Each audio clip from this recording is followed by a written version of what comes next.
Hello everyone and welcome to the official Action RPG live stream. My name is Aaron, owner and operator of the YouTube channel Action RPG, and I apologize for being a little later on today's stream. My kids don't have school today. It's like teacher learning, I don't know, teacher day.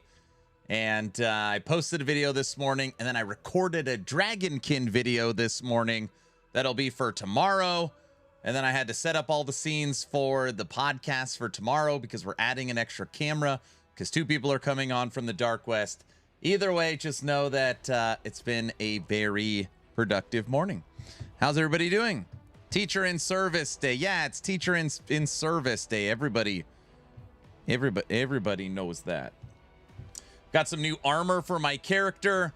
I tried to, you know, when you're building a character, you want a character that looks like you. So I tried to find a body armor that mimics my body shape from a, you know, from a character. It just helps kind of get me in the role of the knight. you know. What's so funny? Oh, brother. What? Oh, what? Totally. OMG, Aaron. What did I say? What? Guys, such a weird day to not have school. Yeah, they always do it on a Wednesday. Don't you usually play female characters though? No. A lot of times you don't have a choice. Dude. Everybody knows that. Read my message. Uh-oh, VC. Does that say woolly? Yeah. Yeah. Lighty and woolly. Everybody knows that. Aaron, should I buy this now and play or wait till 1.0? Well, Brave, I can't make that decision for you. I could tell you that there's no reset at 1.0. But if you wait till 1.0, you get access to the last 3 acts of the campaign and something that they haven't told us yet. And what else? I don't know. Yeah.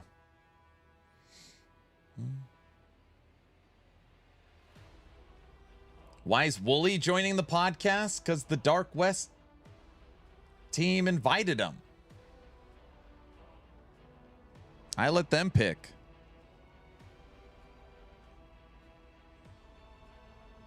Guys?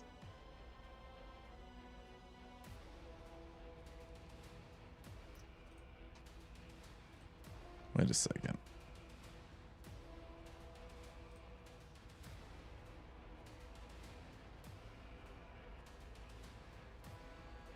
Yeah, Wooly.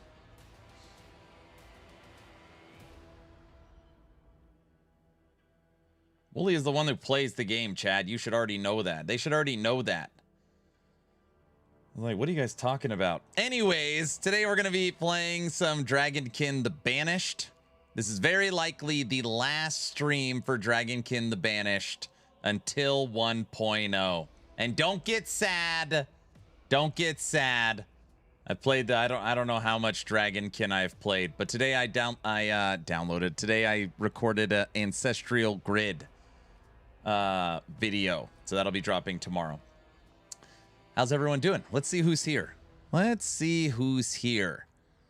Oh, wow, there's already a lot of chat. Trevor, BC, Wes, Sadsack, Battle Bunny, Skilled, what up? Plunder, Morto Delamore, Ra, Big Guy, Dominic, Mr. Ben Diesel, hello.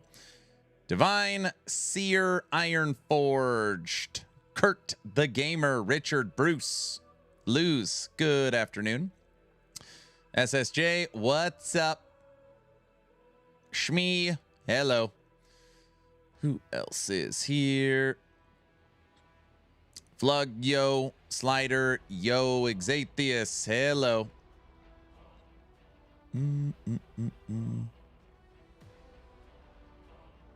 About to, what's up?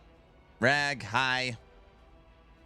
I say hi to Diesel already. Good afternoon. Hope work is going well. Braveheart, hello.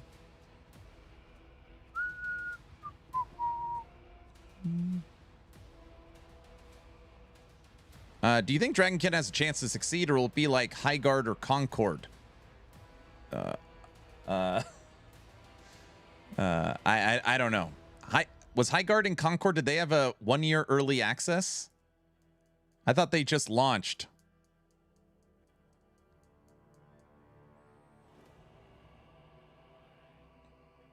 Shady, what's up?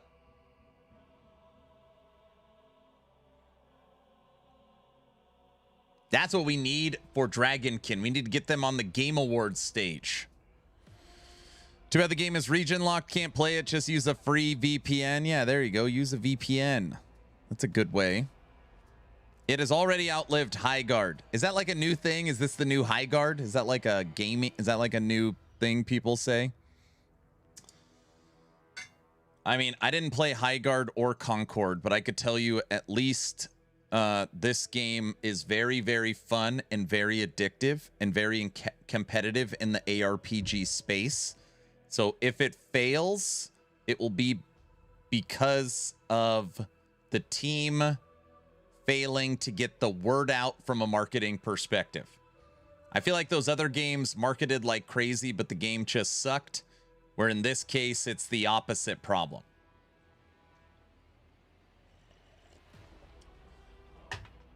I don't know. Maybe Highguard and Concord were good. I never played it.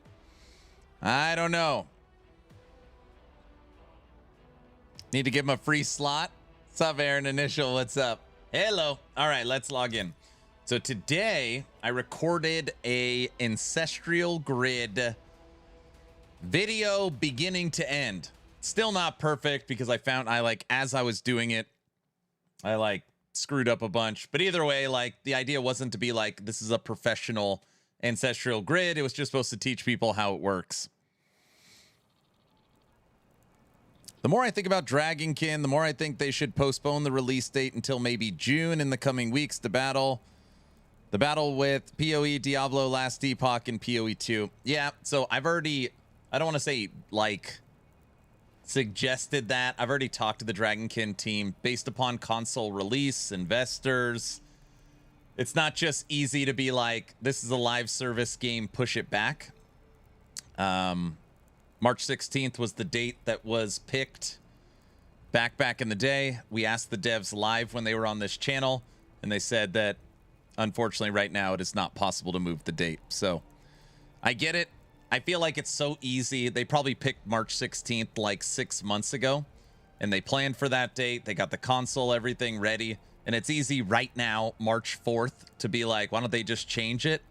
But I guess it's not that easy. Highguard was decent, but marketing was too much. Day one of asking Aaron to make a dedicated Dragonkin build section on the website. Listen, if this game grows to a level, hear me out, I really mean this. If Dragonkin The Banished grows to a level of Grim Dawn, a Titan Quest, it doesn't have to have like PoE level of success, but it does have to have a stable core audience, and they have to have the financing for future DLCs and expansions. Which, fingers crossed, they get there. You know, this game will be on my website. But until then, there has to be some success from the studio for sure. Clip that. Don't clip that. Don't clip that. Ziz had the Darkhaven guys on today, and they worked with him to design a unique item. It was pretty cool. Oh yeah, so he spent 10,000 on the supporter pack. And on top of that, there's Crimson Desert and Crystal Fall. Crystal Fall's just a tech demo, though, right? Yeah, he did. Yeah, he dropped 10 grand. Clipped and done. Come on, Void Destroyer. It's not easy to just add games to the website, you know.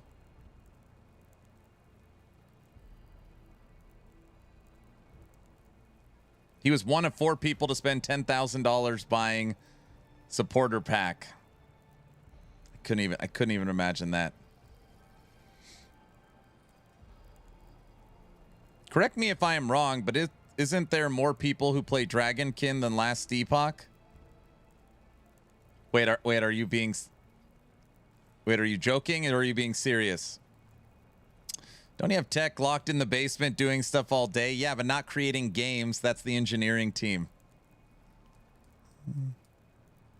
I just bought the game because of you. I'm having a blast. Nice. Nice. All right. We just can't play blurps all day, Diesel. We don't need that kind of negativity here. That's right. You tell him, Bunny. You tell him. You got your first pendant? Nice. Last Epoch has sold 3 million copies. Over 3 million copies. It has a concurrent maximum player base on Steam at 250,000.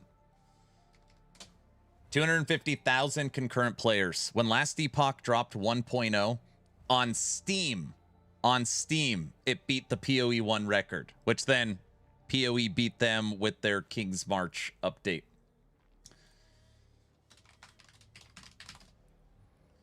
$250,000 compared to 880. It's very different.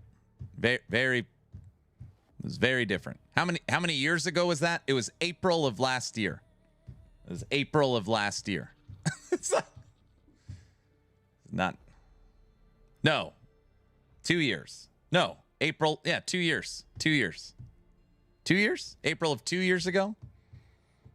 But April of last year it hit 157,000. April of last year, this last Epoch had 157,000 players. Dragonkin, in its peak ever, has not hit 4 digits. Now you're making me say negative things about Dragonkin. Look at what you have done. Comparing Dragonkin to last Epoch is like so unbelievably silly. Okay, enough of that. Let's Aaron is so negative. Get out of here. Get out of here. Okay. Today we will go over the Etera Monthly. If anybody watched the video that I put out today, at the end of the video I talked about I'm sad because it looks like there's not going to be a podcast tour. And it's just hilarious to me that on PoE, I just went over to Twitch on PoE and I was like, oh, what is 27,000 people watching a podcast on PoE?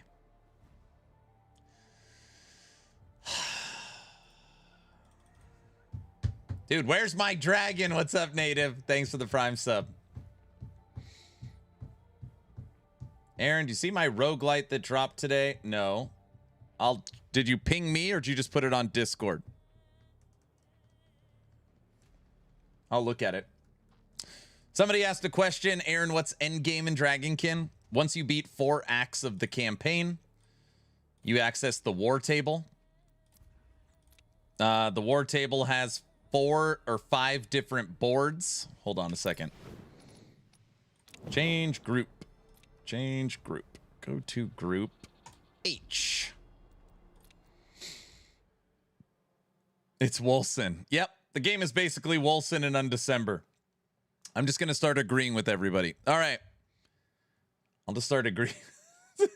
We played too much Dragonkin. Oh my gosh, my brain is melted. How many times I've answered these questions? Yeah, it's the same. No, it's nothing like Wolson. Aaron, I don't understand who makes the marketing decisions there. The last tour was more than a success. You only have to look at the figures to see that. That was good. Definitely repeat next time. Okay, new season. We are going to promote it. Nothing. Blog entry as usual, and that's it. Yeah, you know, I'm not going to sit here and say that I know the behind the scenes at 11th Hour Games and their strategy and budget around marketing. I'm not going to sit here and pretend like I know that, because I don't. I will say that the podcast tour that they did for season 2 costs no money other than time, and they were able to probably get into you know, at least 100,000 different people. If you look at Rax's community, Zizarin's community, Gazzy's, Try, me, Frosty, all the reactions to all those posts, all the videos of all those posts, and all the VOD views, probably reached around 100,000 people. So, and all it did was just cost, you know, 10 total hours of screen time. I'm not sure why they're not doing the podcast tour. They didn't do it for season 3 because they needed things to cool down, which was actually understandable. So season 3, they decided to not do the podcast tour because they were dealing with the Crafton acquisition and they were getting dragged everywhere. So they're like, right now we want things to cool down. We're not going to go and just talk acquisition on a bunch of channels, which felt fair. But I would have thought they'd bring it back for season 4. Is this the main Dragonkin guy channel? No. Yeah, no, yes, no, I don't know. All right, what is the end game for Dragonkin The Banished? Once you beat the 4 acts of the campaign, the last 3 acts are coming March 16th, you get access to the war table. The war table has 1, 2, 3, 4, 5 different boards. Each board has different hunts. And if you click on here, you will see the different hunts, what you are doing, and the modifier for it, and the spoils for completing it. So once you beat all 60 of these hunts and 5 of the big bosses, you'll have all this stuff unlocked. Then you can come over here and you can run your own end game. So you have champion hunts, dragon lord hunts, dungeon purification, and test of will. And on here, you can pick which one. You could pick the biome and you could juice it. So first things first, as far as difficulty, you have easy, medium, hard, very hard, extreme, desolation 1, desolation 2, desolation 3, desolation 4, desolation 5, calamity 1, calamity 2, calamity 3, calamity 4, calamity 5, and apocalypse. So once you reach apocalypse difficulty, you then have these draconic cards. If you've ever played PoE, this would be like scarabs or tablets. And you could trigger these and turn them on. As you turn them on, you're adding modifiers to the map and boosting your difficulty. So ultimately, you beat 4 acts of the campaign. You then beat 60 unique hunts with 5 different large bosses. Then you get access over here where you could run Apocalypse difficulty, max Draconic cards on your favorite end game to boost your loot quality.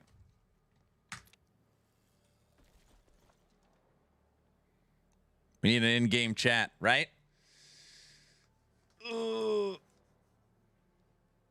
War tables. This is just like D4. Yeah, in the last 5 minutes, this game is Undecember, D4, and Wolson. Yep. And Warhammer 40K. Yep.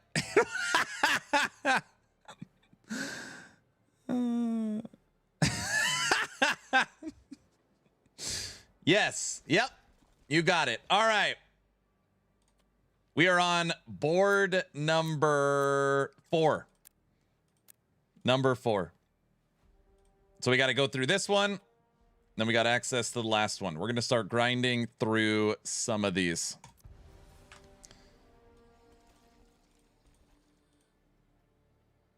Did you talk about the thing to the right of the table? Choose your reward. No, I didn't. I mean, I have talked about it 100 times. Zoomy, thanks for the Twitch Prime sub. Thank you, thank you. Thank you, thank you. You sold me on Dragonkin. Devs have to embrace the slow and steady mindset and make a good game. The crowds will come. Man, it's hard. So I try to think logically, right? You're building a game with a studio of 30 people for about 5 years, and the max concurrent players you have is 1,000. Like budgets, costs, demand. At some point, you need to start seeing some fruits of your labor, right? Just being honest, like they need to figure out a way to get this game in front of people. I like it. That's why I play it all the time.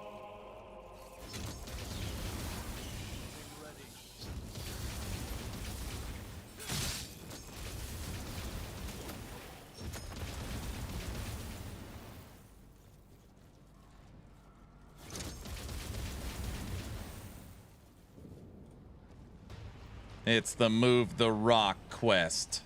Come on, Dwayne!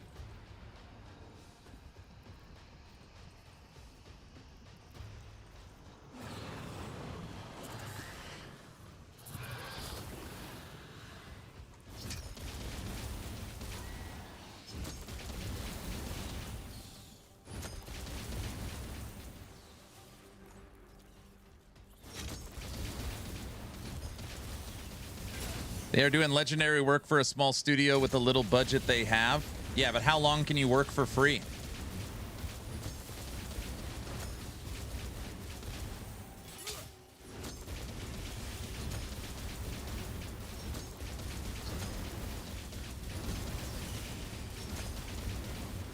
It's easily worth $25. Yeah, I would agree with that.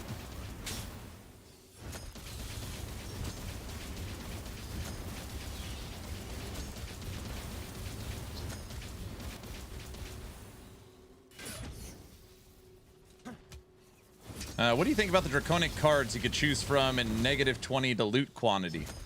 I don't know. I haven't really spent a lot of time memorizing the cards.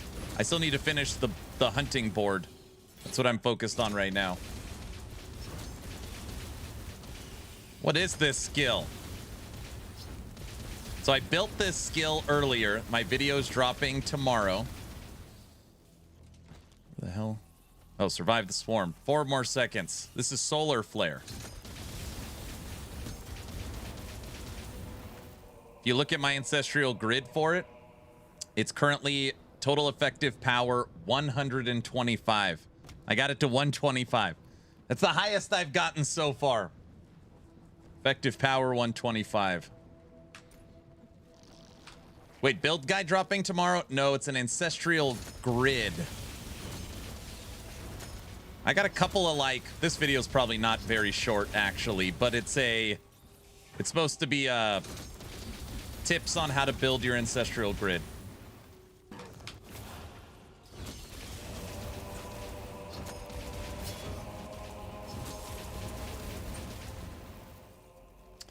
Too bad the world does not appreciate hard work and passion.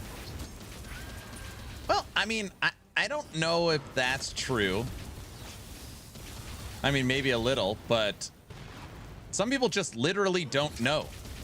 Like, Riker's a good example. Riker's like, somebody told me you're playing this game Dragon something? I've never even heard of it. That's not Riker's fault if he's never heard of it. Right? I mean, is it? Oh my gosh, I always do that. It's this way.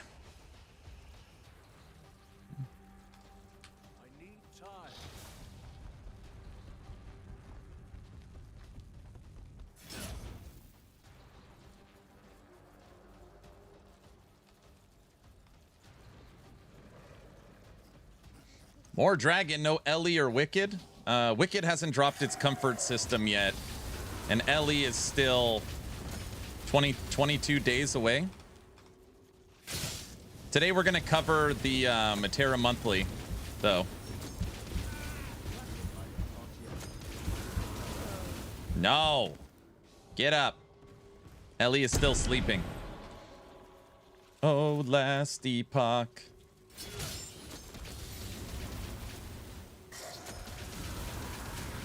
Hello. Dragonkin is a game where you can't make build guides. It's also very different. Every fragment is different. You can't write up this one here or this one here. It simply can't work. All you could do is saying the kind of skill and the supports that are best. Yeah. I mean, you could for sure write a build guide. I already know how I would do it. You could for sure make a build guide for Dragonkin. This Wormling, these two passives, these talents, focus on this gear. Yeah, you could for sure do it. Yes, you could not have a skill tree, put a point here, put a point there, but you could get a generic direction.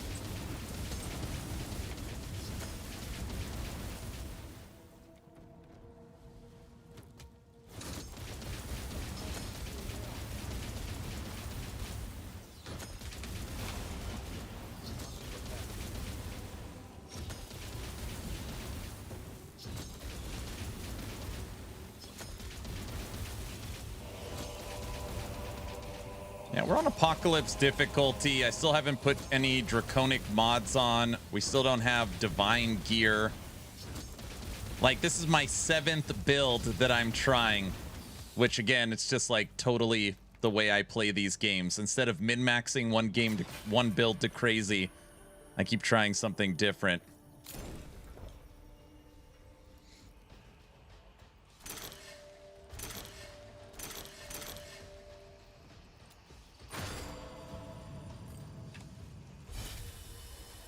I'm having difficulty navigating the maps, like knowing where to go.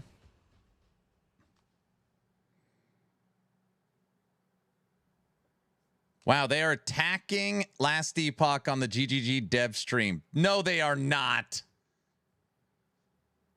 Oh, well, what? Hold on. What did they say? Wait, now, okay, you caught my attention.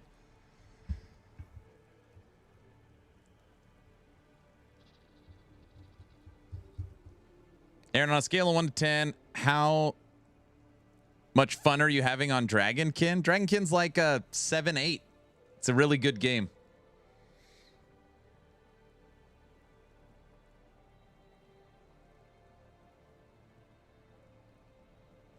The dev said he hates that everything drops identified. Game design reasons.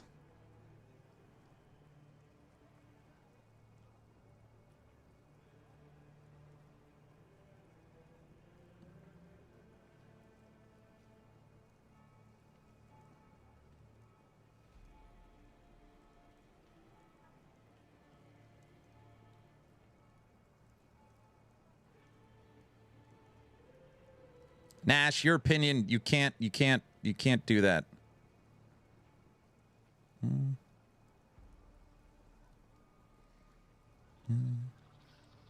How interesting. I know he's trolling. All right.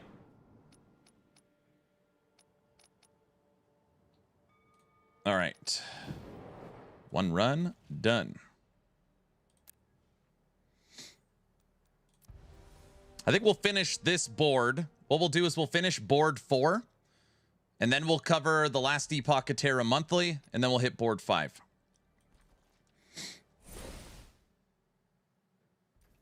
So the thing, so it's like, I mean, obviously this is like, you could argue this all day. PoE, you have to pick everything up. So all the items on the ground drop. You can't see if it's garbage or not. So it's a required click to pick it up. Then it's in your inventory. You cannot sort it. So you have to manually sort it yourself. Then you have to manually identify it. Then if the item's terrible, you have to go sell it or throw it on the ground. All of, you know, those literal 5 steps are taken care of by just being able to highlight it on the ground. Now, some people might like those 5 steps, and some people might not want their, you know, their wrist to last over the age of 40. It's just a personal preference thing. So, you know, it's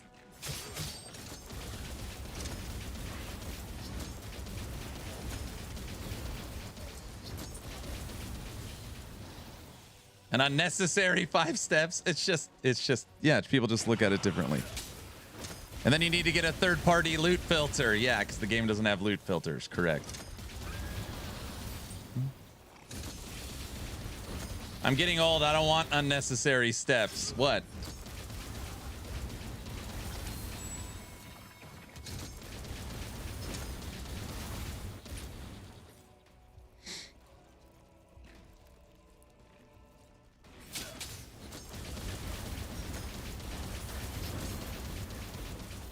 Give me that. Just let me sell stuff from the ground. That's what Dragonkin does. Dragonkin, you can just sell it from the ground.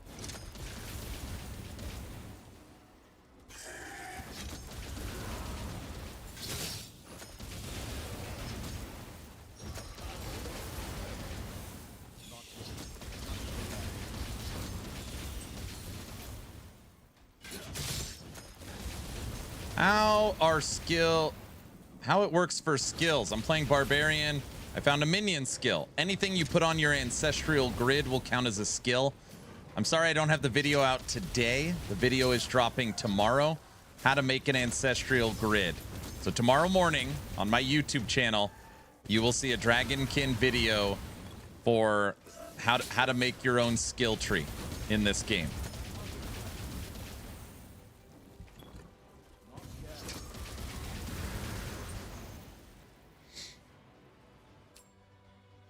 I spend more time going back to camp and selling than I do in game. Well, in PoE, I mean, not to play both sides, the reason why items are also unidentified is because you could sell them unidentified. So it's... sometimes there's an item that has extreme value if it's rolled a certain way, or worth nothing, depending on when you identify it. So the people that are gamblers will buy 30 unidentified and then identify them all and then slam them. If the items don't roll, if they're not identified, then, you know, it's not as exciting. I think that's the argument that's made.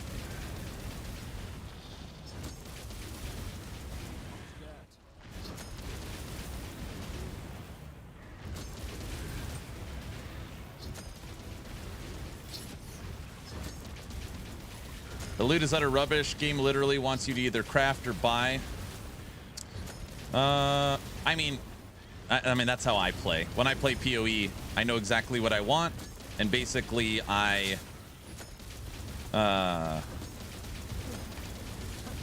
no! I basically just get the currency on the ground and then snag exactly what I want. Give me that.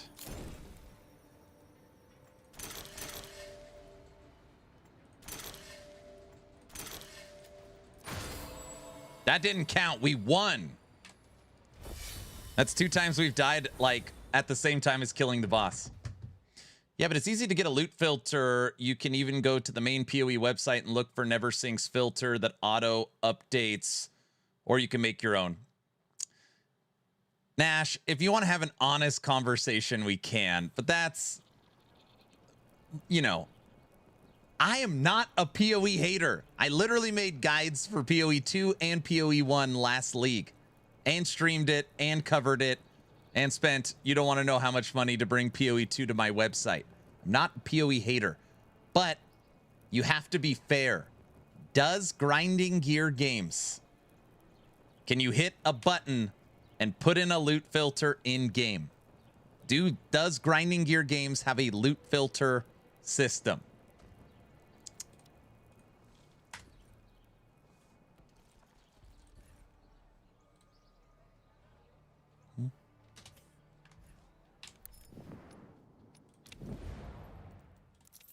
No, it does not. It does not. It requires a third-party tool that they allow to import to their game.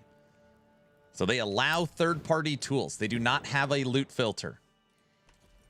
You can't give GGG credit for other people's work. Like, it's just not, that's not fair. Without NeverSync, there is no loot filters. Exactly. Exactly. It's just not fair. I'm not going to go and say, man, Last Epoch's so great because they have an awesome Last Epoch builder on Last Epoch tools. That is, you know, that'd be very silly.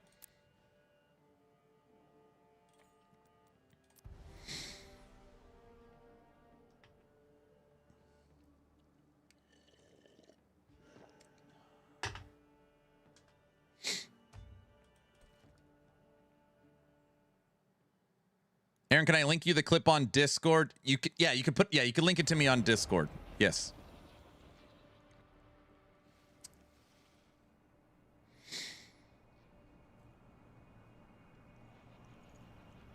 You can't Teapot or TV. Even D4's adding a loot filter.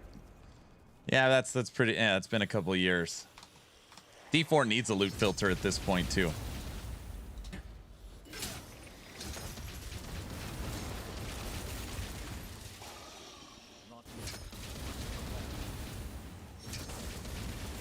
NeverSync's been doing the loot filter for what, 10 years? Like forever. Very long time, if I remember correctly.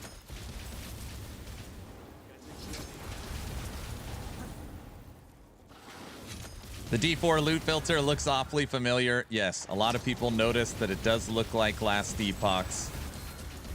Dragonkin's looks like Last Epoch as well.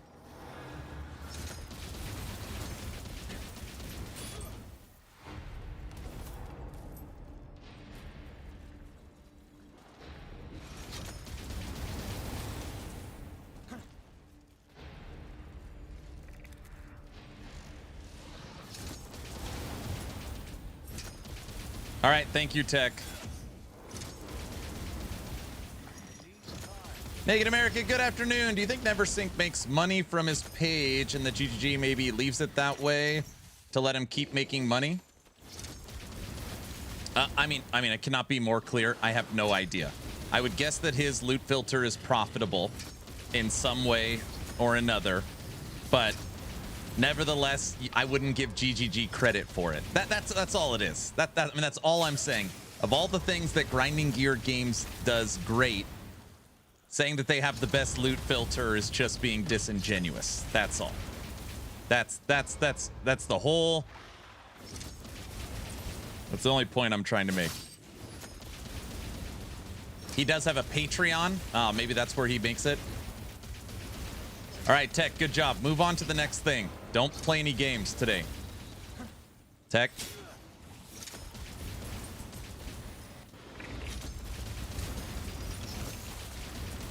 Poor Tech. I know, I gotta...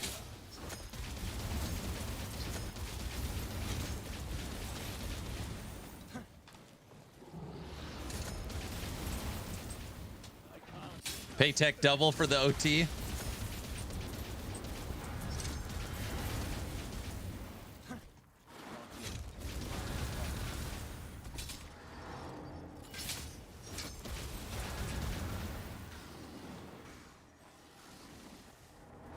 Too late. We already lost him. Tech, they think I keep you like locked up in the basement. You know? Tech?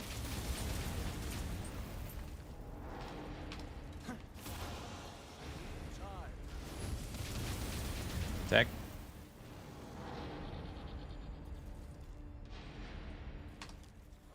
He does? What?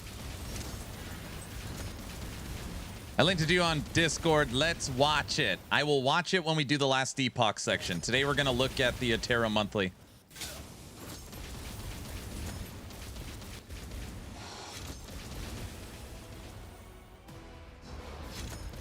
Blink, blink. You think I'm like the Fertellis and I keep them in the basement locked up? You guys don't know that. You don't know that reference. Actually, y'all, most of you know that reference. Never mind.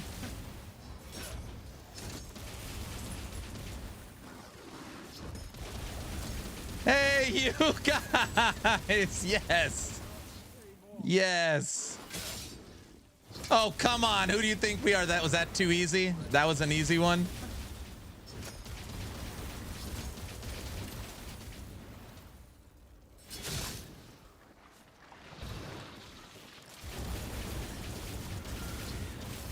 Way too easy. Oh, brother. Everybody, if you're just joining, this is Dragonkin The Banished, a newer isometric action RPG built on Unreal Engine 5. They recently just launched their multiplayer update. 1.0 is coming March 16th. And this will likely be the last day of us grinding. It's like my 7th build I've been playing, and yeah, it's been a lot of fun. I'm happy to announce that this community holds the first level 50 multiplayer server. Pretty cool. We could hold on to that forever.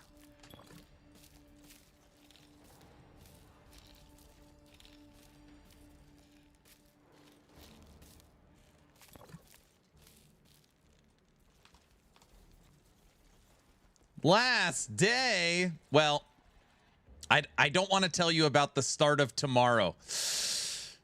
Ooh, maybe I should. Does anybody know what tomorrow is? Ooh.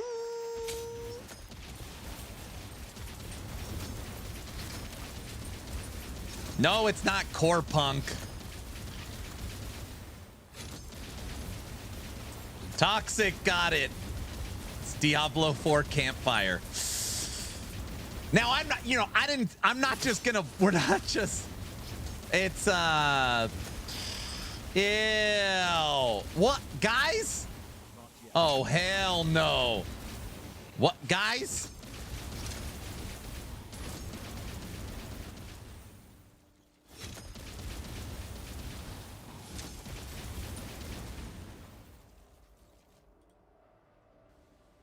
But guys, it's all about the warlock, see?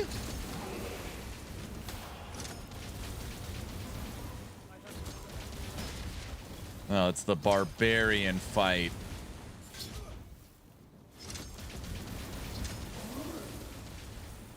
D4 is good. All you haters secretly want to know about the Vart. Tomorrow is the showcase of the Diablo 4 Warlock. And I did plan on, I planned on, Tech wants to watch it. So, you know, I trying to be nice, and I thought, Tech wants to see it, so, oh, brother, that's right. Yeah, so I'm trying to be nice to him so that blame it on Tech. That's not what I'm doing. That's not what I'm doing. I'm just saying.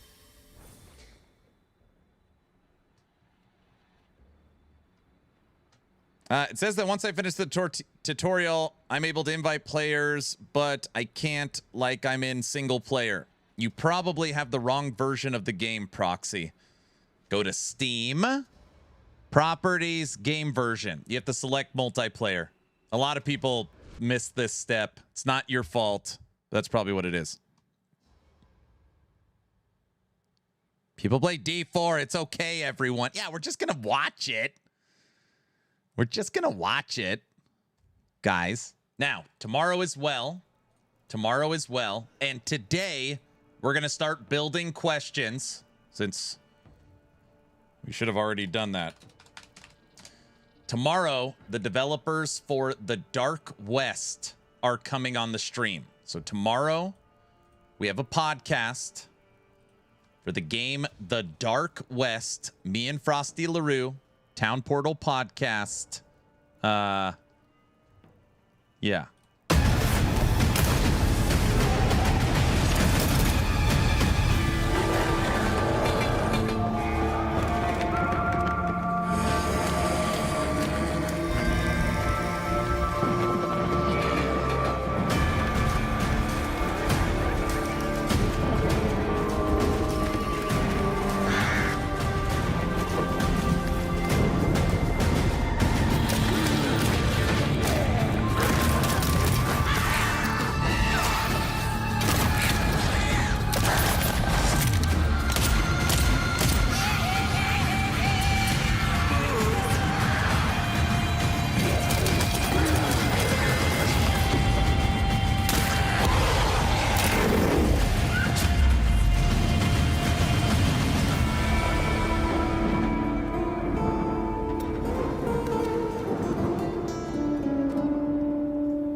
I made a video on the Dark West. Somebody sent it to me. I apologize if you're out there. I don't remember who sent it to me. Somebody's like, dude, you got to keep an eye on this game. So I made a video on it, and it got like 15,000 views. And then the Dark West devs reached out to me and said, hey, we'd love to come on your podcast. So it's like, sure. So that's tomorrow. That's why it's pinned bottom right. The Dark West podcast. Wooly and Lighty will be joining me and Frosty LaRue. It looks like Grim Dawn.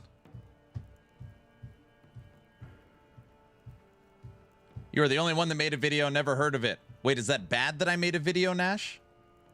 But Nash, you're like in PoE land, so you only like, you only see that stuff. I'm going to send a wellness check to Aaron's house, spring you out of the basement, Tech.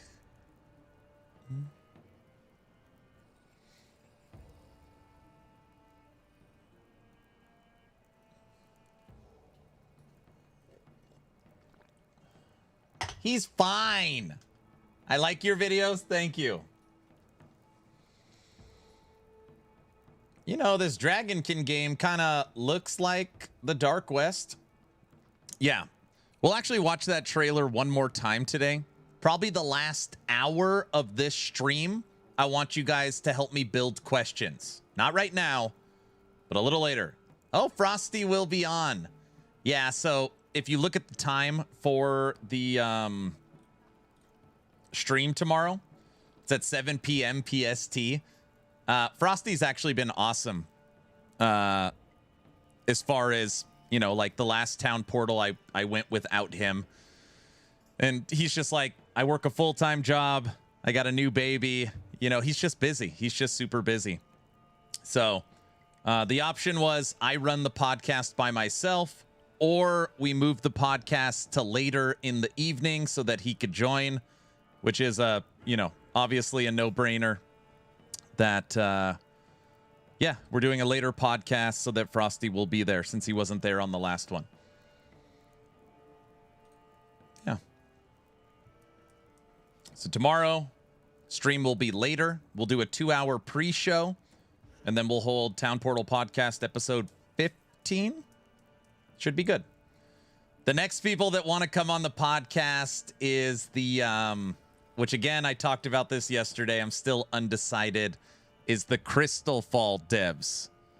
Crystal Fall devs want to come on. Dun, dun, dun. Later, Crimson. Have a good one. Oh, no. So I haven't decided though yet.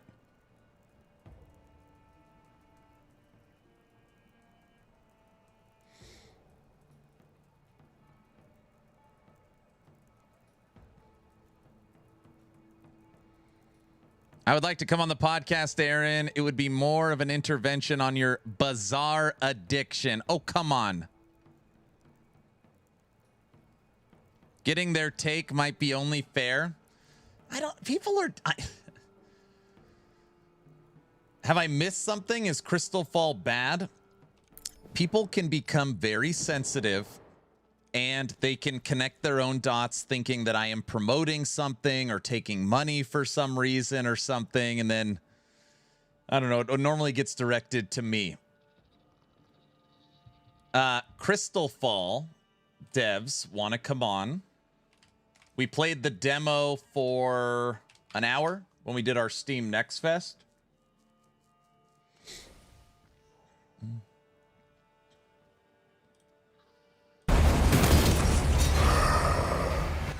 These vagrants never learn. Either belongs to the mighty.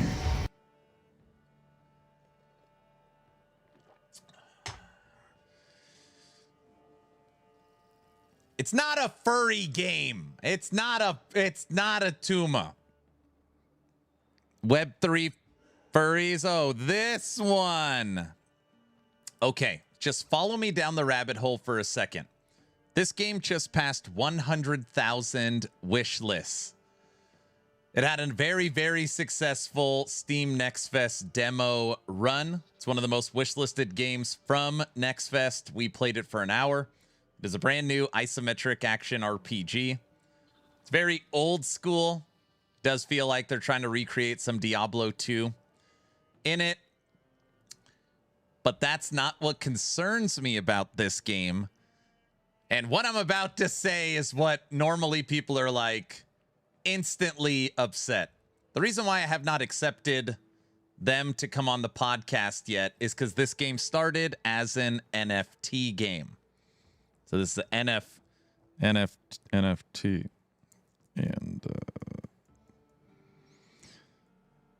And since then, supposedly they've run away. NFT? Oh, God. But supposedly the developers are saying that like that's like not, they've pivoted away from it. So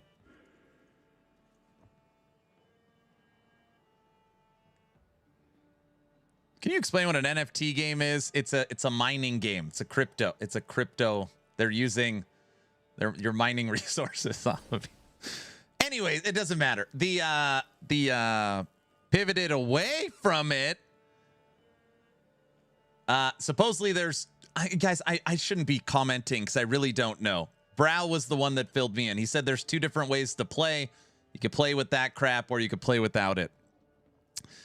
But anyways, yeah, this Crystal Fall had an insanely successful Steam Next Fest demo, over 100,000 wish lists. And yeah, people really liked it. So, and that's the kind of stuff it's like in my brain I think of Crystal Fall. I played this for an hour. It got 100,000 wish lists. Dragonkin has been out early access for a year. Man, and it can't even get close to that level of success. I don't know. I always get so sad. Trying. Wait, what's going on here? Somebody running stuff? Marketing is important, yes. They pivoted into play to earn. Is that what it was?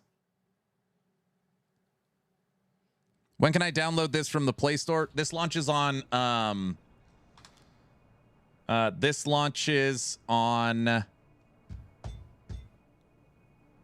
PlayStation March 19th.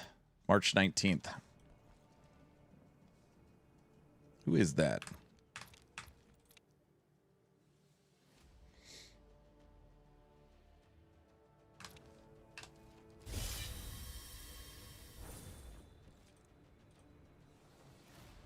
Bro, if you go to the Crystal Fall edit, it has so many ads on it.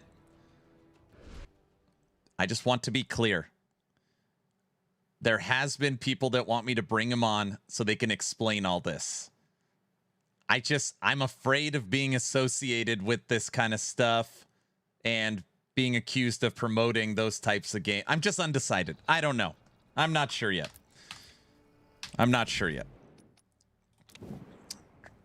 Dark West is next, and that's what I'm focusing on.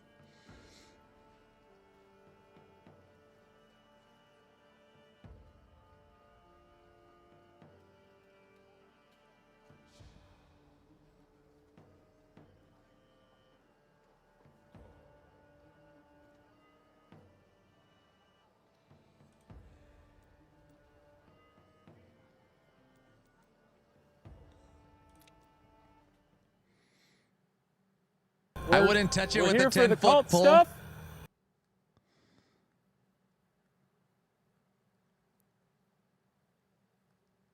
Protect yourself. It's only one game. I've been eyeing this game for a bit. Anything that sets Dragonkin apart from other ARPGs. It's got one of the best skill systems you'll play. This is the skill system. I have a video dropping on it tomorrow. You could also go to my YouTube channel and look at character endgame customization. But for a $25 double A early access ARPG, it's really good. Yeah, it's really good. It's pretty good. Aaron, how's your day starting? Pretty good, Trevor. How is yours? Aaron, here's their answer about blockchain from their website. Crystal Fall on Steam has no blockchain. On a separate launcher, not Steam, Crystal Fall plans on integrating blockchain after full release. These two versions will have separate economies, and Steam players won't be affected by blockchain. In the blockchain version, this tech is planned to be used as a trading solution. So basically, Crystal Fall's official answer is the Steam version of the game will not be affected by it.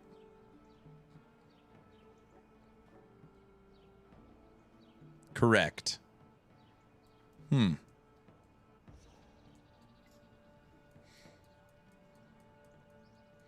How's the class fantasy in Dragonkin?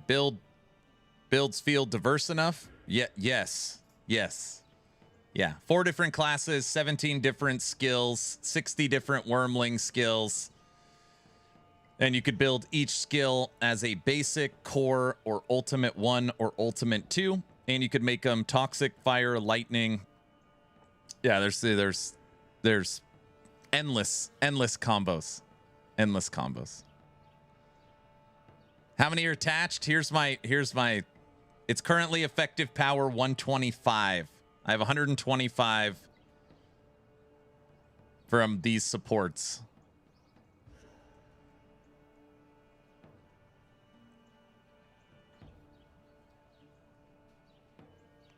Aaron has like 40 nodes attached to one skill. Yeah, it's nothing like Undecember. Yeah, it's nothing like Undecember. All right.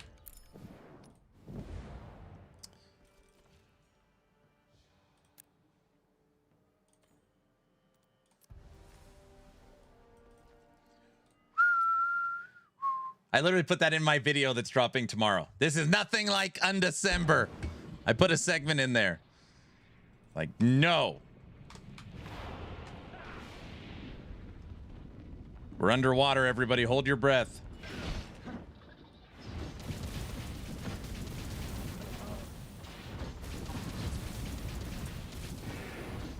Get out of here, fishies.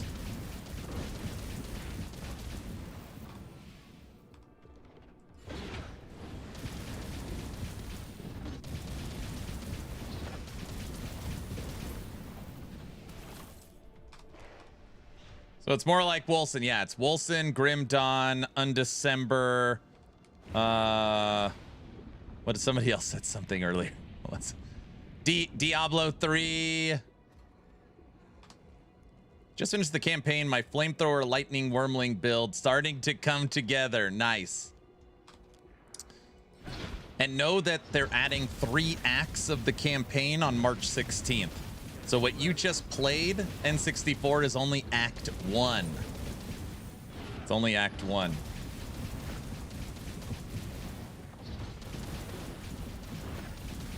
Basically, it's an ARPG. Yeah. What I've been trying to hit home to people, too, is you're supporting, like, a AA studio.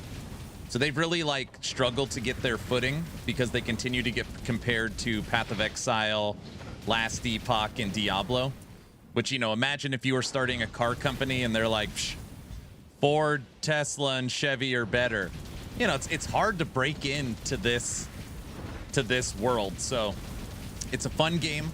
It's definitely worthy of your time. It's very addictive and entertaining. It's got multiplayer. It's got good end game, good character customization. And you're supporting, you know, a AA studio that's pouring their heart into it. So for the people that care about that kind of stuff, it's, yeah, I think it's worthy of your time and money. If you ask me for my opinion.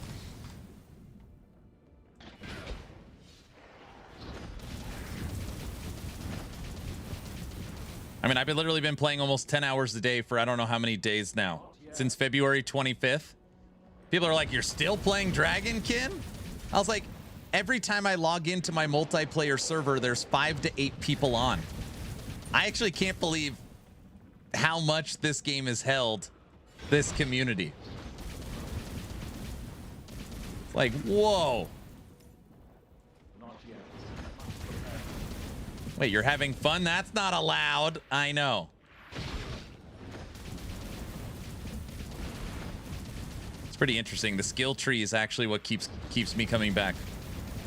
Guilty Summoner was like, I might actually skip the PoE 1 League because I have so many different ideas I want to play in Dragonkin. Like, wow, that is quite a statement from you.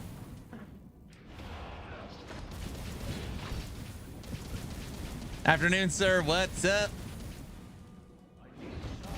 Any minions? Yeah, each class has a minion you can use. So you can scale around minions. Now, at the current second, right now, minions are kind of bugged.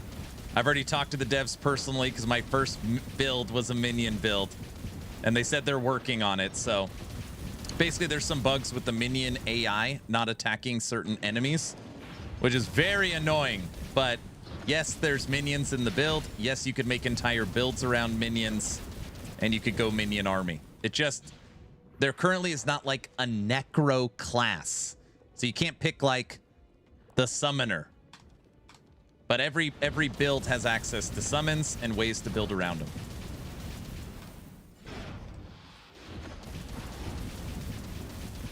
Such a long day at work. I'm exhausted.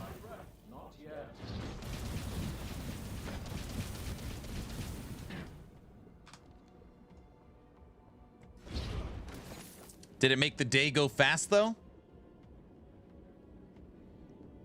How is itemization? Are there uniques which change abilities and stuff like that? Hold on a second. Is this game seasons? No ARPGs that I know of make seasons. That's kind of, the devs or people that are creating new games are moving away from that model. I think that'll be a Diablo PoE Torchlight LE thing forever. This is a DLC expansion model, no live service.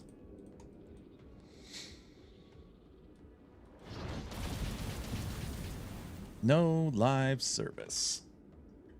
Okay, itemization. I'm gonna explain while I'm protecting these villagers. Your character has, probably could do this while protecting. You have a helmet, body armor, gloves, boots, 2 weapons, basically, a weapon and an offhand. Potion, ring, and pendant.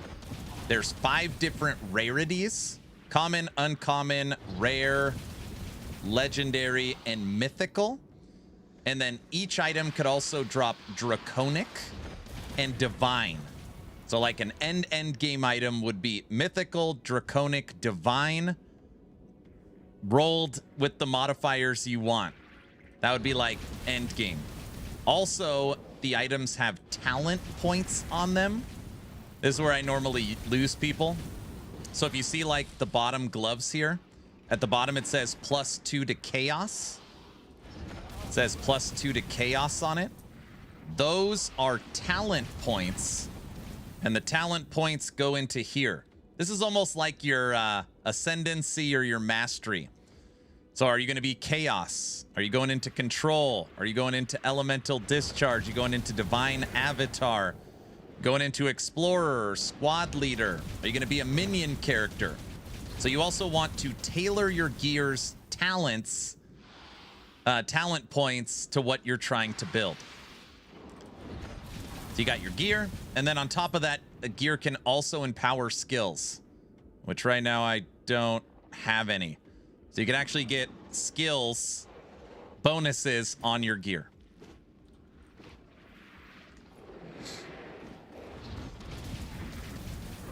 Shin is on 110 stream streak. Wow. Orange, you should be there too. You missed that one.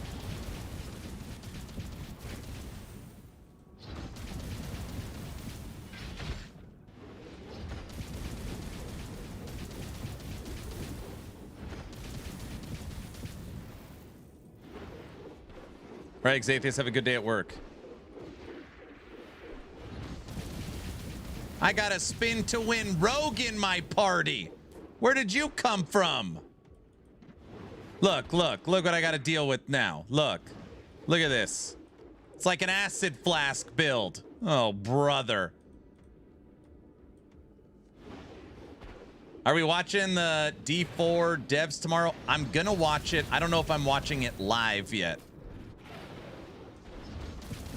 We will watch it though.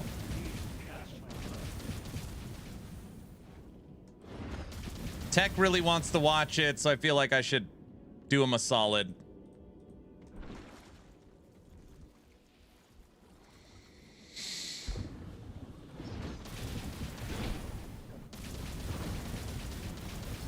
Now look, now I got spinning shield. Look at this. Oh, brother. Spinning shields.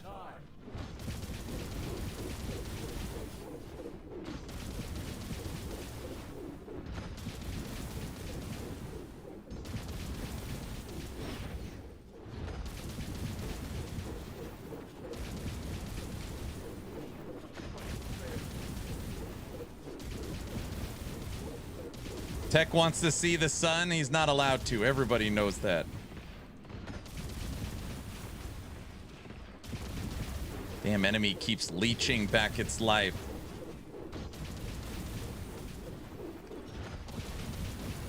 Get out of here.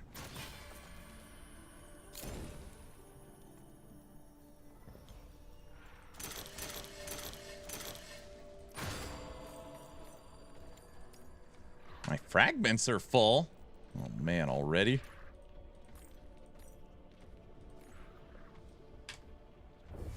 Warlock's gonna be wild? Well, we'll see. I bought on Steam and I'm having fun. I bought for Xbox as well. Nice. I'm very interested in the Warlock.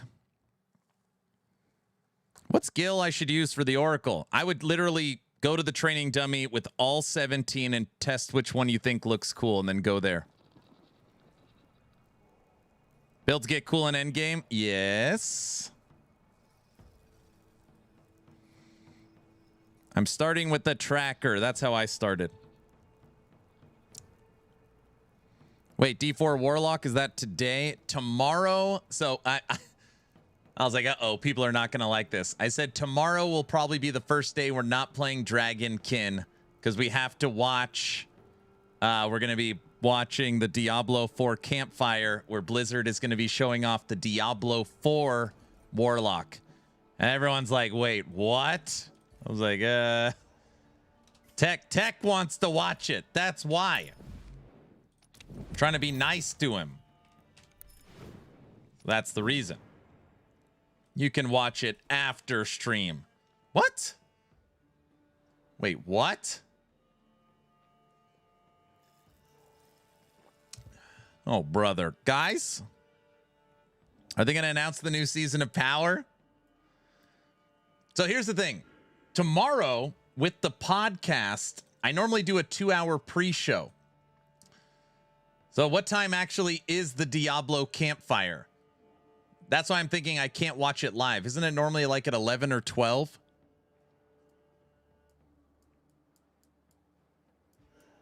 Because if it's too early, that the stream would be too long.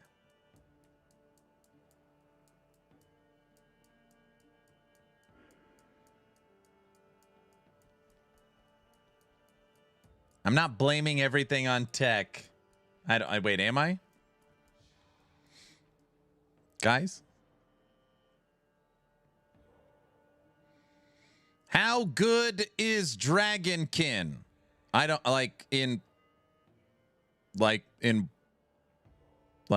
overall, like what do you mean? Like overall, how good is it? Like compared to what?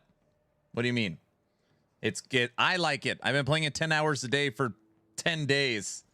That's a lot. It's very, very good. Yeah, it's a lot of fun. Free tech, free guilty campfire. Does that even exist? Yes. The campfire's right here.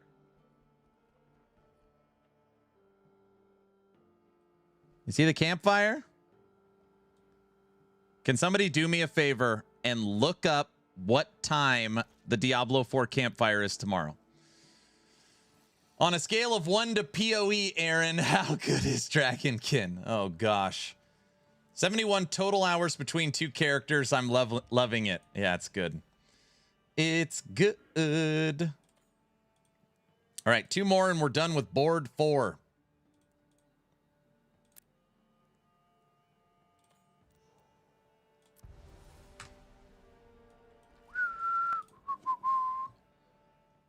$11 a.m. PST. Oh, gosh.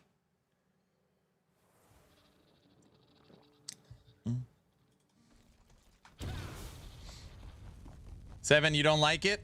Why? What did it do?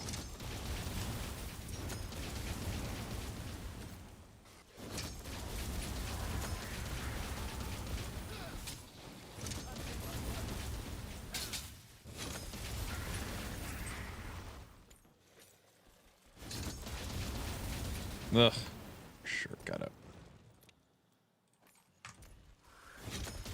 What do you call Dragonkin? A PoE-like, Diablo-like, or Epoch-like? It's probably closest to Diablo. If you had to pick between those 3.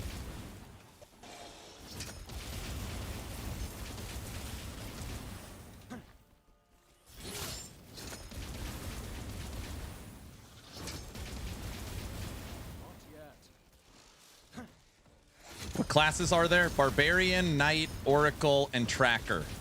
The Knight is Sword and Board. Barbarian, melee damage dealer. Oracle's range DPS. Tracker is the rogue style class. Each class has 17 different skills and access to over 60 different wormling skills. Every skill can be a basic, an ultimate, or a core. And every skill could be cold, fire, lightning, toxic. Cold, lightning, toxic, fire. So if you let that sink in, every skill can be a basic, core, or ultimate, and every skill could roll 4 different ways as far as element, and you have access to all the wormling skills.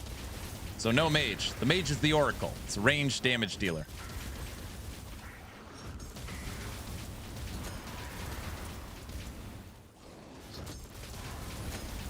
The oracle. Oh no. The acid flask build found me. He found me. I don't know how, but he found me.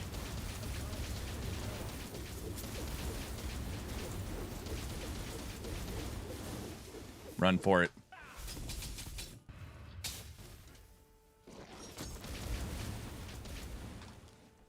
Getting ready. Run for it, Marty. Who do you think?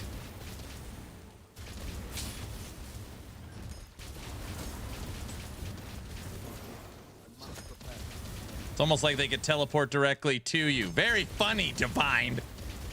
Don't get you in here. It'd be fire extravaganza. I don't want to deal with that. I didn't mean that. I don't know why I said that. Of course, you could teleport too if you want to. Yeah. Sure.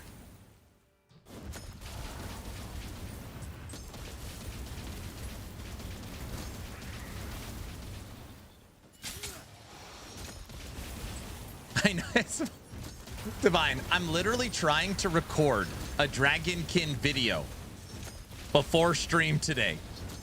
And there's people on our multiplayer server that's just following me around town, running circles around me in the recording.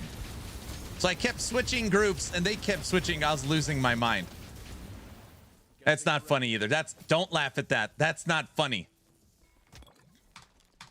Gosh. Are you going to play the new PoE League? Yeah, I play every PoE League. Yeah. Oh, 7, is that why you think Dragonkin sucks? You compare it to PoE 1? Running in circles the whole time.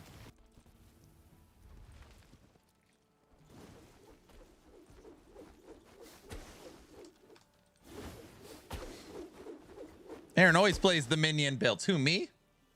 I've left you alone. Since you have axe envy. I was just trying to rage bait. I haven't tried this yet. Oh, got it.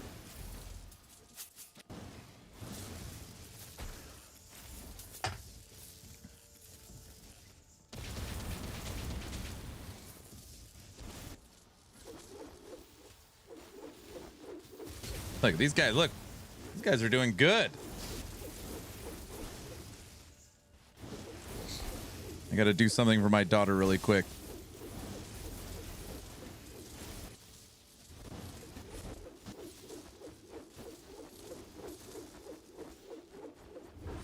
My kids are off of school today.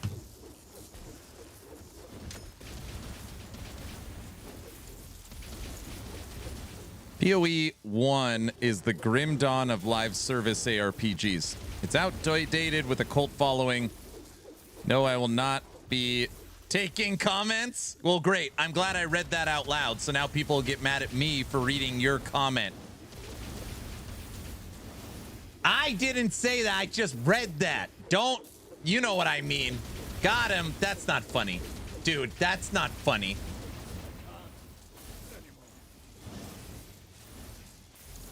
Now everybody's here. Mark, that's not funny.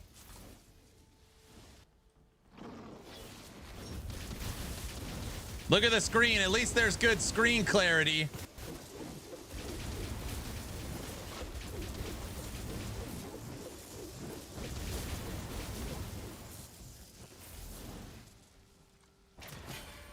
Can't even see what's happening.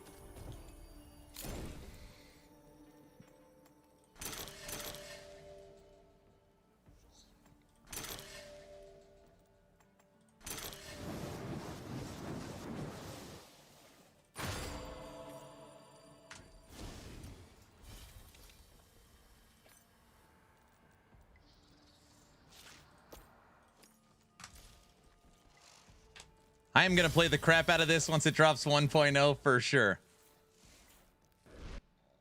The less I see, the better the ARPG. Is that how it goes? Oh.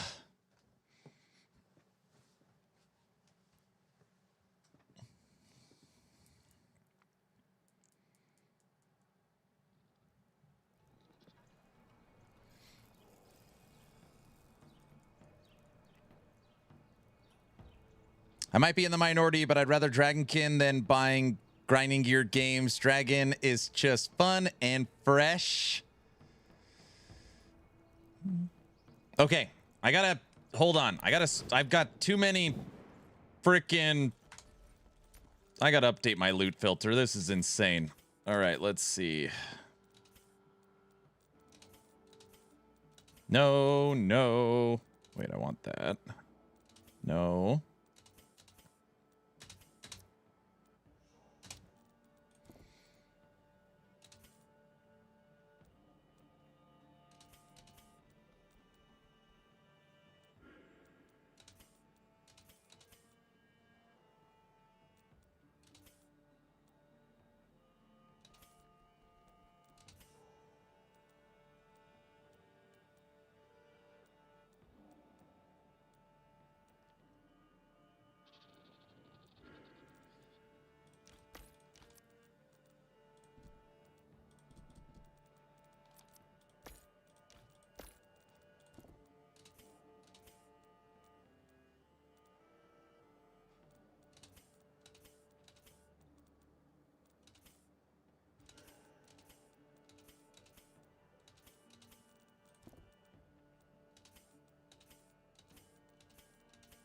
Go away.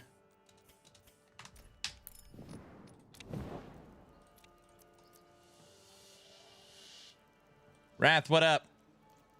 Hello.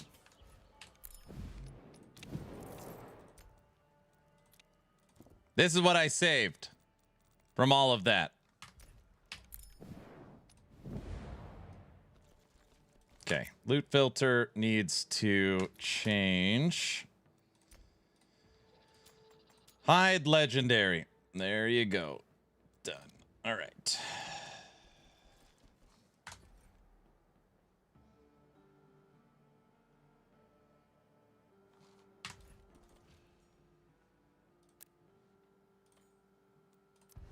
Final map of board 4.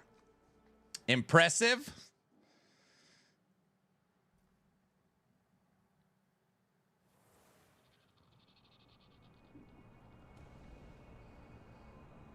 Like, okay, I'm in the game and I want to talk to someone. There's no global chat like in PoE. There's no one you can actually reach to when you press enter in the chat window prompting. Yes. But proxy, you got to understand. This is an early access AA ARPG. I could simply say PoE doesn't have a sort button. See, like, it's very easy to be like point to features that one game has that another one doesn't have. It's just very different. Very different.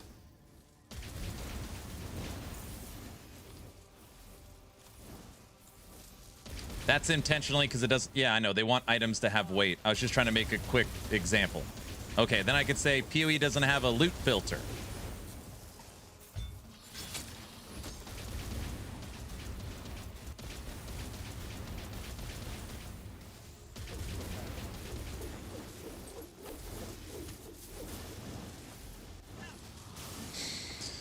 Will there be chat at 1.0? I don't know. Is this the big hunt? No. This is my last little hunt before board 4. Or board 5.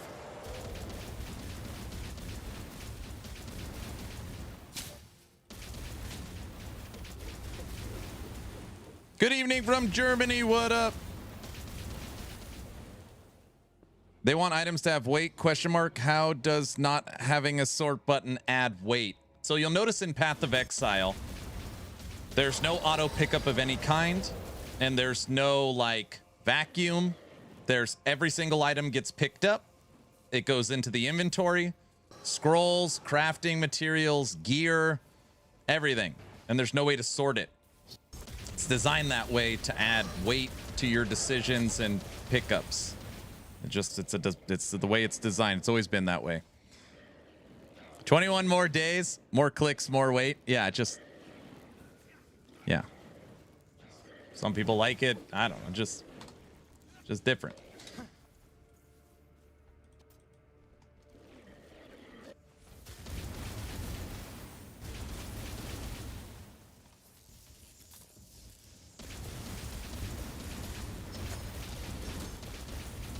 What build is this? I mean, I'm just playing Solar Flare right now. Solar Flare Knight is what I've been working on.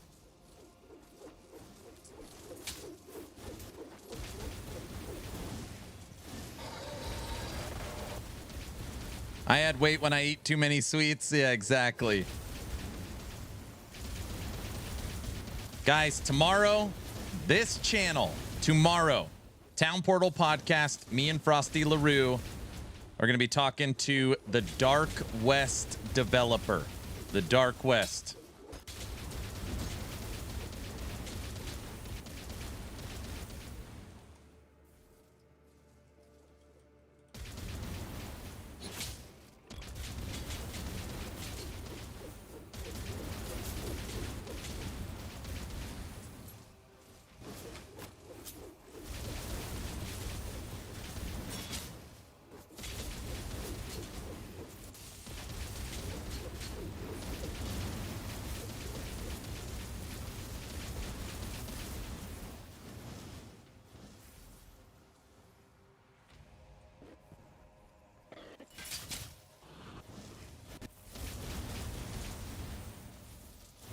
If you're on a multiplayer server proxy, you hit escape and you go invite player, and then it'll pull up your Steam friends, and then you invite them to the game, to your multiplayer server. That's how you invite people.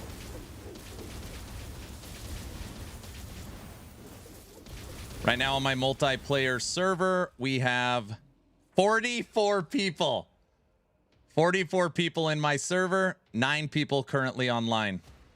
Running 1, 2, 3, 4, 5 different groups. It's actually pretty crazy.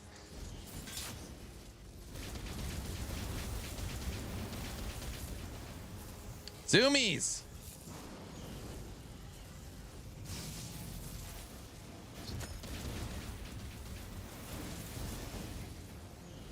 Woo! All right.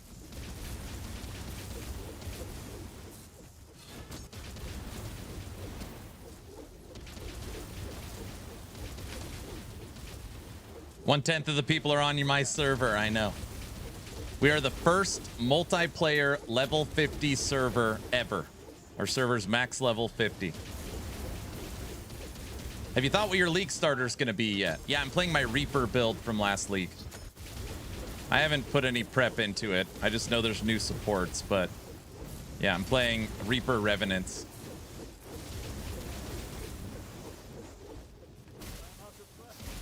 World first.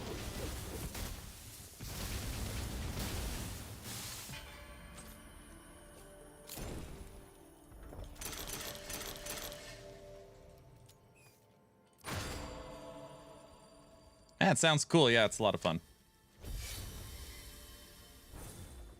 Sounds like you're going to be the world's first in PoE 2 to play that build. Wait, what do you mean?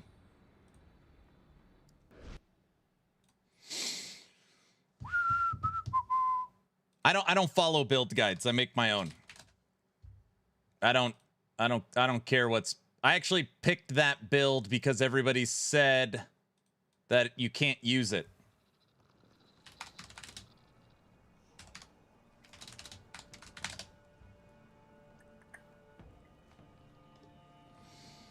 Reaper Revenants.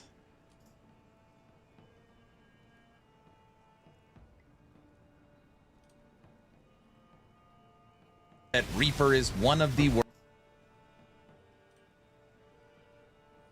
Bite him. Get him. Get him. Yeah, we're playing Reapers.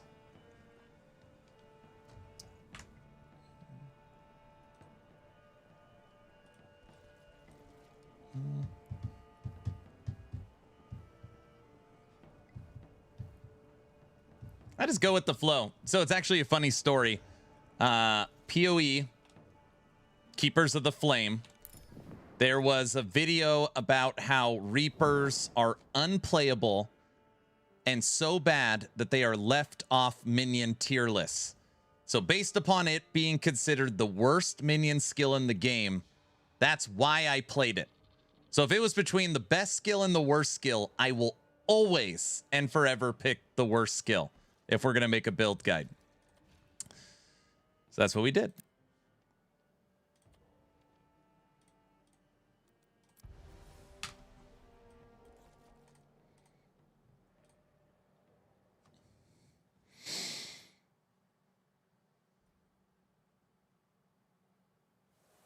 Thoughts on Titan Quest 2? Do you have a video already? I cover all the Titan Quest 2 news. I also do a full playthrough every time they drop a update. Acid Flask, yeah, exactly. It's actually funny. This game reminds me of Titan Quest 2 because they're both built on Unreal Engine 5. So I like the visuals remind me of that. Titan Quest 2 is fine. We were having a discussion about Titan Quest 2 yesterday.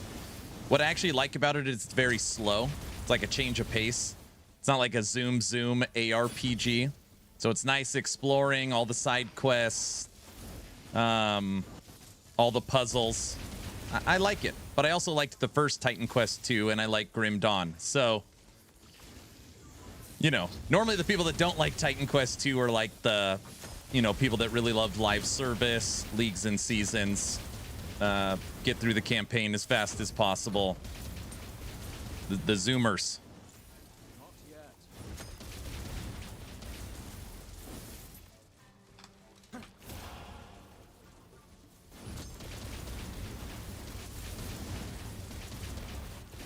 can't say more. Solar Flare can hit multiple targets if they're on the boss. Looks like it could. I don't know. I haven't tested that.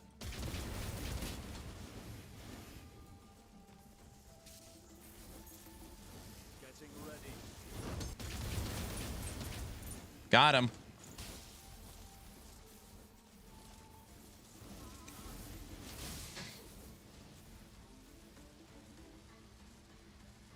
It's only on the first 3 chapters. It's pretty hard to tell if it's slow. First 3 chapters, it's pretty slow. Obviously, once it finishes and if they add Endgame, normally the games always speed up. But, yeah. So far, what I've played on Titan Quest 2, I like it.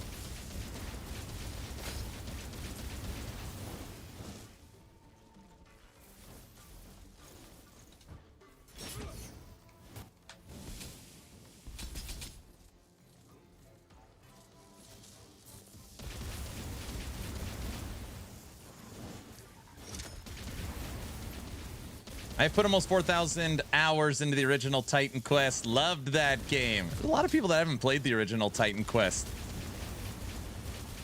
It was funny. Titan Quest was one of my first sponsorships, and it was my first sponsorship on Steam. So when Titan Quest THQ Nordic dropped, it was the last DLC for Titan Quest. Eternal Embers? Called Eternal Embers, something like that. I was the Steam stream for Eternal Embers. It's fun. Titan Quest 2 needs to hurry up. They were ahead of schedule on their roadmap, believe it or not. If you actually look at when they were supposed to drop content, they're ahead on their roadmap. You don't see that very often. Not yet. I must prepare.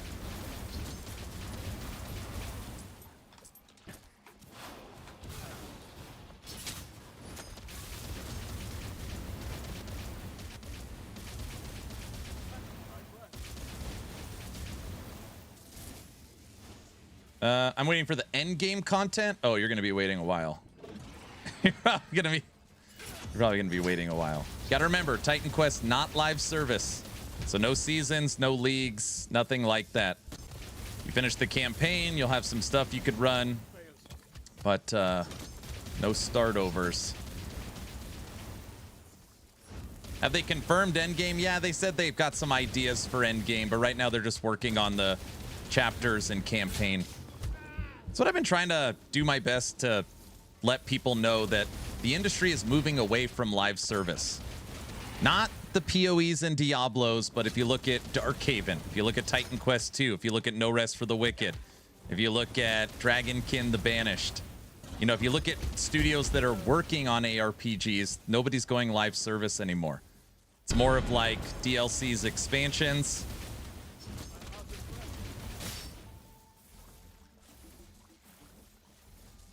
It is so hard to carve a player base with live service. It is like supposedly almost 50x more expensive. And as a community, we expect a complete revamp of the game every 4 months. So you have to be able to, yeah, you have to be able to produce a new game every 4 months that most of the time we hate. And the server costs are like insane. It's, yeah, I don't. It's a lot of work. Oh, yeah. Yeah. Yes.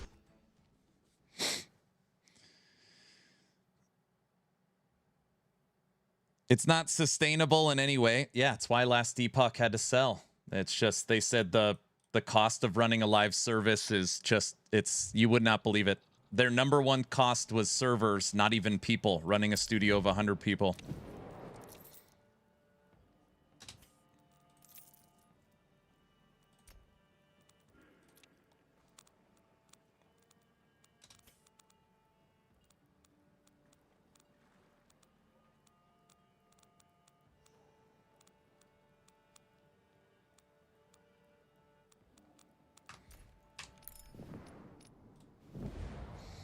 Hello, Aaron. How you doing today? What's up, Devil Dog? How you doing?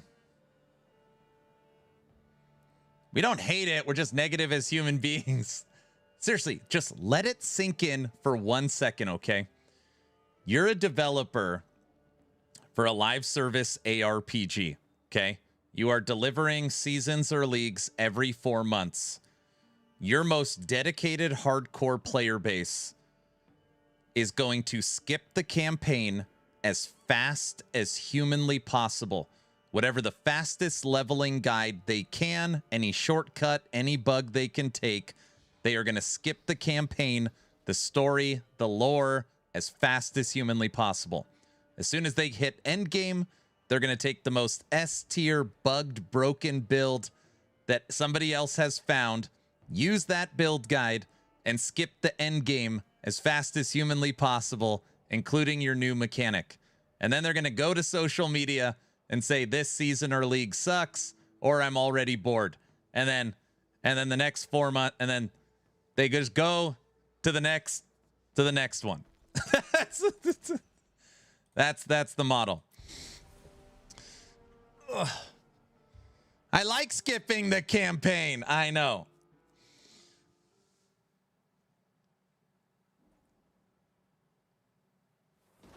And that, kids, is why I played Disintegrate and Last Epoch. Yep. What's up, Ghost? Yeah, that's actually pretty accurate. Yep.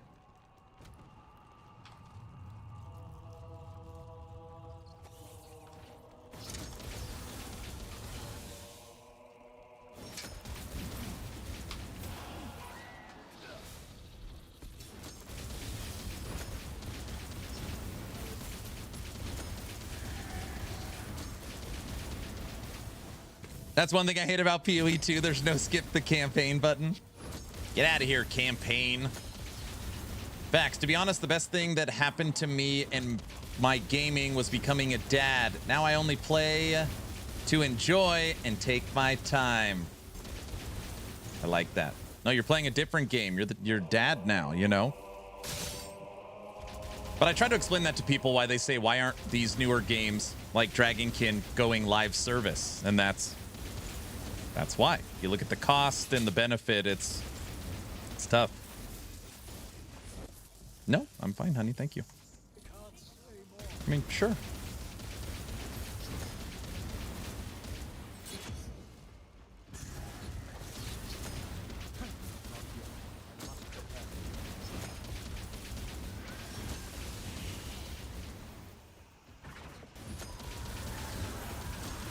We are officially on the last board for Dragonkin on my second playthrough.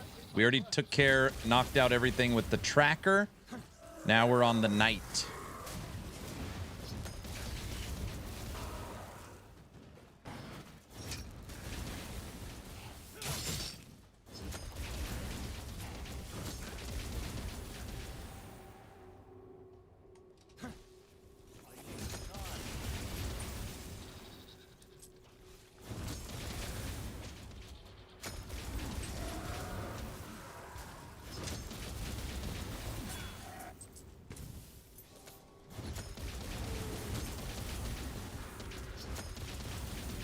hell? What am I supposed to be killing down here?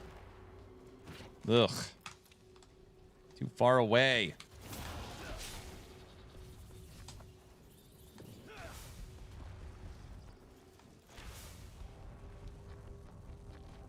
My strength fails.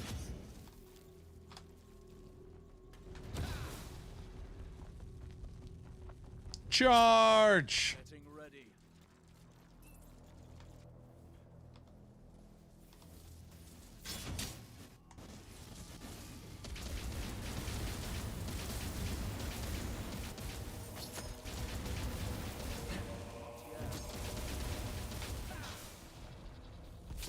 I have no energy. All right. After this map, I'll make an announcement. We're gonna cover a little bit of last Epoch after this map.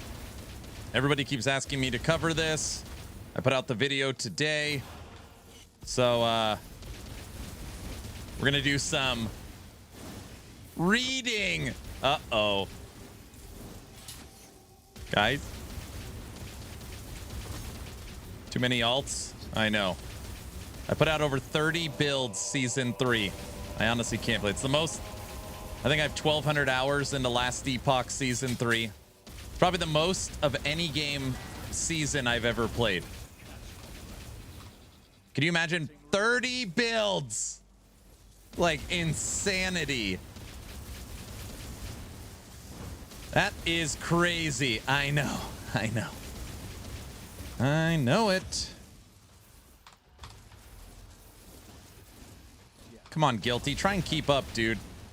Oh, he's not gonna like that. Oh, it's not Guilty. White Tiger, try and keep up. Oh, I thought it was Guilty running around for a second. Reading, gross. Thanks, honey. No, I'm good.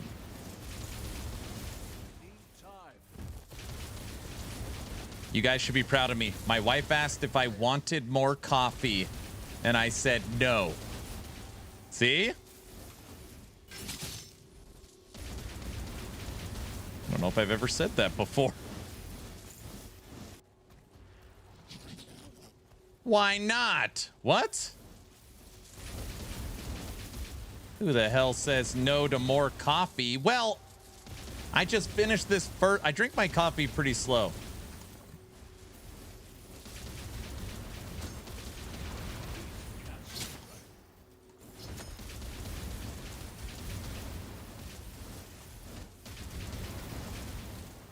Not yet. I must prepare.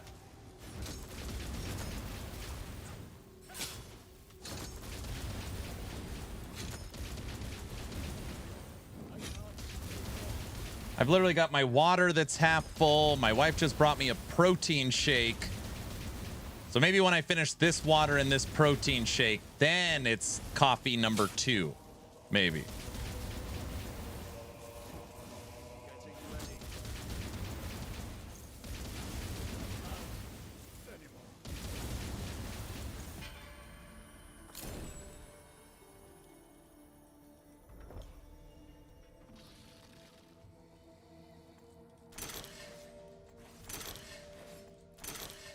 No.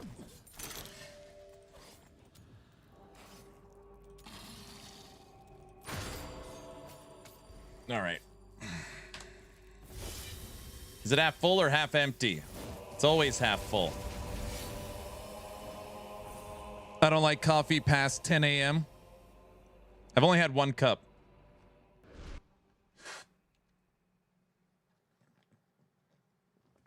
You guys would be proud of me. She didn't bring me a protein shake with a little sippy straw. See, so I don't have a.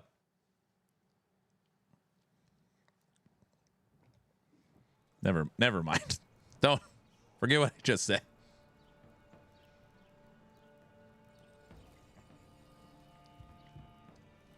Oh, you're in a big boy cup. He's all grown up. You're going to drink it like a big boy. He's getting big. Come on, guys. Oh, he grew up. You know what I meant, guys. All right. Oh man, I do not feel ready for this. Ugh.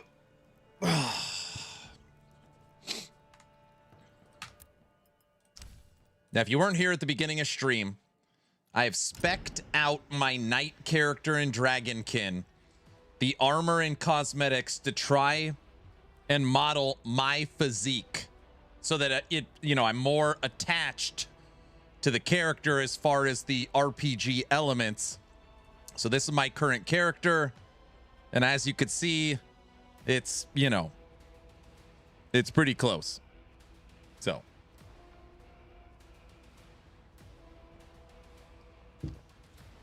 Oh, here we go. For the love of what? What? Is he wearing a child size small too? He doesn't look like a balding 40-year-old man. Oh, come on. Guys, come on. This is what I look like, Now maybe the abs are a little inflated. Because that's, 40, that's tough. That's a tougher one. Guys.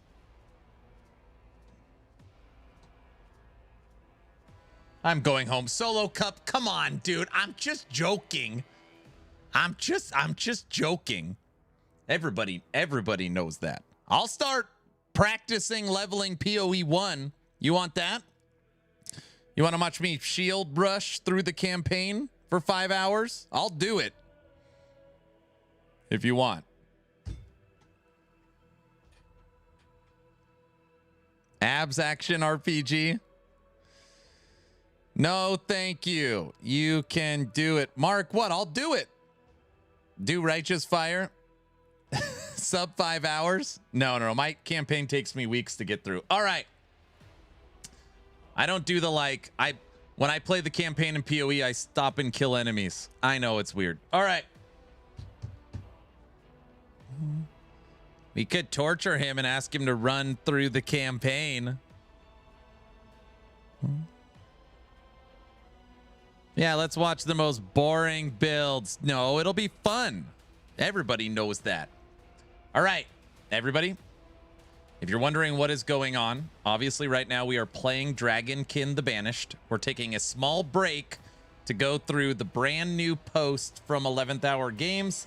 This is the Itera Monthly.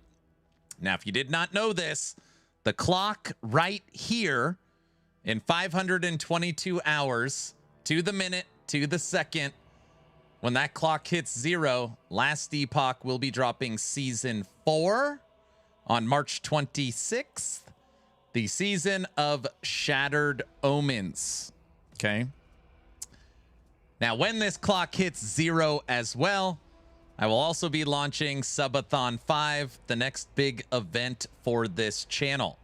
Movie nights, game nights, Aaron After Dark, marathon streams, and some other stuff. So it should be pretty fun. Okay. All right. So let's see what's going on in the world of Itera. Everybody loves this. Woo! Ghost is all excited. Now, the goal for the subathon, just so you're aware, this is an uncapped subathon. So when the clock hits 0, that's when it's over. We think it'll go 7 to 9 days. Not 79 days. Between 7 and 9. Just so you know. That's what we're 39 days. It's not 39. 790. It's not 6, 7. Uncapped 7 to 9 months. A quick 134-day subathon. Do you sleep? Yes, I sleep. 79 days. We got our goal, chat. Don't lie to the people. 7 to 9 months. No, this is going to be a shorter subathon. Everybody knows that. Okay.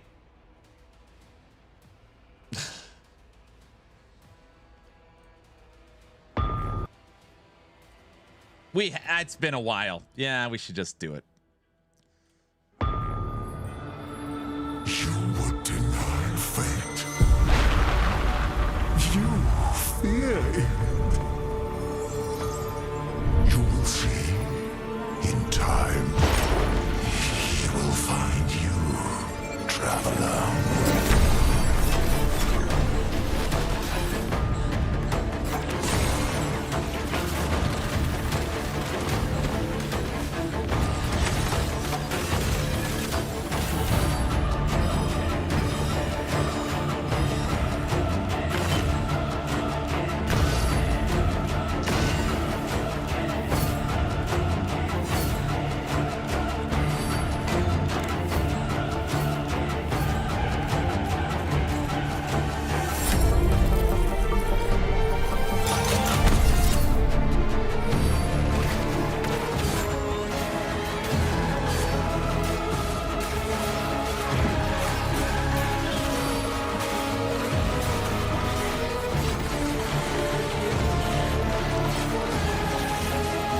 It's pretty funny. So me and the wife are planning like the intro to the subathon. I've already told everybody that I'm not going to tell you what we're doing, but last subathon we did like an intro video. So we're going to do that again to kick off the subathon. And my wife likes, so what's the theme of the season?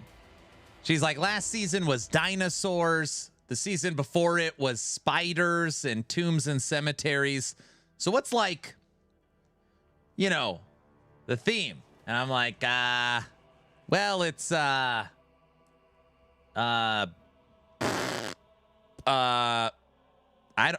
didn't know how to answer. I said mirrors. That's what I said. She's like, mirrors? I was like, yeah, it's like broken glass. And then she's like, the theme is broken glass. I was like, I don't really know how to describe it. So then, this is my wife, is researching. And she's like, okay, well, who's this guy?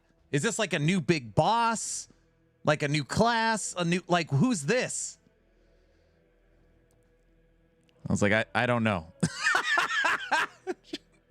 She's like, what do you mean? I was like, I have no idea. They haven't told us. She's like, there's no theme and you don't know. I was like, technically, no. We don't know the theme and we don't know who this is. That's true.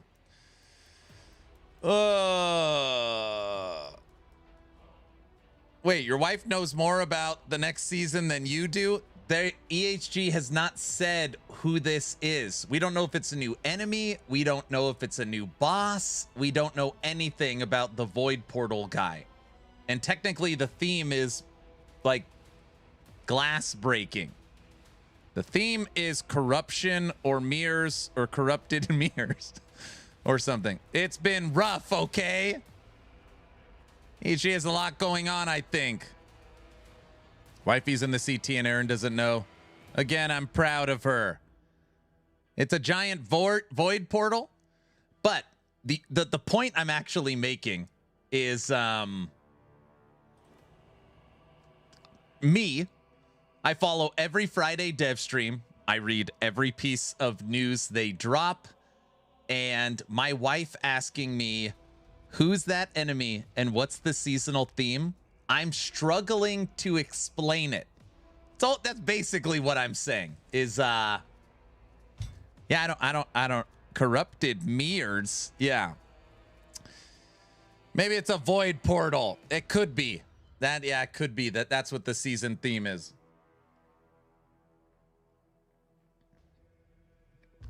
Nevertheless, that's the trailer for Shattered Omens. The Madonna song, Who's That Girl, comes to mind. I obviously don't know what the hell I'm doing. What am I doing exactly? Yeah, it's pretty wild. Yeah, I know. It just, I don't know. Makes me sad. Okay. That's a trailer for last Epoch. They've dropped some stats for us. Now, for anybody out there that didn't think websites like Maxroll make a difference, holy crap. This is the top played skills per class. Lich, Necro, Warlock, Mage, Primalist, Rogue, and Sentinel. And when you look at the stats here, the top 5 skills are basically whatever the meta build guide is. So for example, for Rune Master, the top 5 skills is just the Lightning Blast build. For Spellblade, the top 5 skills are the Shatter Strike build. And then Lightning Blast is also the same for Sorcerer, but only, practically nobody's playing it. Beastmaster, the top 5 skills are EQ Cocaine Bear. Top 5 skills for Shaman is Reflect. This is the Reflect Spriggan build. Hey guys, you're gonna love this. If you didn't watch my video this morning, you guys are gonna love this. So if anybody's new to the channel, we always kind of talk about Shaman a lot in Last Epoch world. The top 5 skills for Shaman, none of them are Shaman skills. The top, let me say that one more time. The top 5 skills used for Shaman, not one of the skills is a Shaman skill. None of them. None of them. Isn't that really funny? Not one. Not one. Sad Shaman. Yes, not one. Not only does Shaman not have a 5th skill, nobody uses the other 4 skills the Shaman has. It is hilarious.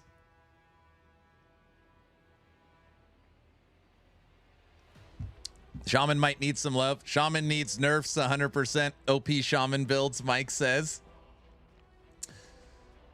It's because so many people was playing Reflect Shaman, 8% of them, that the top 5 skills is the Reflect Shaman.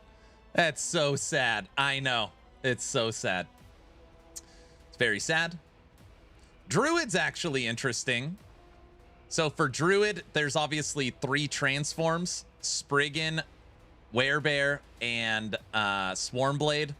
Swarmblade's not on the list. Poor Swarmblade. What else? Necromancer, Flay build, #1 for Lich. Necromancer, summon A-Bomb. I also find it hilarious that summon skeletons is the #2 skill on Necromancer. Who can guess why? Why is summon skeletons on here? If they nerf Beastmaster, more people will play Shaman. A-Bomb? Well, yeah, summon skeletons is A-Bomb food and to blow up the skeletons with Skeleton Mage. Because they die easily. Correct. Yep. Yeah, they're food. They're food. And then the least played class in the game, the least played mastery, Warlock, only 0.8% of players and only 3% of acolytes. Currently in the worst place of any mastery, the Warlock. Don't worry. Tomorrow's campfire for Blizzard Entertainment, they're going to be talking about the D4 Warlock. So maybe we can... You know what? Never mind. Warlock is surprising. I love the Warlock. Yeah, Warlock is the least played. Okay, other interesting stats here. Look at how many people are playing the Rogue overall. 3.4% of players are playing Falconer. 2.6% of players are playing Marksman. And then close to the Blade or the Warlock, only 1.2% of players are playing the Spellblade. It's basically a combined 7% of the population plays Rogue. No, basically nobody plays Rogue. Here is the Ballista build. This is Heartseeker, and this is Shadow Cascade. 3 for these 3. I'm surprised Lich is as high as it is. Well, the reason why Lich is as high as it is because Season 3 was the Lich rework. Lich got a brand new skill in Flay. It got new items. It got the updated Aura of Decay, updated Harvest, and it got a new passive tree. So the build sites, the content creators spent a lot of time on Lich. So that's actually not surprising. If anything, you would think that the class that had the most updates would be played more than, 1 in 10. Yeah, that makes sense. Now, this is the one that people probably aren't surprised. The #1 played mastery for Season 3, Void Knight.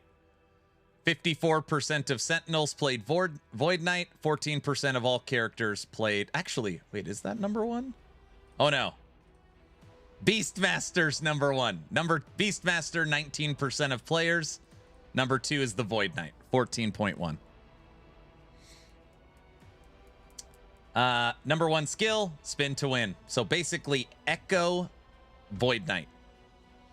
Behind it, pretty close, is Judgment Paladin, the meta skill for Season 2. And then the poor... Aww, this... I would think that EHG sees this and gets sad. freaking Forge Guard. It's almost in Warlock land. 1.1% of players, only 4% of Sentinels play the Forge Guard. And if you look at this build, it's basically forged weapons. So if you're playing minions, I don't think they care. Look at the poor Forge Guard. I know. How are there more Forge Guard than Warlock? So, I mean, my forged weapons build is like a 1300 corruption build. It's strong. It's just, you know, not a lot of people like temporary minions. So this is like the temporary minions build. Again, it's not bad. It's just, if you're going to play a minion build, are you going to play Beastmaster? Are you going to play Necromancer? Are you going to play Ballista? Are you going to play temporary minions? It's just, yeah. So they dropped this data, which I found fascinating. The question is, are they going to use the data? So is Warlock going to get any love? Is Sorcerer going to get any love? Is Swarmblade going to get any love? Rogue, we know, is getting a ton. This is the least played class in the game. And then is Forge Guard getting any love? It's pretty interesting. Feedback Forge. All right, here we go. This is what basically is the new data for this post. So they are continuing to rework older uniques. So there's hundreds and hundreds of items in the game, and most of them are useless. So they're slowly boosting some of these items to try and make them better. Volcanus. So the Magma Shard melee hits from a 15% chance to a 30, and the Magma Shards now go farther. I don't know if this is enough, but at least you could test it. Battle Mage's Endeavor added 2 additional chains of Lightning Blast when you hit at least one enemy with the melee attack. It's probably still not any good. Gaspar set is pretty interesting. Why are the least played my favorites? I like Source, Warlock, and Blade Dancer. I like Source too.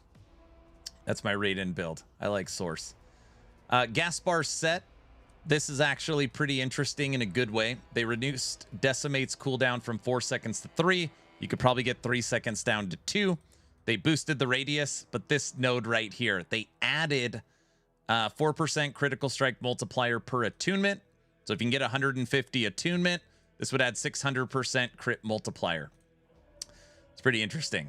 And then you could get crit strike base per intelligence. So this set, Gaspar set, might actually be legit. The Elusive Sword, they added 1 to cold melee, 1 to cold lightning, and reduced tidal wave cooldown from 2 seconds to 1 second. This will probably still be terrible. And then the Doom, reduced Doom pulse cooldown from 4 seconds to 2 seconds. You can probably bring 2 seconds down to 1 second. So not too bad. Everything is a buff. So whether you think it's enough or not, everything was buffed. They're not talking about any nerfs right now. Trigger limits. Trigger limits. We've heard that trigger limits often felt more restrictive than empowering. Season 4 loosens several of those constraints. So Pillager's Gold. This is the relic that gives you burning daggers. Remove the cooldown on throwing burning daggers and increase the amount you throw per burning dagger up to 2. Dragonflame Edict, we'll cover this in a second. Bane of Winter, we'll cover this in a second. All of these we have pictures for. And then we get to Primordial Uniques. So, as a lot of people know, Wildfire Embers, the Primordial Fire Amulet. People thought that the wording was incorrect and that it sucked, so they're buffing it. Twice per second while in combat, your ignites on each enemy within 15 meters are spread to one other nearby enemy, and you have a up to 30% chance to create a Wildfire Ember Wisp next to the ignited enemy. And they're trying to be more specific. Okay, what the hell does that mean? Developers note, this is smart. Excuse me. This means if there are 2 enemies within 15 ignite stacks, after their 0.5 seconds, 2 other enemies will gain those ignite stacks. 0.5 seconds after that, 4 other enemies will gain those 15 ignite stats. It continues for as long as those ignites exist, and there are enemies for the ignites. So basically, as long as the ignites are there, it just spreads every 0.5 seconds until the ignite goes away or the enemies are all dead. Harmony the First, it'll be easier to get legendary potential. Gavel, one of my favorite primordials. I use this on 2 builds. They're buffing the attributes, and it's going to be easier to get LP. Thank you, 11th Hour Games. The Spirit Staff, I use this on Avalanche, is getting a buff to mana and attunement, and it's going to be easier to get legendary potential. And those are the primordials. I will say, I wish 11th Hour Games gave us at least 1 new primordial every season. I feel like that's not unrealistic. So 1 new unique that we can mess around with from the season 3 mechanic, just to breathe life into it all the time. We're not getting any new primordial unique. Okay. New support site. New support site. So if you go here, 1 new primordial would have been cool, yeah. So this is Derek's baby that he's working on. Accounts, last epoch FAQ, bugs and feedback, technical support. You could type in here what you're looking for. So just a little wiki and a way to submit feedback. So he's trying to find a way to give players information and then simultaneously give us a voice if you want to see something changed. So this is the brand new 11th Hour Games support page that they linked inside of the new Atera Monthly. I like the new support website. I think it's a great idea. It makes it easier to give feedback. Yeah, instead of having to go to Reddit, which EHG doesn't even control the Reddit. So it's like this is something they can control and keep the flow of information there. Mike's teasers. Okay, so I've already covered all of these, but we'll go through them pretty quick. Every single attribute is going to have a conversion. Intelligence conversion is madness. It shows here on a corrupted, you can get minion melee. You can get 1 to all skills on amulet and helmet as a corrupted modifier. First example of a corrupted idol, bees. New corrupted modifier, bleed chance with multiplicative per bleed. Another new corrupted modifier. 11th Hour Games has told us you're definitely going to want to have your items corrupted. Now we know why. 12 to all attributes with at least 7 corrupted non-idol items equipped. So there's going to be bonuses that you could take advantage of if you have more corrupted items. Logi's Hunger, Minion Amulet. They added attack and cast speed for minions. Frozen Eyes of the Formosus. They've added a 40% minion cooldown for Cold Necro Army. Dragonflame Edict. They've removed the cooldown on Dragonflame Nova and made it where it could trigger 3 times per second and added 1 to minion skills. Bane of Winter. They've made it where it could trigger 5 more times per 2 seconds, added 11% to Winter Bolt and 2% multiplicative. This item got a huge buff. Raven's Rise. This will be the new best in slot minion gloves if you are using casting minions. They added a 30% minion cast speed, which rivals a T7 perfect affix on Julra's gloves. These are if you have casting minions, these are insane. Stormcrows, wraiths, mages, they're insane. They're insane. Wings of Discord, they added a 50% increased dodge rating affix. Dancing Strike skill for rogue, they removed the cooldown. The new skill Blade Storm is going to have a cold and poison conversion, and the base skill is bleed. Shadow Rush can get turned into a traversal skill. And those are all the teasers from Friday. I'm going to make an elemental B source next.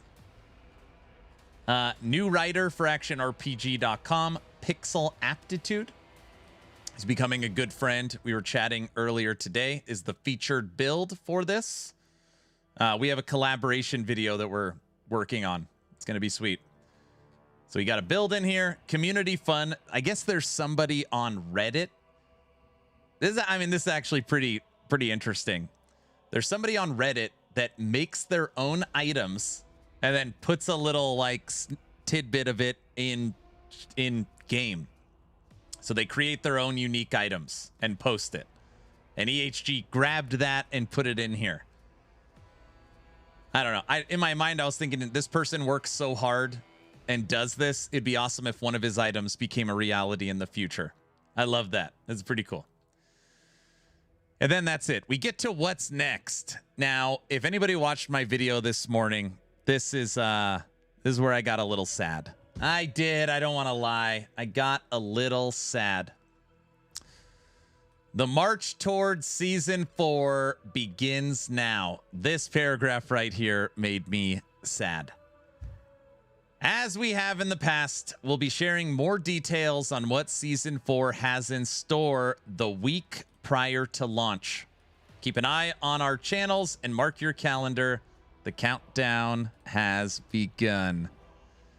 Now, the reason why that makes me sad is that it is 22 days until we have season 4, or 521 hours. And this means that they're not doing a podcast tour. They literally, it's not keep an eye on the details, podcast coming up, and hype week coming up.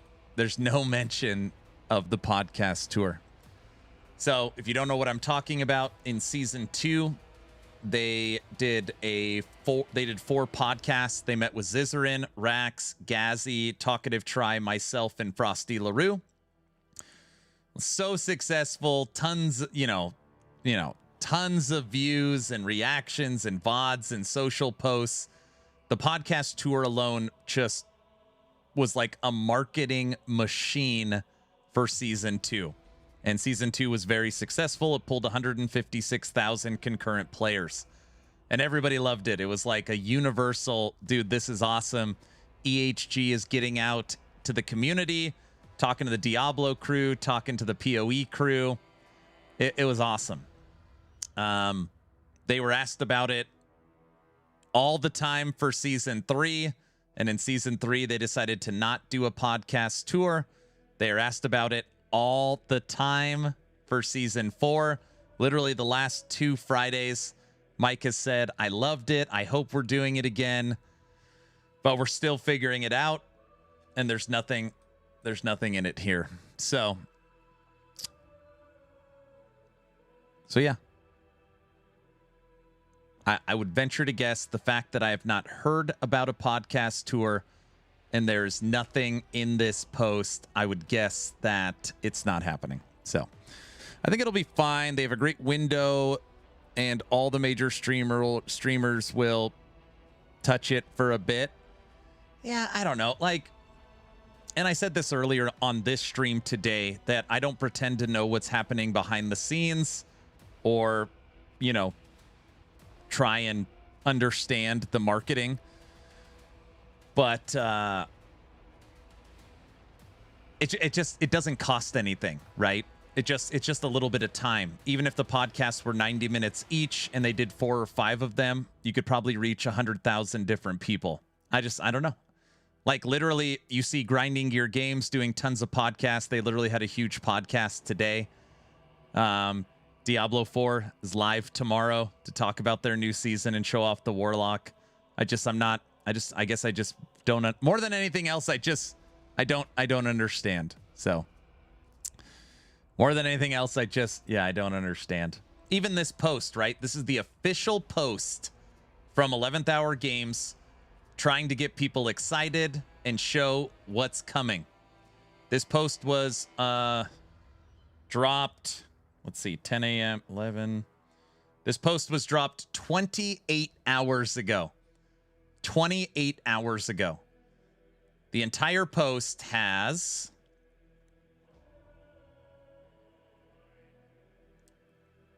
2,200 views and 20 replies.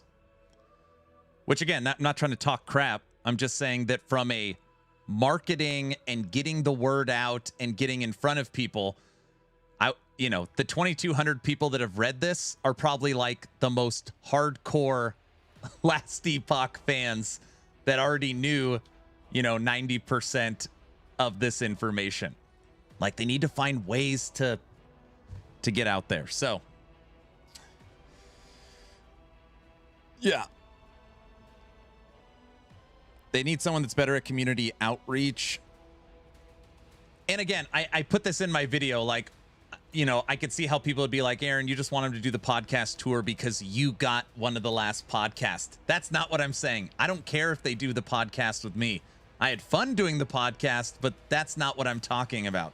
I'm simply talking about building up the season, getting eyes on it, getting more people, you know, to talk about it. That's really what I'm trying to say, more than anything else. So, nevertheless, I would guess we're not going to see anything else from them until Hype Week. So we'll have the Friday dev stream,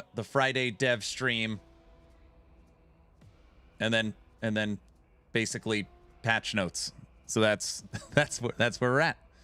Just kidnap Mike and make him do a podcast? I don't know.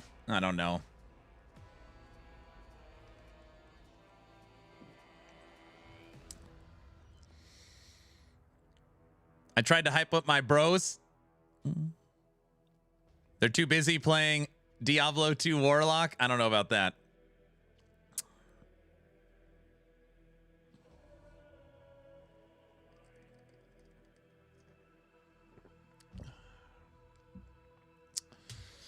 So that's the post. That's the Atera Monthly. That's the video I put out this morning, breaking this down. That is the new news. That is any questions?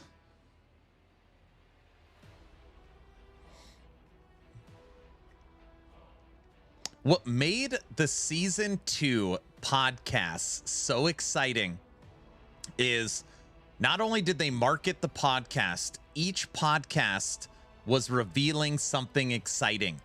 So my podcast was patch notes. So we basically were, the patch notes, you know, was the reveal of my podcast.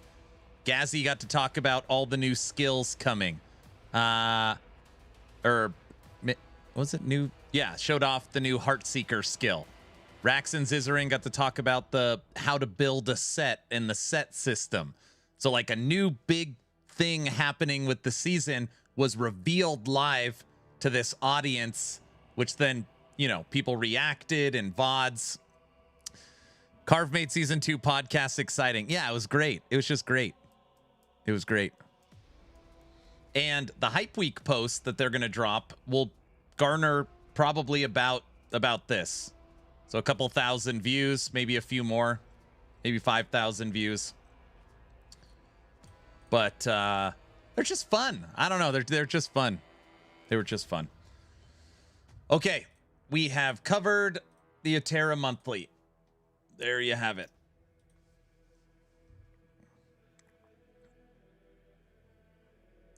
Aaron, can you explain the last picture of the post? What was it? I already closed it.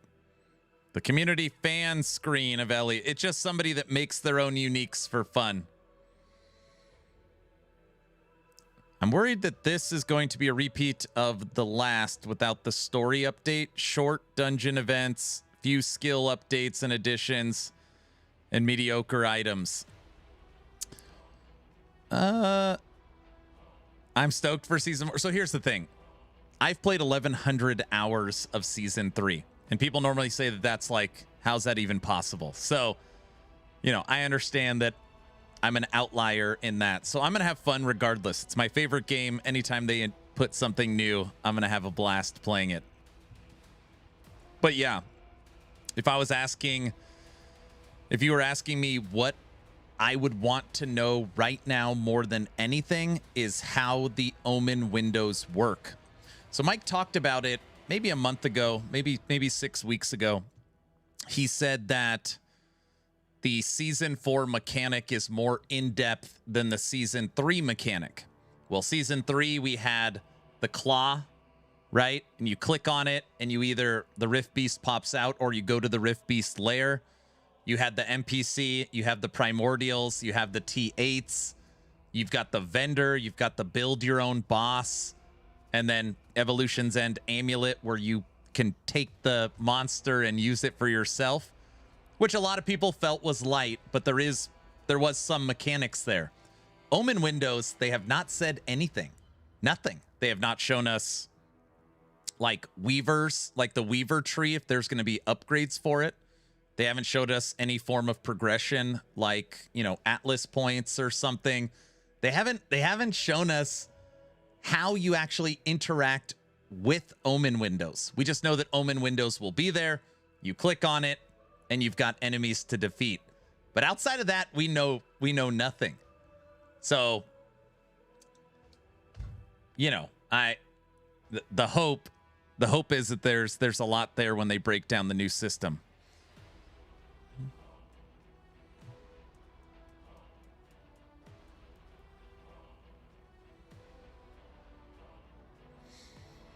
Aaron, last Epoch had great Twitch streamers before 1.0, and now only really have yourself. I wonder if those streamers will come back. I'm sure they will. I don't know how long they'll play for, but I'm sure they'll come back. Twitch streamers in the ARPG space, if there's nothing else going on, they'll for sure come back. I don't know for how long, but they, you know, it's going to have Twitch drops. There's probably going to be a support your streamer. Like they'll I'm sure they'll come back. I'd be surprised if they didn't. Have they said if there's going to be any new bosses for season 4? Supposedly there's one. 12 more days till console. Finally, the long wait is over. Yeah, for Dragonkin. There is a fan theory there's a hidden boss. Yeah, but no confirmation.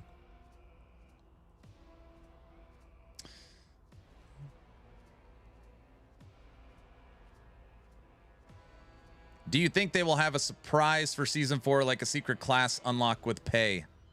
Wait, are you joking? No. Paradox classes are like a year away. No.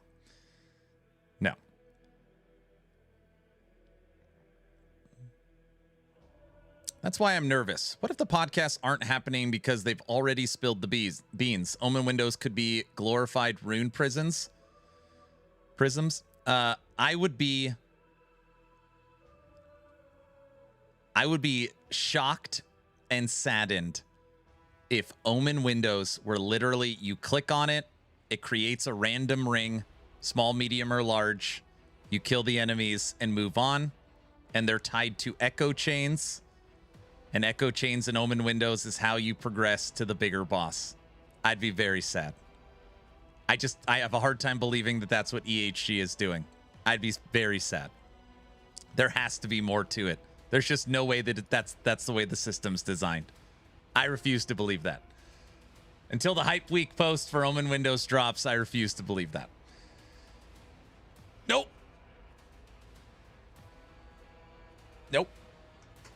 It's prepared to be disappointed. There's no. I don't accept that. I'm going to try LE for the first time starting season 4. I'm not a fan of following build guides. Do you think I should at least watch a crafting guide to get a better understanding? Yeah, I mean, you could watch my crafting guide. If you go Blue, you're literally on YouTube. I have a Last Epoch boot camp. Boot camp will teach you all the systems. If you watch one guide, watch my intro to crafting. It won't give anything away. But yeah, crafting's a lot of fun. I remember exactly how I felt when I watched the content reveal on season 3. I saw it was only 10 or 12 minutes, and I knew it was not going to be for me. There's something wrong when Dragonkin's Endgame is more exciting than LE's. And again, no Endgame changes. I'm biased as I'm a fan, but I can understand what it needs, and it's just not getting it. You think Dragonkin's Endgame is more robust than Last Epoch's? I would love to hear how.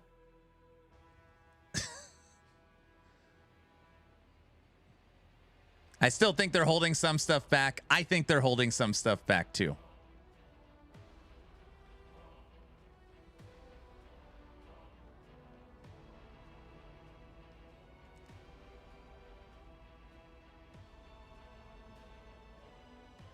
Crafting and LE is the best for me, especially with my brain. Crafting's the best. Too much copium? I like Dragonkin. Everybody knows that. I played more Dragonkin as a streamer probably than any streamer on the planet. I like this game a lot.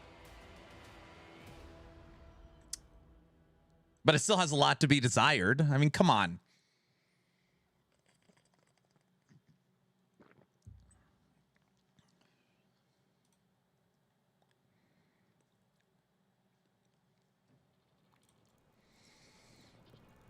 You're talking about practice? Talking about practice.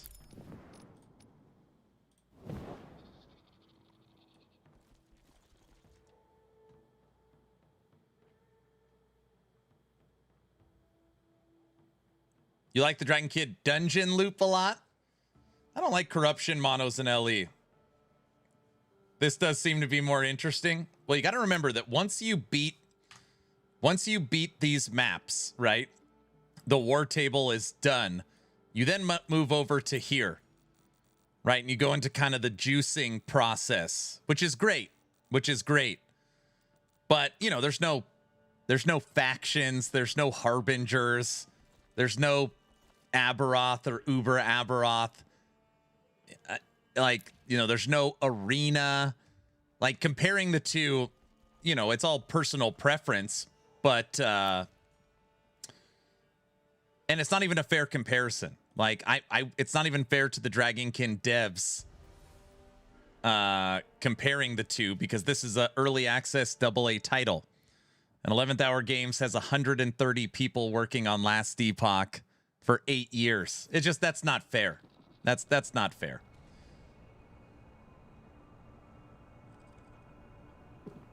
And their live service.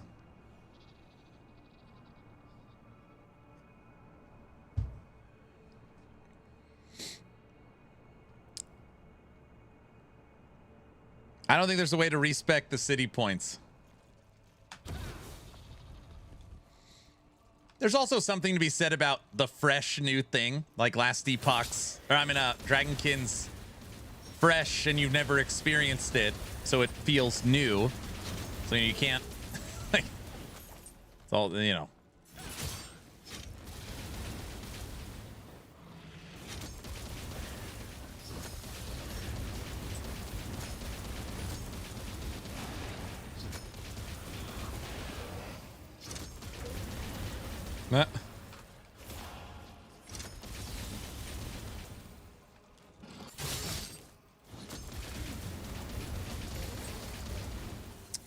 I also feel like the endgame argument is kind of weak. The endgame argument. I feel like this is almost a daily conversation we have now. If you remove Path of Exile 1, what ARPG truly has a good endgame? Some people will say Torchlight Infinite, which is basically PoE 1. And normally the answer is, well, none of them are actually very good.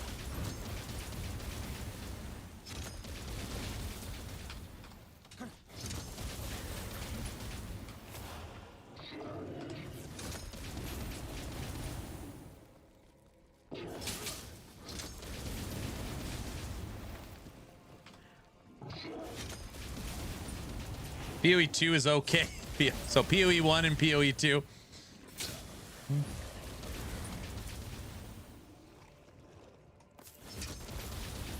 You are forgetting Wolson's endgame.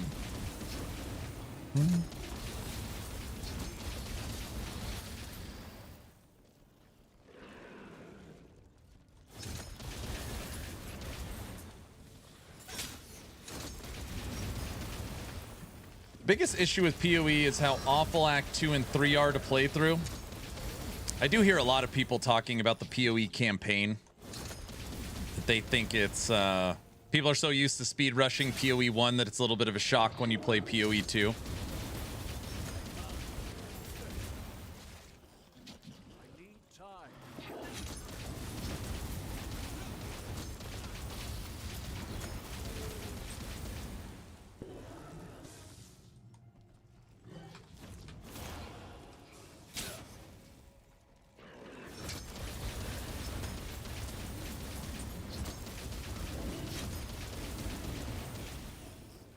Why is your skill not spending fuel? It is spending fuel. I'm just leeching fuel fast enough that you can't tell. Cost 48 fuel.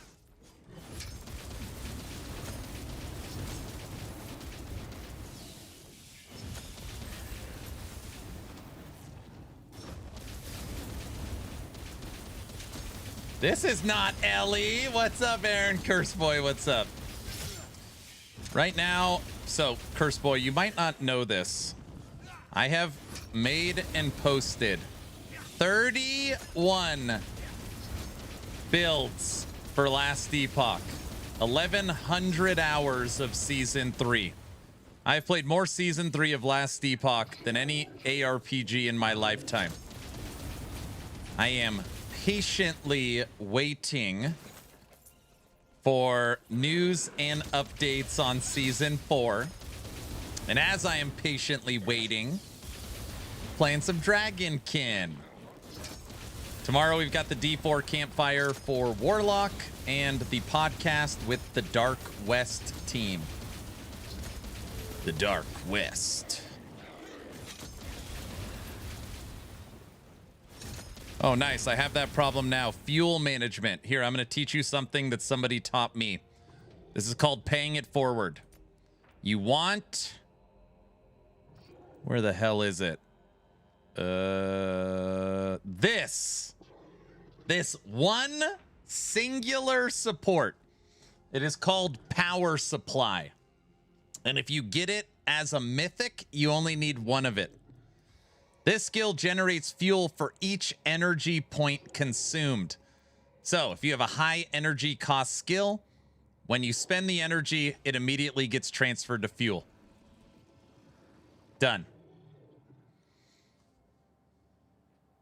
I can't see anything with the podcast ad there. Oh, brother. Power supply.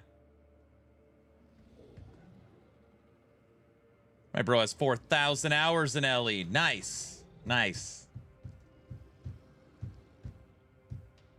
Power supply. Thank you so much for that.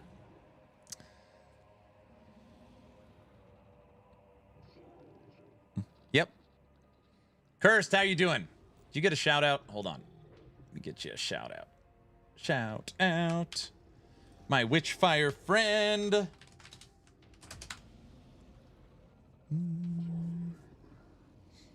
You have been shout out. Yeah, that's what you need. Power supply.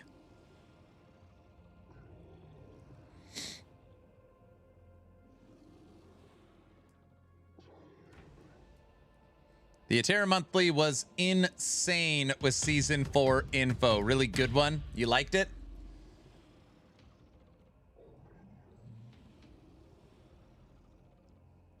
You like it?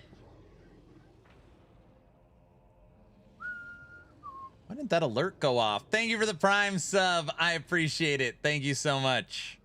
Thank you. Thank you.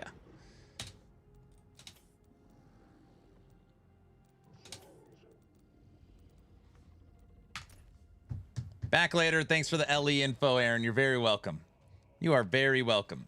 Guilty Summoner's taking care of all the city invites. He is a officer and he's taking care of all the invites. Some of the changes for the Atera Monthly had me excited.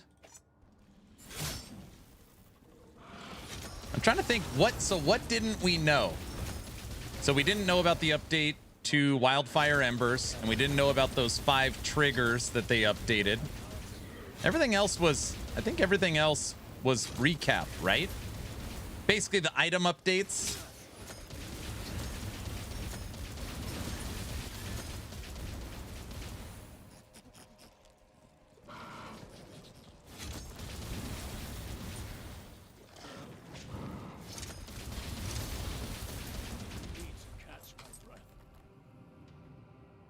I've been chatting. I don't even know what the hell, where the hell I'm supposed to go.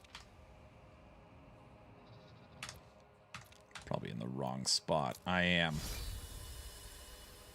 I mean, it's almost a full overhaul on trigger items, old uniques buffed, and buffs to, yeah, so the items, to the primordials. Yeah, for sure.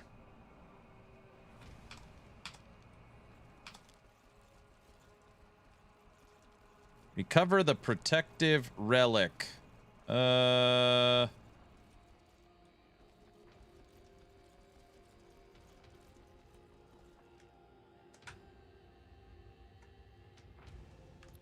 I losing my mind? Don't answer that. Forgotten Oh, is it right? That's the portal's right. No, that's the portal I just took. Right? I don't know. I think the more I watch, the more I want to buy it. Is this game good? Honestly. Ooh, honestly, I was gonna lie to you. But now that you said honestly, I gotta tell you the truth. Yes, it is good. Might be bugged. Head to town and reset it. It's fine. I gotta go through all my mythics anyways.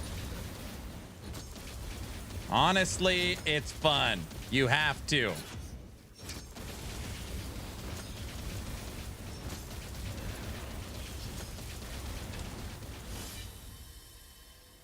It's so fun. Yeah, it's great.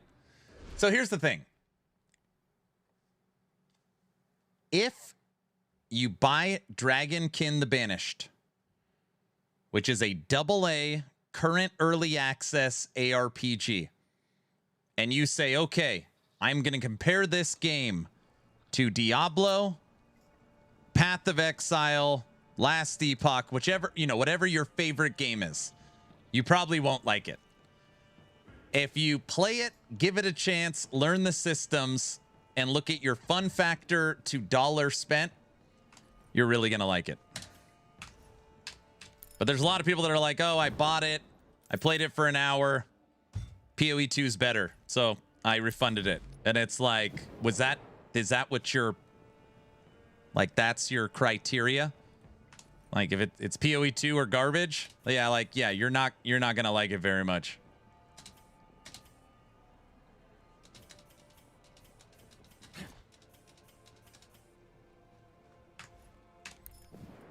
Nice expectations. I mean, if you're limited on time, like I just don't have I don't have time to play a lot of these games.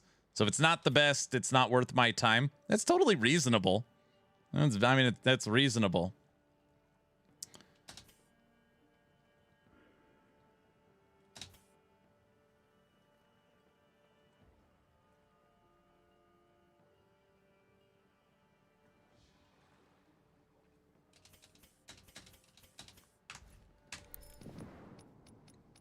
D4's coming back. It's tomorrow's stream. Tomorrow.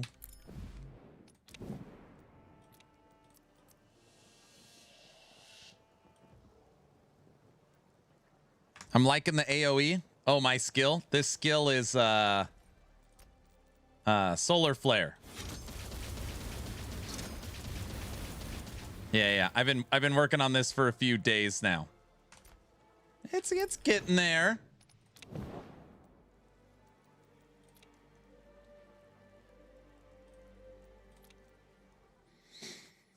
I played their previous game, Chaos Bane, and it was pretty meh. Does this one feel familiar? Well, keep in mind that this is their second attempt at an ARPG. So they're trying to take their learnings from Warhammer Chaos Bane and apply it to Dragonkin The Banished. I could tell you as someone that played actually a ton of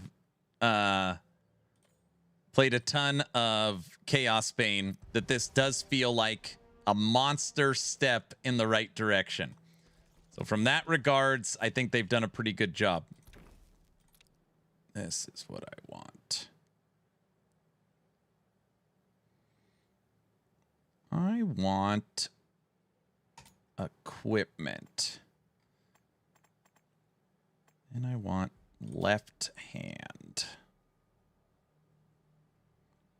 Crit damage.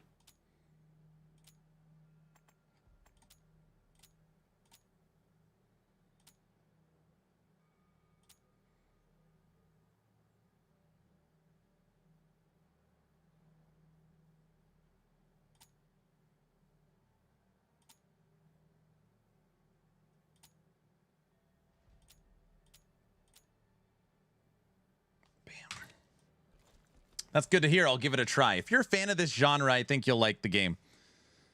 The skill system is miles ahead of Chaos Bane. I'm dropping a video on the skill system tomorrow. Just something that I could point to people to and yeah, it's pretty good. It's pretty good. It's pretty good. Oh, we're on the Titan Quest 2 level. This game's built on Unreal Engine 5. So every time I play this level, it reminds me of Titan Quest 2. This is like the, what is it, nighttime? Or I guess maybe it's early morning, so it's not bright. But if you play this level when it's sunny, it looks exactly like it. All right, Cursed, have a good one, brother. Thanks for the raid. Hope you have a good rest of your day.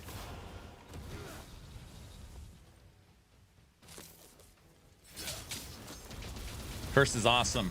He is a new writer for actionrpg.com. Got his Witchfire build up on there.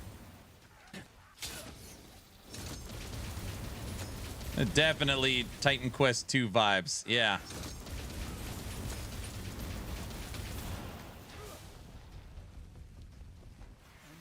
Fun fact, Marvel Heroes was made on Unreal Engine 3. No crap. Diesel, hello. How's work going? How's your hand, man?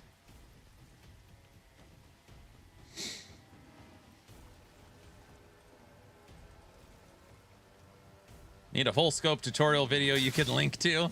Well, I've got character customization now, and I'll have Ancestral Grid. After that, I think I'm going to need Endgame breakdown, and that should be it. Here's the character customization. Here's how to make an Ancestral Grid. Here's the Endgame. And that should do it.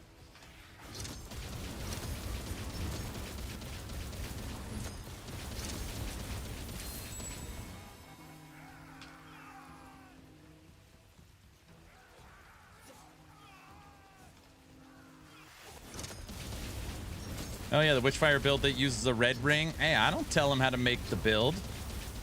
What about a city guide? Oh, brother. Is it more like PoE or LE? Wait, in what regards? I cannot wait for Marvel Heroes Omega to release 1.0. Back from the Dead. Mr. Orange plays it all the time.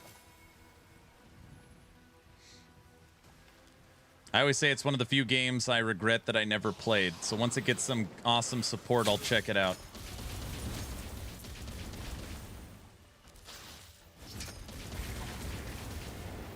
Get out of here, fishies. I want to see you play Toxic Commando. It's sick. Is it? By complexity. How complex is this game? It's closer to LE than PoE 1. For sure. If that's, yeah. But it's got a ton of character customization. You basically got 8 different passive trees that you get to select from. 17 different skills. Of the 17 different skills, all the skills can roll basic, core, or ultimate. Of the 17 different skills, they could roll basic, core, ultimate. They could roll cold, fire, lightning, toxic. And then you got 60 different wormling skills. You've got your skills. You got your actual skill tree, your equipment, your talents, your city. Yeah, there's a lot going on. Mr. Sleepy Clat played Dragonkin for 10 hours 4 days ago. He was hanging out here the other day talking. I remember Sleepy Cat. I raided him during Subathon 3 a few times.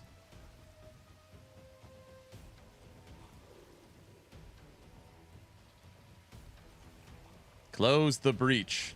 How does conversions work? You said it can have any skill element. This game does something that is very interesting. Okay, you ready for this? It has full adaptive damage. So what it's going to do is it's going to look at all of your gear, all of your talents, your ancestors, your wormling, and whatever has the highest damage total, it's going to give you that damage type. So under the weird example that you were spec'd into poison damage, but your character actually does more damage lightning, it's going to adaptively flip your build.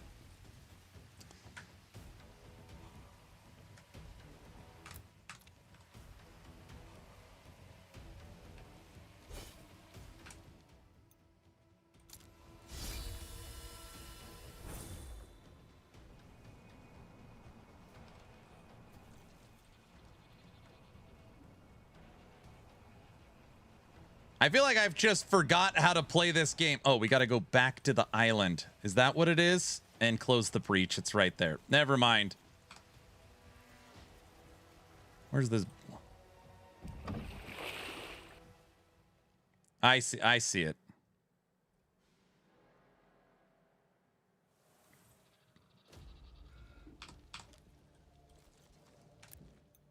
Oh my gosh, how the hell do I get back there? Find that boat.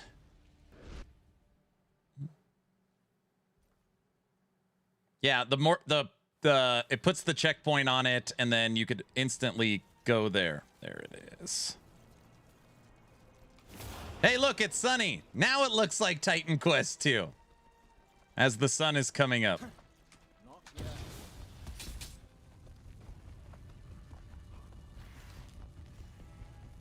I can't stay more.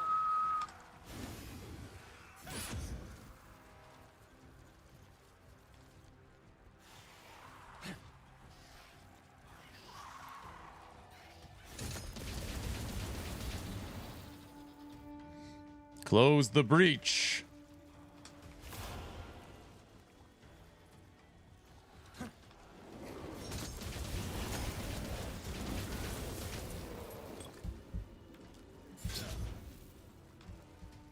can't.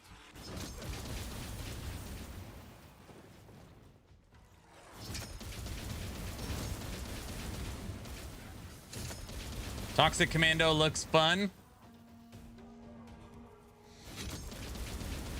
Should I get Chaos Bane? What's it like? If you like isometric action RPGs like this, and you're a fan of the Warhammer fantasy universe, not 40K, yeah, I think you'd like it.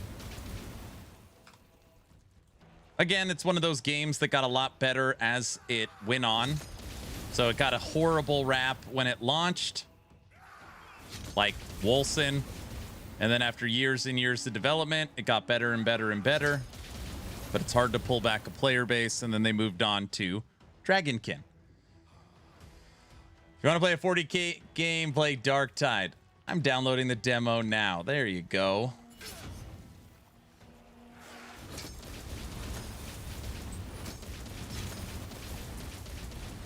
That's the spirit.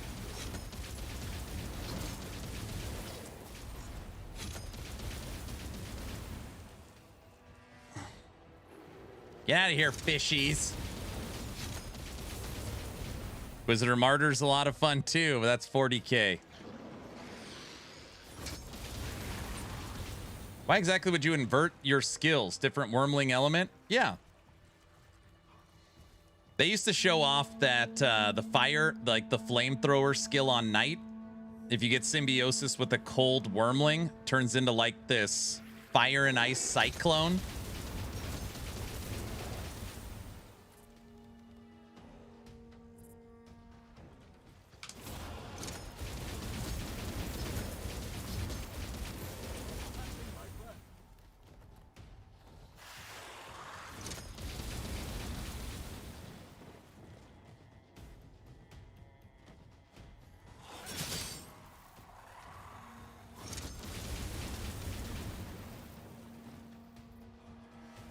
Ah, sick. Okay, right now I'm running fully maxed out chain lightning, but my wormling is also lightning. This is what I missed.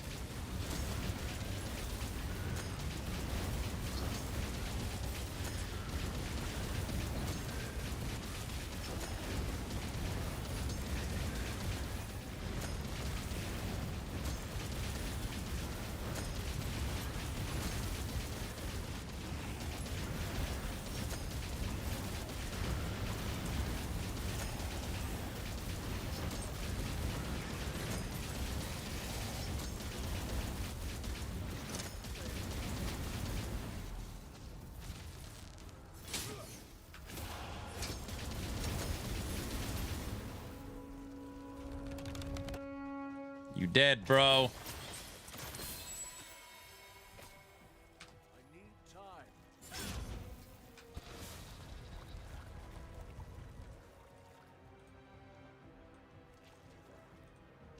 Leave the island.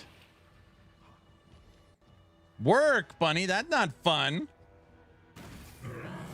It's you, McMuffin.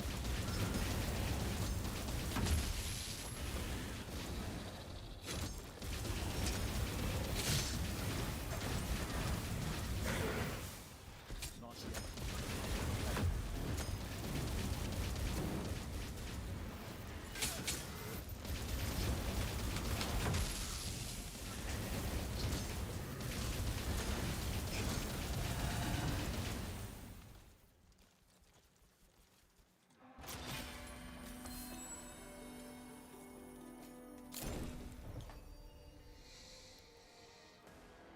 So what does the banner actually do? A whole bunch of stuff. Bonus attack, resistance, barrier. Yeah.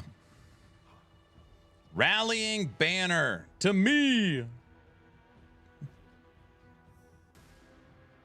See, it does a lot of stuff.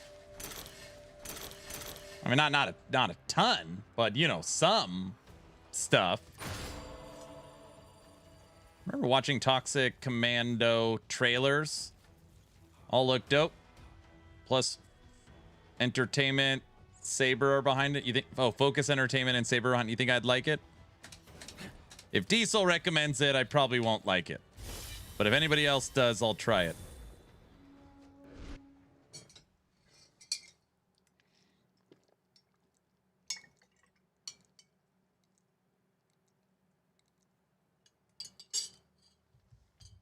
I'm just kidding, dude.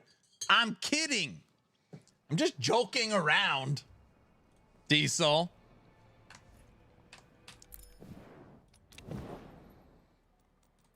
Guys? Max HP, attack speed, ice block. Berber. I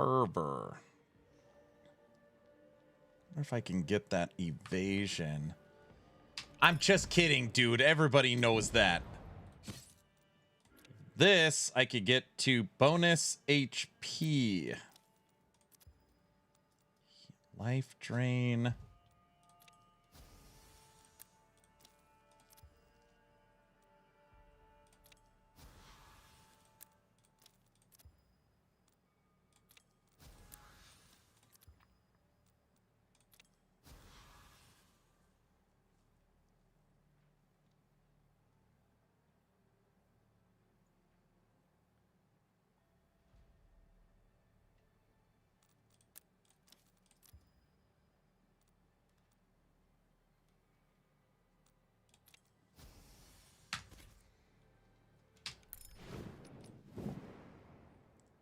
Yeah, he's just kidding. See, Shin gets it.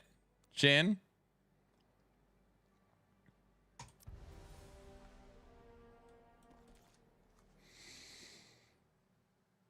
Stop it, Heavy. That's not funny. All right.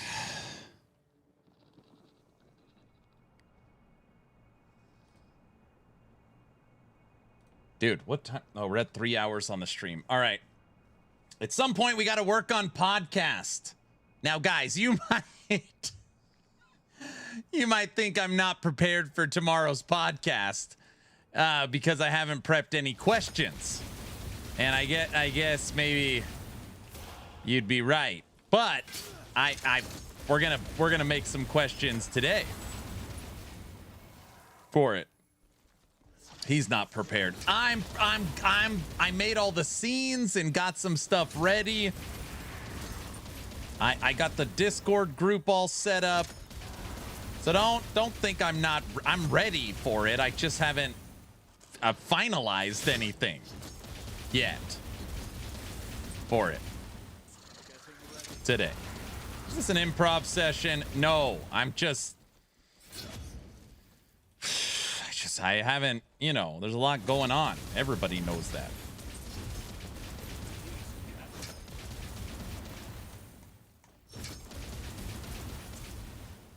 First question. So, do you guys like stuff? You want me to ask that? Oh, brother. You know, I just can't prepare podcasts when I'm dragonkinning the whole time.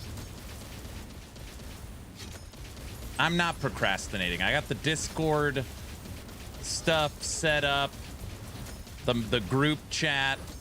I got the scenes with 4 cameras semi-set. I just got to place the cameras today.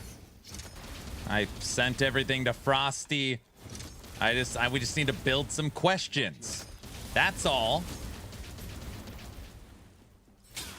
Why isn't the new game more like Path of Exile? You guys, we're not just going to talk about Path of Exile the whole time, okay? Right? Wait, are we? Is that? No, we're not.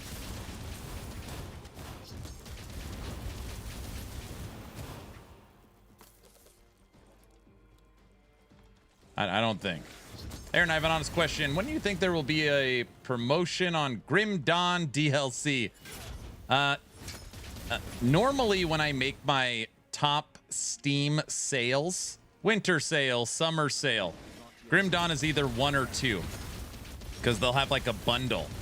If you're asking when will there be a sale for Fangs of Astercon, the newest one when it launches, I have no idea.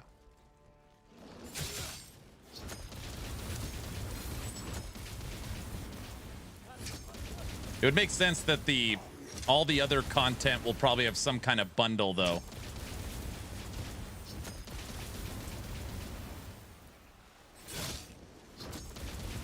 Grim Dawn has a sale every major event. Yeah, exactly. Bingo. So you shouldn't have to wait too long. If you're patient, you normally get it 90% off.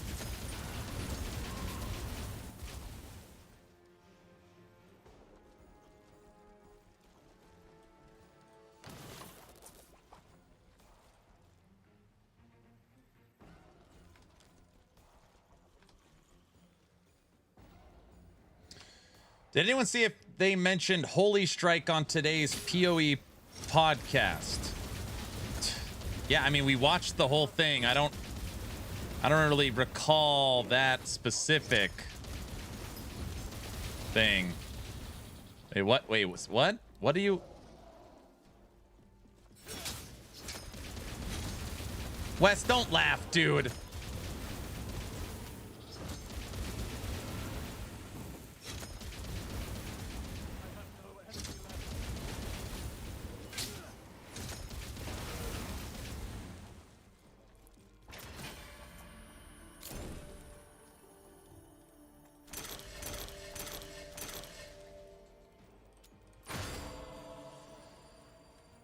I would love a physical wormling, me too. They said they have a surprise for 1.0 that I couldn't get any info on. We're getting 3 acts of the campaign. We're getting balance, bug fixing, polish, and we got one other big surprise that we're not going to tell you. So it's not a class. That's exactly what everybody was saying. It's Necromancer. They're like, no, it's not Necromancer. We're like, oh, dang it. Imagine what it'd be like, though, if it was.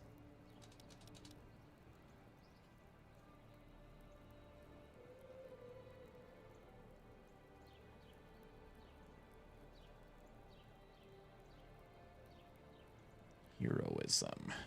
Nice. Bonus gold. Ugh. It's the new streamer client. No, it is not that either. Everybody knows that. This is the final board. Wait a second. Did I get my 4th tribute slot? I did. Don't even using it.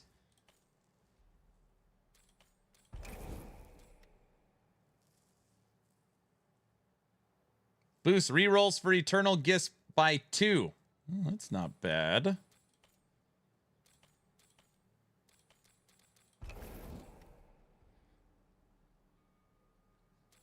Become invulnerable.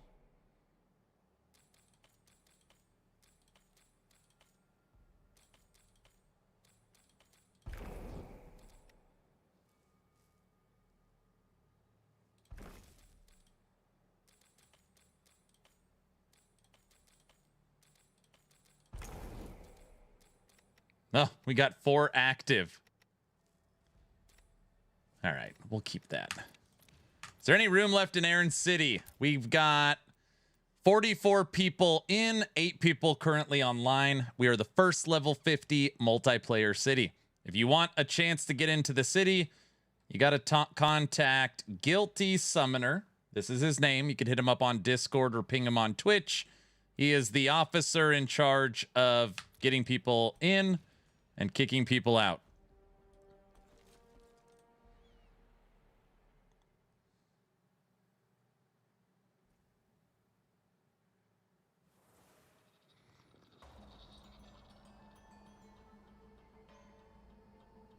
Grim Dawn's itemization crushes PoEs. Grim Dawn. Hoofprint, what's up? Who do you got on the podcast? I'm sorry, I missed a couple of YouTube chat. So tomorrow, me and Frosty LaRue are bringing on the Dark West. The Dark West. This is a brand new ARPG. And maybe we could start building questions for this now. The Dark West.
So, this is a new isometric action RPG that is currently in development. You don't know this about me. My favorite genre of movie is Westerns. The last movie night we did on Discord was The Good, the Bad, and the Ugly. And yeah, a Western ARPG sounds awesome. So tomorrow we have a little bit of a later stream. The podcast is March 5th, 7 p.m. PST, where Wooly and Lighty are coming on the podcast. So it should be a lot of fun. That is tomorrow. But, you know, I just thought instead of me just typing out a bunch of questions, we could build the questions together. Because I haven't started building the questions yet, because I didn't want anybody to not have their voice heard. So because of that, we're starting now. So but if you have any questions, question for the Dark West: can you play the game point and click? The video makes it seems like controller or WASD. Excellent question. That was a question I was gonna ask. Perfect. That's great. Good start. I want a Cowgirl Thorns damage build. Who invented liquid soap and why? Very funny. Oh, brother. Wes, you know what I'm talking, you know. Ben, what up? Ask about planning future classes and the process in which they consider it. Okay. I know they've already dropped a video on another class called the Padre. Ask what they'll be adding a necromancer. Oh yeah. Okay, 3 questions submitted. What is their favorite ARPG? I'd rather ask like what ARPG influences them the most, but I guess that's kind of the same way. The Padre, yeah. Will this game have battle passes? So that question is around how do you plan on monetizing it? Here. Okay, pause your questions for 1 second.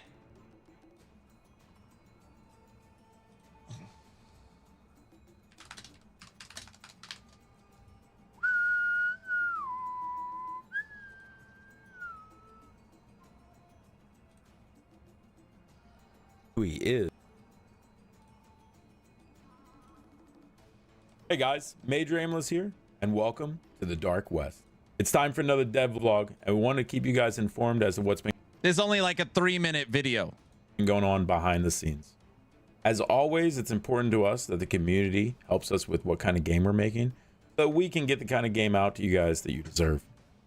Today we want to take some time and show you what's been going on with our second class, the Padre. When we started working on a second character for the Dark West, there was a lot of question of what we should do. And one of the things that I've always really enjoyed in ARPGs is a caster, but a normal spellcaster, a wizard, a magician doesn't really make sense in the Dark West. So I was like, how do we translate that to our game and our vision? And you know, thinking about it for a while, one of the things that came to me is, you know, we have good and evil, dark and light is a big theme in the game, and there's a lot of overlap, and there's, you know, a lot of times that it's not clear cut on either of them.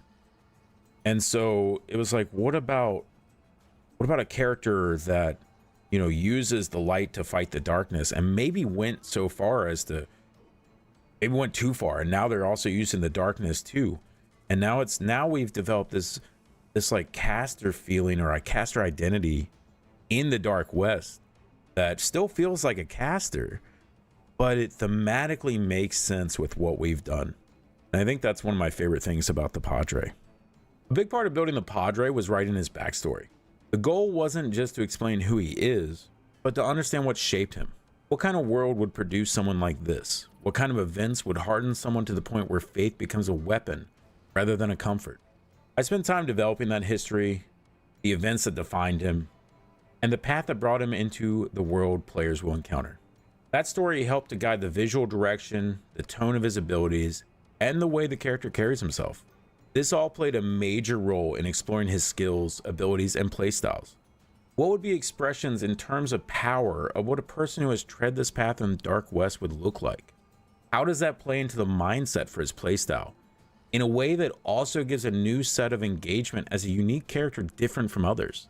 It just shows that every detail from start to finish is done with purpose and intention. Now, you can get a chance to see in-engine from our 3D artist and animator how things are progressing. Hello guys, my name is Velimir. I am a lead 3D artist on a project, The Dark West. Currently we are reviewing our prize character, and this is Padre one more time.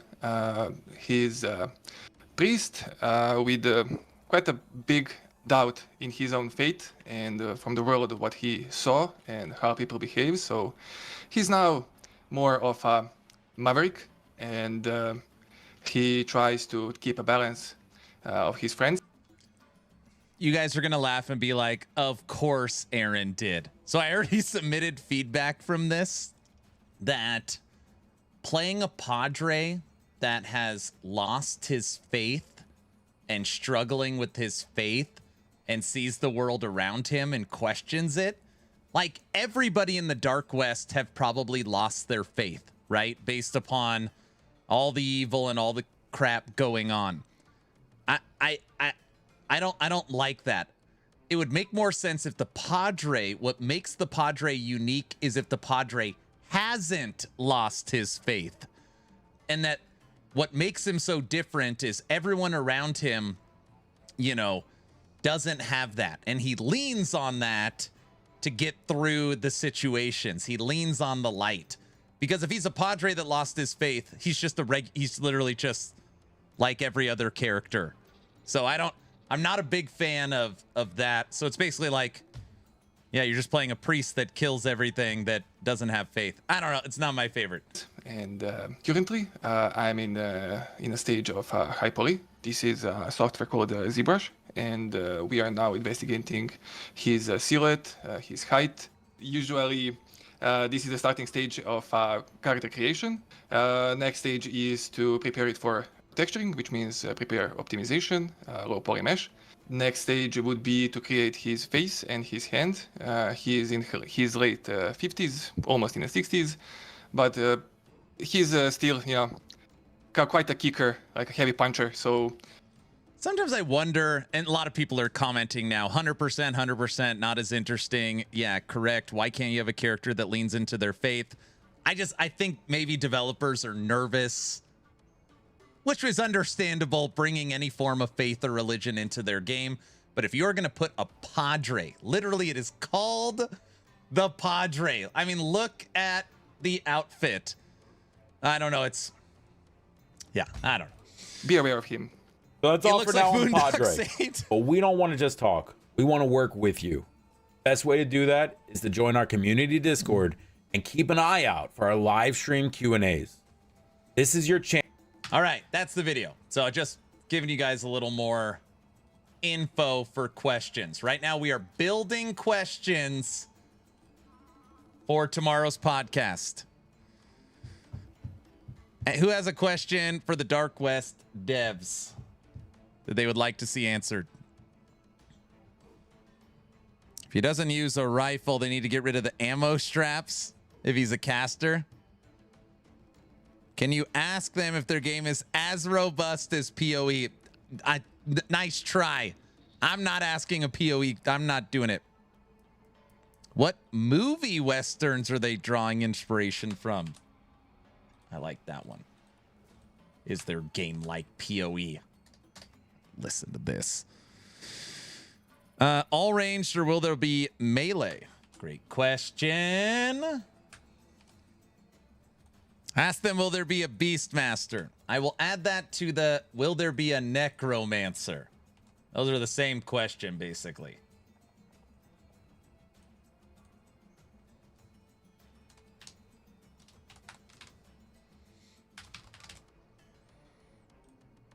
A Houndmaster.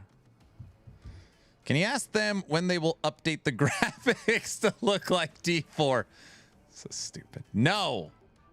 Is there going to be a paladin character like D4 or LE?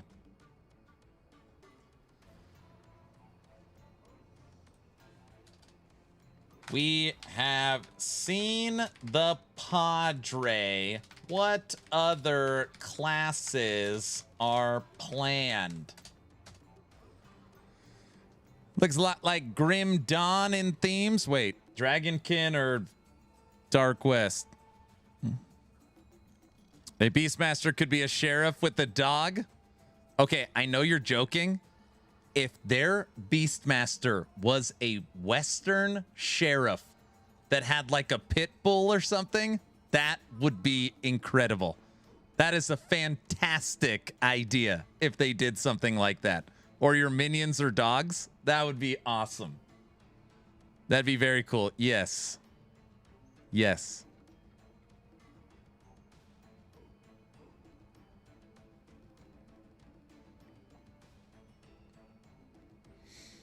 Will their classes be paid DLC? Rotten Gamer, I know what you're doing, and I don't like it. Will there be horses? There's a good question. There has to be horses. Horses, mounts. That's a good one.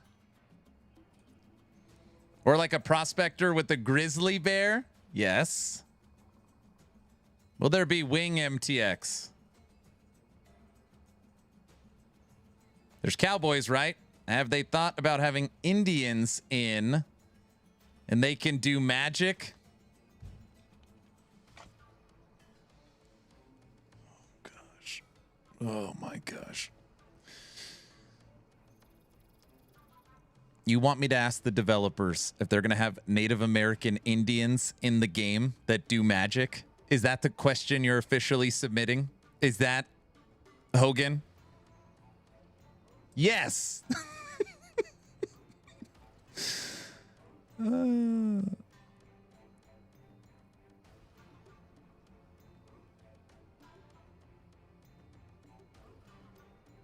Rain dancers?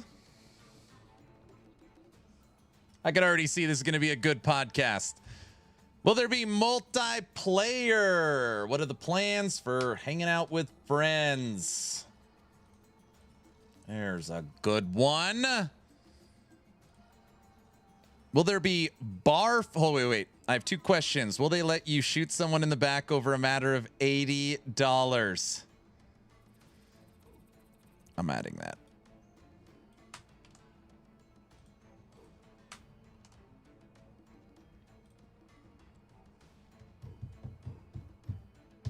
Will they have a shaman? Will there be a sort of bar fighting endgame mechanic where you could fight off hordes of rebel cowboys in the bars like the films? Bar fights!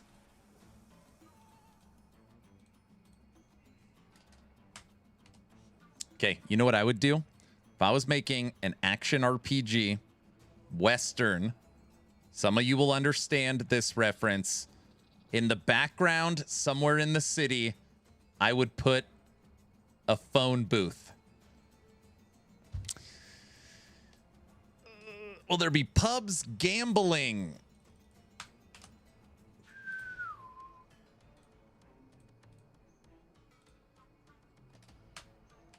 Pubs and gambling. 3 Aces! Bill and Ted? Yeah, Bill and Ted reference. They wouldn't get sued, would they? It's a Bill and Ted reference. Second question for me. Will there be a type of saloon for players to customize?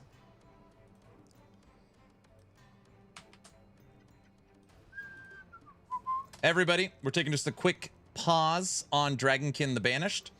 Tomorrow is the podcast with the developers from the Dark West.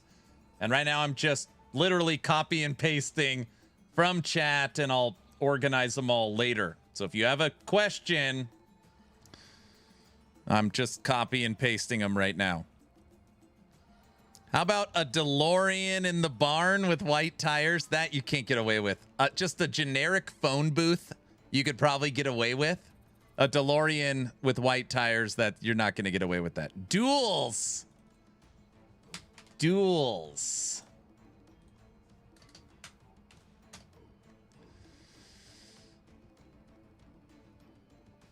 There should be a time traveling steam engine.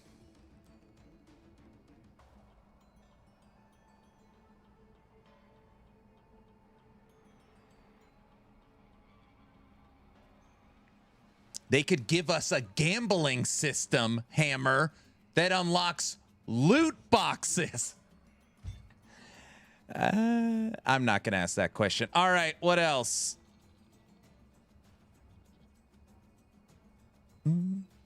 Why don't you believe in dark mode? Actually, it's funny. Dark mode is... Don't forget it. Will there be train robbers? Are they going to add a bazaar? Train robbers. They're going to read these questions and be like, we don't even have bosses yet. Will the game have trade?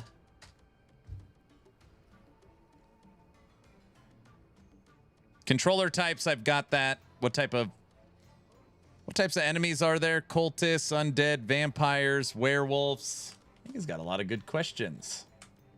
See, this is why I didn't build the questions, because I knew you guys would have so many great questions. So that's why, now you know why I didn't do it. So now you know. Are there factions in the game? Like gangs, factions, good, evil. I can kind of form a question around that. Hardcore. Will there be a hardcore mode? I should have asked the question, how many systems in the Dark West will be like Path of Exile? Everyone will like that one.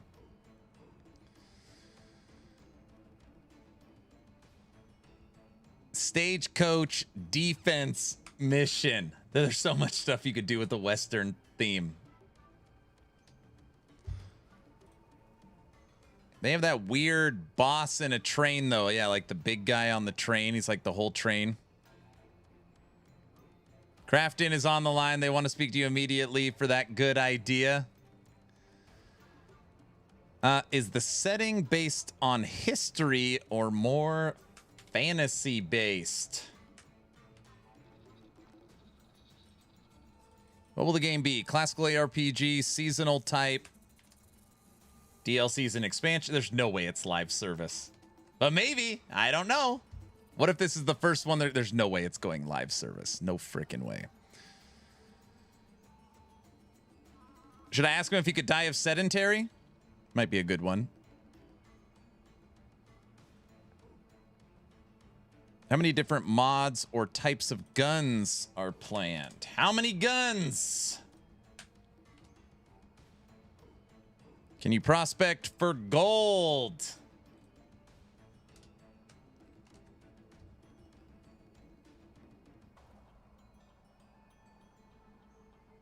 What did I say? Did I say sedentary? Dysentery. I don't know what I said.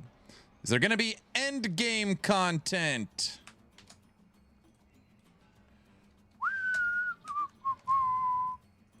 I guess the answer would be both eventually.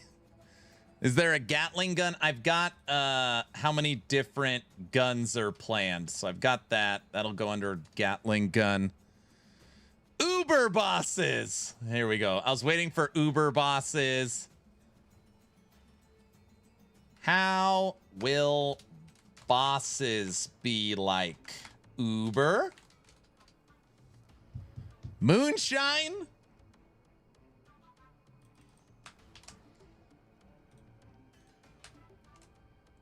Moonshine Brewing. How many acts and chapters? Holy moly. Is there a planned release date? Early access demo. Bam. Got it. Are they going to have mapping? I don't want to ask. That'll go under Endgame. So far 50% of the questions are, will this be like PoE? So that'll just go under the Endgame. Followers like mercenaries. Now we're getting there. What about crafting? Crafting.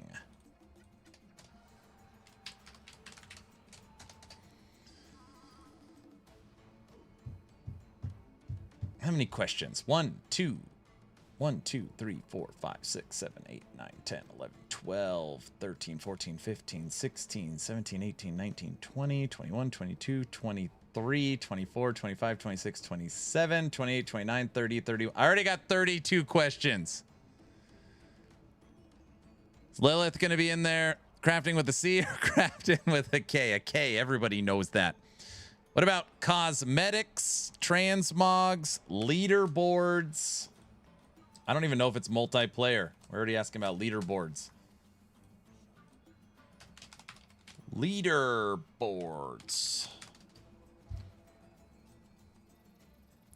What will this have in common with Grim Dawn? What will be different? I'm getting a Grim Dawn vibe. But now I don't want to embarrass them, or they're like, we've never played Grim Dawn. I'm not going to ask that. But I'll ask them what games have inspired them, or what's it going to be closest to. We can kind of have those conversations.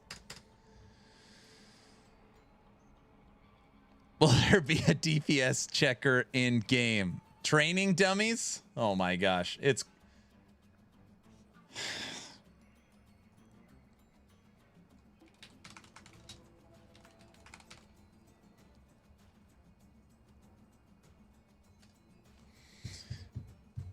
Will we get to kill Diablo? We got to kill Diablo in PoE 2 before D4 with the fire demon in the interlude. That's true. Customizable train to move between regions. Now you guys are making me think of Torchlight 3. Will they have hex skills like on December? Will there be skilled trees or skilled twigs? Oh, man. Fishing. Not Diablo, it's El Diablo. That's right. Everybody knows that. What's up, Bert? Okay, that's like 35 questions. I will get these all formatted, and then we'll look at them together tomorrow for the pre-show before the podcast. This is a great start. Horse-mounted weapons. Yes, I already got that. If there's fishing, I'm sold. Speaking of Torchlight, I'm unimpressed with the Vorax season. These are good questions in a general ARPG. Yeah.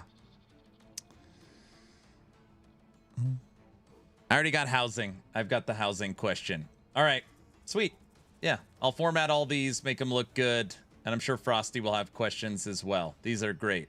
Literally, if only these questions were answered, we would have a great idea about the game that they're producing. Yeah, this is awesome. Okay. The Dark West. Is there a cow level?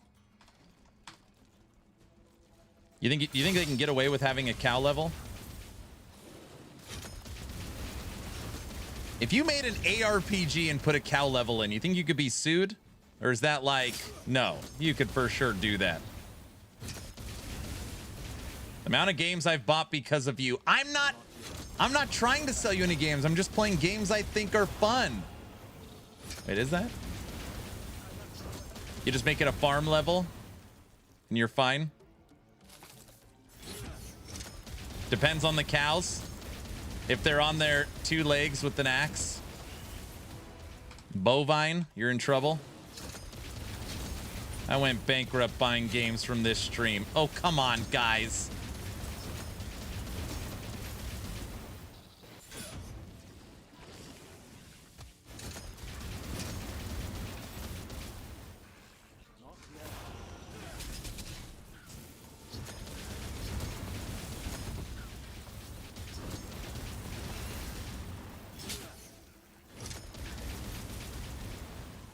Ooh, you don't see that very often.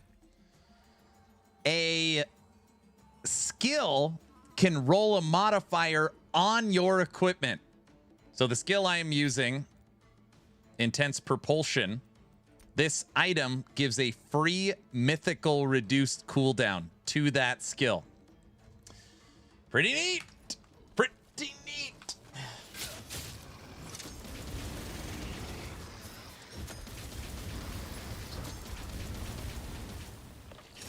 Shame it's not divine. Yeah, you want the skill you're using with the modifier on it, with the mods you want, divine, and then you throw the Draconic mod on it.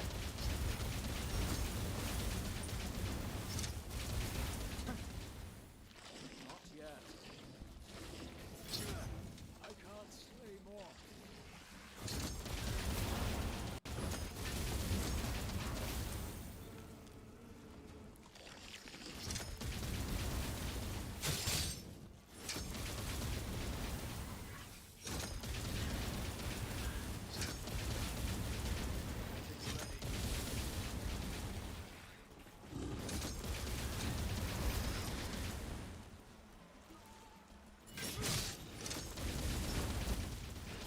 Yeah, this podcast's going to be a lot of fun. And I'm glad, too, that Frosty's back. I didn't have Frosty for the last one.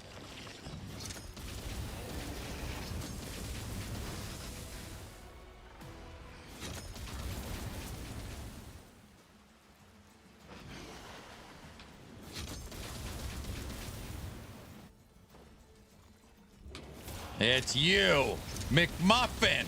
Come here, frog. Frog.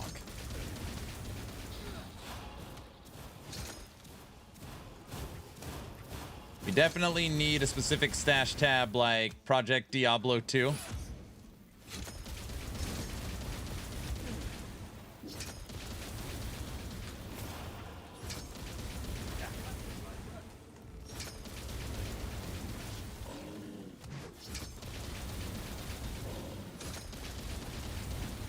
It's gonna be a big after death effect.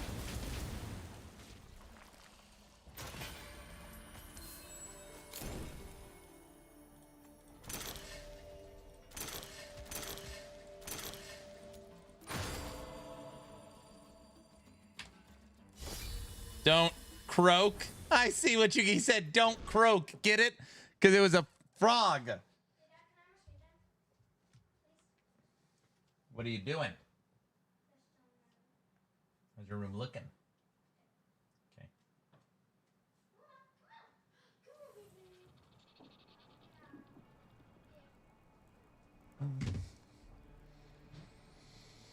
Last one was just Thomas from No Rest for the Wicked. He's easy to interview. He's an easier interview. He's very laid back. You could literally just chit chat for sure. But it's nice having Frosty there. It's nice having Frosty there. This is the final board. Board 1, 2, 3, 4 are all complete. We are on the final hunting board for our night. At least I didn't say it was riveting gameplay. Oh yeah, you'd get booted for that. That would be, yeah, that'd be it for sure. For sure.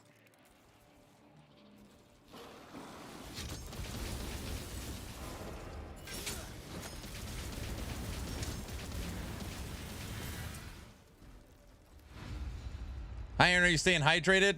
I've had a protein shake. 1 full, actually 1.5 mason jars of water and 1 cup of coffee.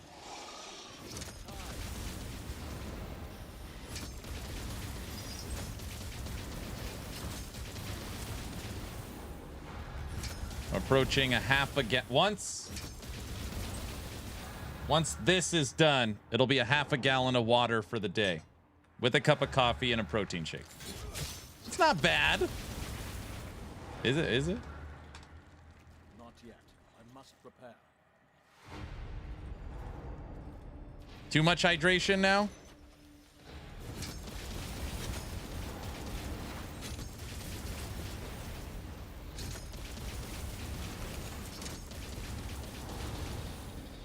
Your kidneys are getting a workout?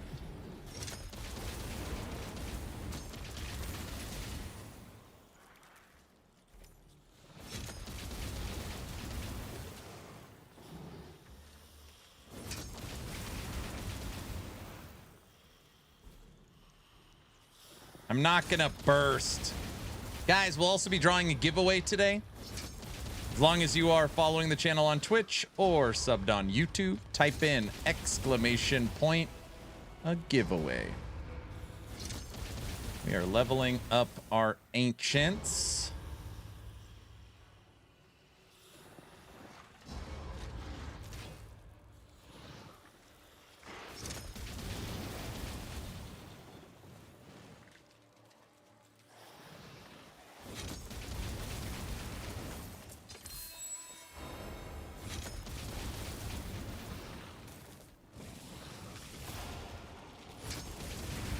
There's a lot of enemies.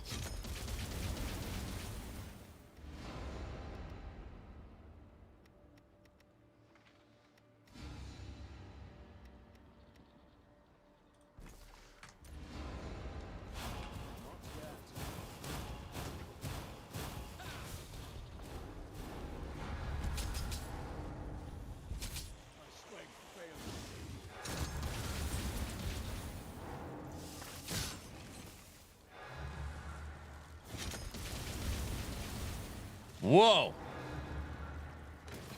Ice, ice, baby. Dun, dun, dun, dun, dun, dun, dun, dun.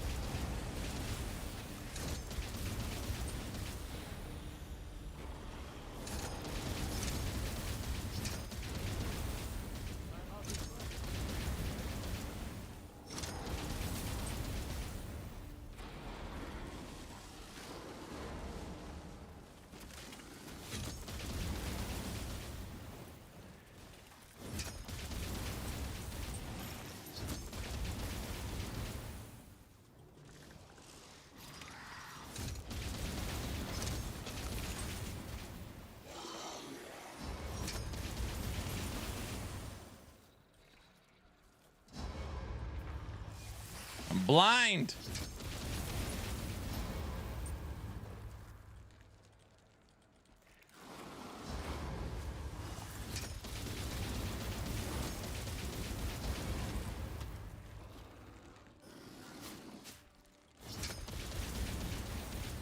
Move!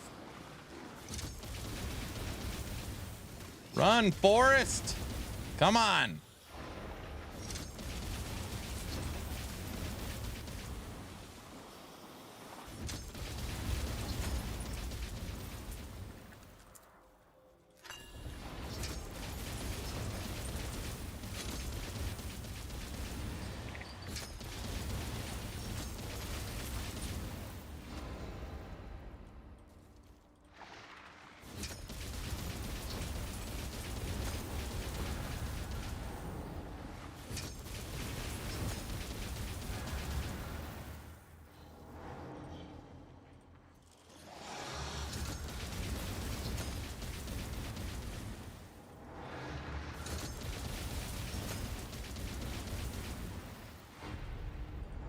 This is a long map.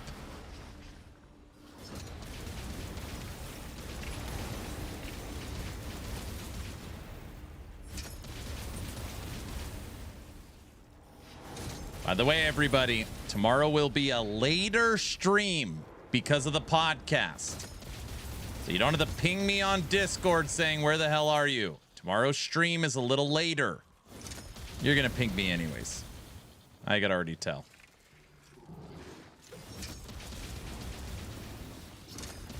I'll be sure to ping you anyways. Okay, thanks. Saying, where the hell are you? No D4. We're going to watch D4. Just going to watch the VOD for it. We'll watch the VOD. I can't watch it live because normally we do a 2-hour pre-show for the podcast. That didn't count. I can't do a 7-hour pre-show.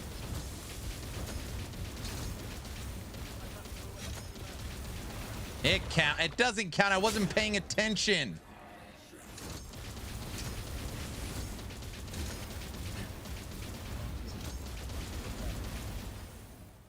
Aaron croaked. Pendant. Where's Guilty at?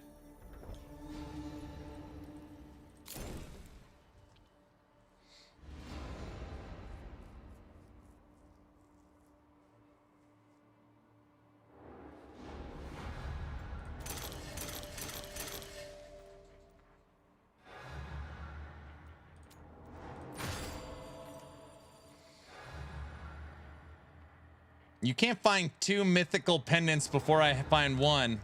I know, I got to give this to Guilty because he's been wanting a 2 to Vitality, and now it's my second one. So now I could give it to him. Now that I have 1 to spare, you know?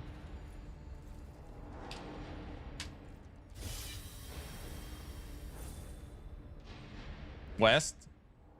Oh, brother. What? I don't have that many mythical pendants. It's not... This is my knight. I'm playing a Solar Flare knight. West, I haven't found that many.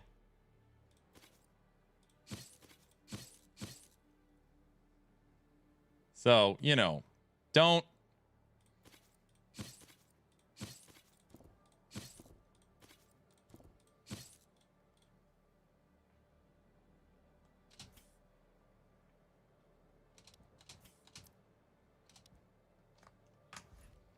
You have found 200% more than me. I've only found 5. 5 mythical pendants. Streamer client confirmed. No, it's not a streamer client thing. Right?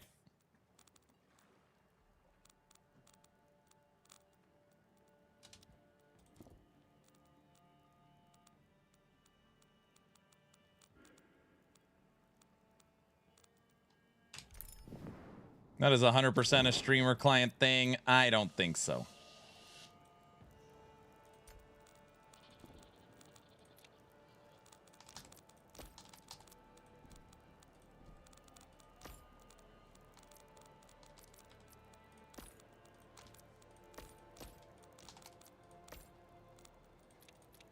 Do you know it'd be awesome if when you pack it in, it rotated them for you to create more space?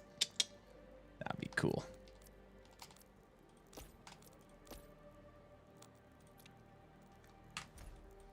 That would be nice. Yes, it would.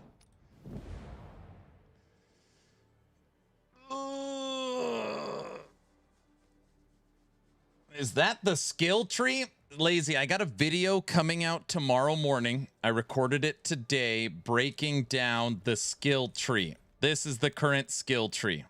It looks intimidating, but it's very easy to, it's not that confusing. You just gotta, it's not that bad. But yeah, that's tomorrow.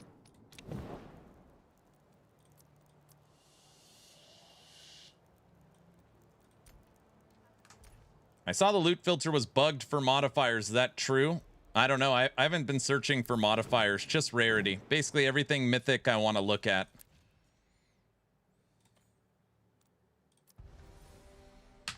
Video's coming to YouTube tomorrow. So I'll have a character customization video that's already out. Ancestral Grid skill system, that's coming out tomorrow. And then Endgame. So what is Dragonkin's Endgame? Those will be the 3 videos. The reason why I picked those 3 videos is because I get asked those 3 questions every 7 minutes. So I'll have a nice little video reference source for everyone. Something like that.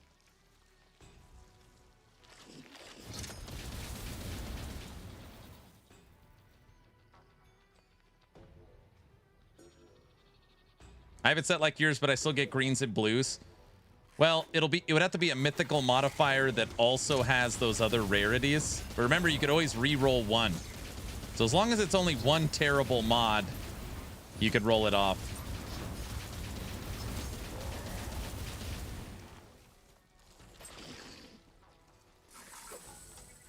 I gotta protect this guy.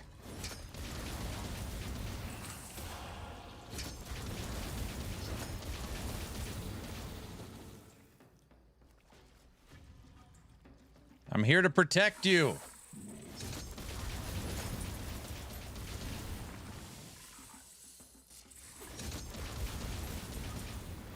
Don't get close to me. Don't do it. I told them. Not very good listeners.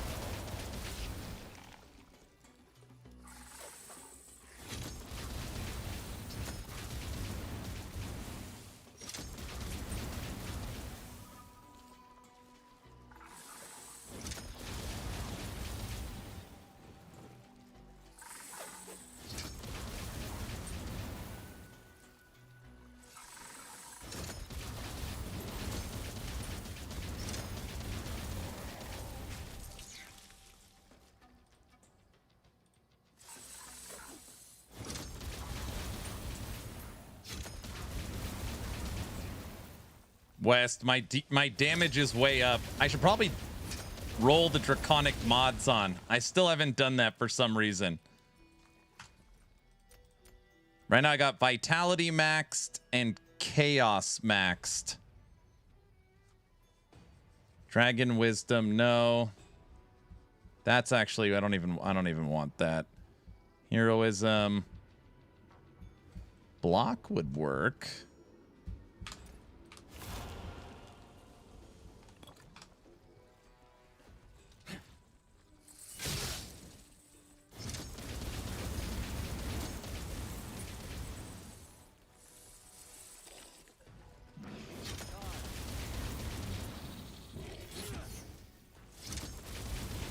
I need to go do some research what those other NPCs do.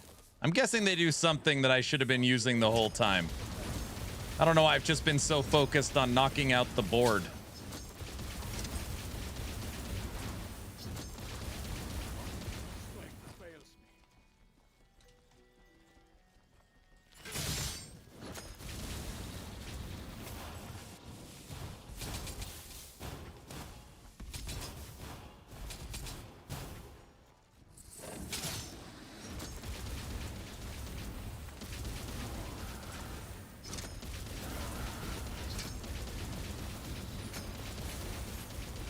Ornament gives you extra talent points for your armor. I want that. Man, this looks freaking nice. You like my channel ability? Get out of my way!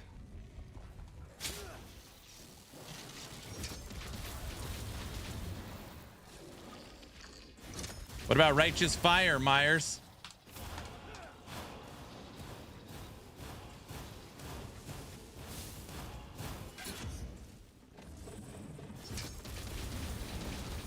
It actually is a gun lance. It acts as a flamethrower. Your lance is a flamethrower that you could shoot.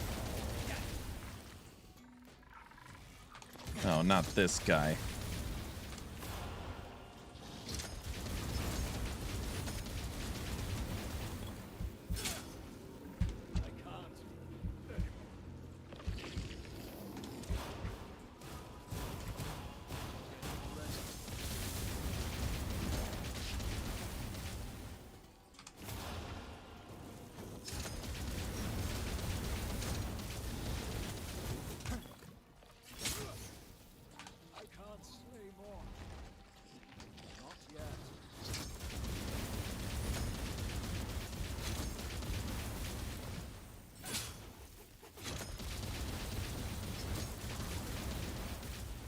Get out of here.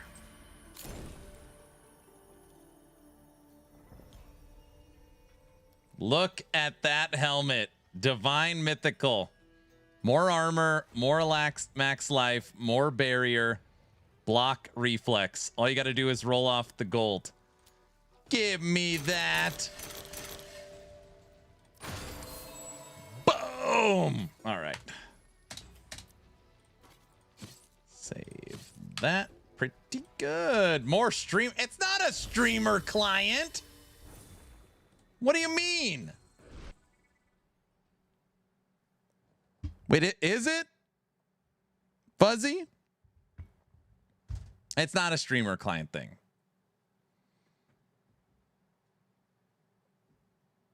Sounds like something a streamer client would say. No, there's no streamer client. Everybody knows that. Get out of here, bonus gold. What do we want? HP. Yeah. Fire res, bonus experience. And not good. Thorns, toxic. Health regen.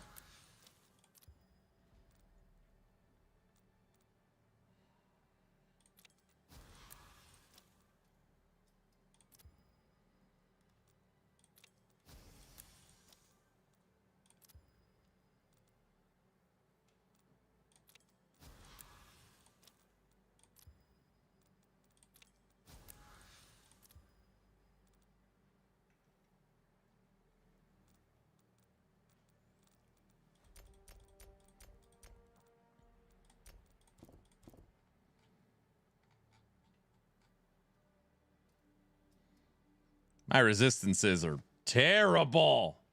Oh, you can't see them anyway I go.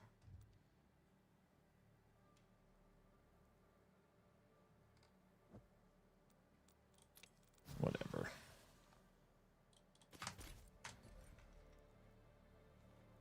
Oh, but we're gonna lose 2 to chaos.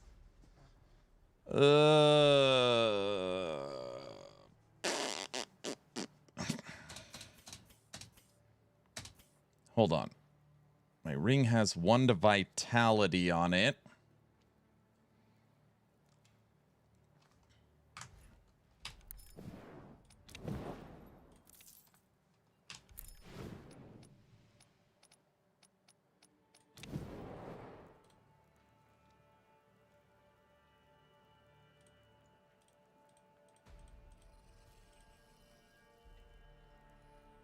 Oh, crap. You can add extra mods? Wes, this is an extra mod?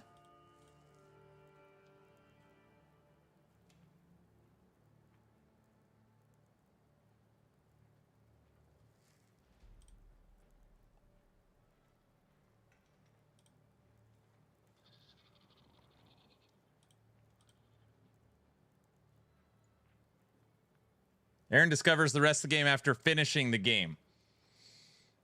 But that costs so much.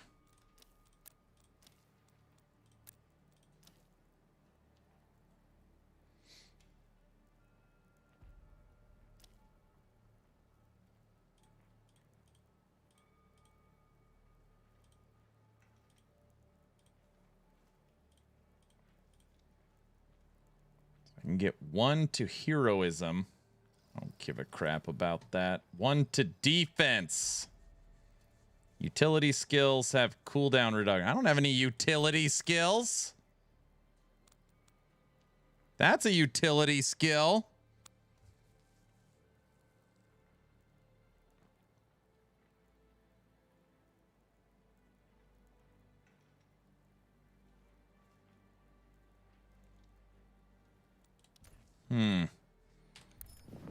All right. What the hell's this person do? This is the only...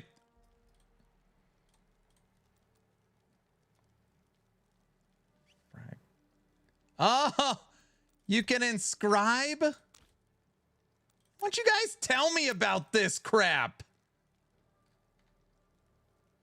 You can inscribe skills into the... You add the fragment and it imprints your skill modifier.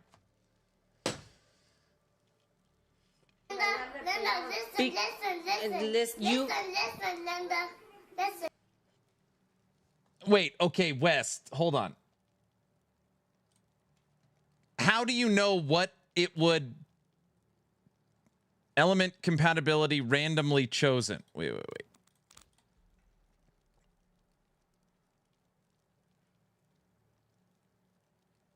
Okay, I get it. So it would I got it. It would take Solar Flare, and then it would grab one of these, and then it would show up as a boost. I get it. The best are the 2 hexes because it guarantees the outcome. Oh, good. I'm glad I've gotten rid of all those for the whole damn time I've been playing. Son of Yes, I know about the Grand Benedictor. I never used these 3. Let's go here. Helmets. Barrier. Attack speed. Resistance. Block chance. Block chance.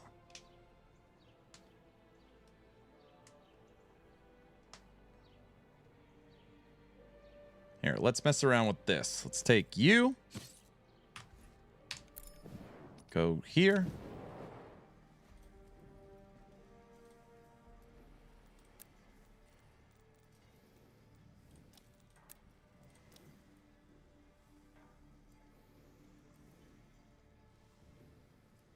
How do you manage to get 30 to those modifiers? This? Right now I've got 125 total power. Watch my video I'm posting in the morning. Okay. So we're going to break down this. We're going to transfer block chance or bonus block and block chance and lose utility skill damage, which we do not care about.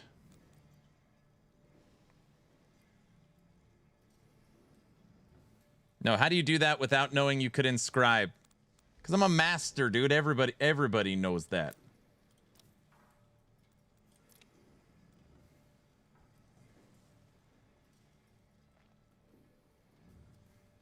I do inscribe to get mine to 30.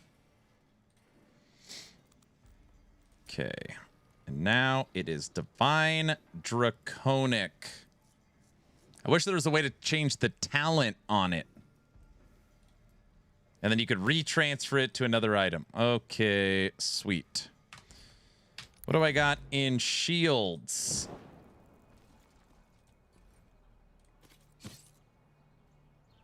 I don't have any. It's kind of like hard to see the items. Oh, boots. I don't have divine boots.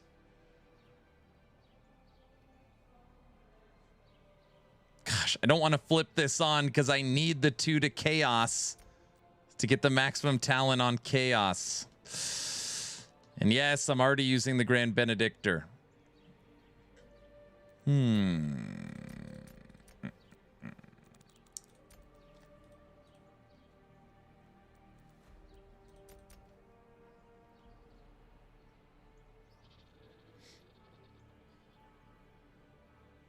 Our ring.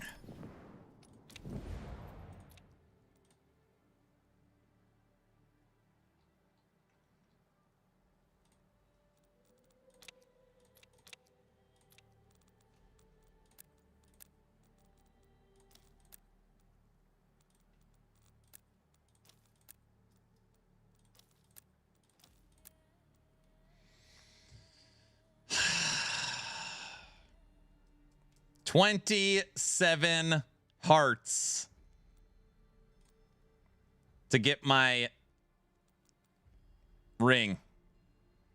Try and flip it.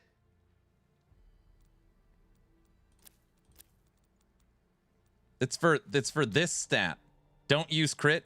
Go elite damage. Oh, elite damage would work.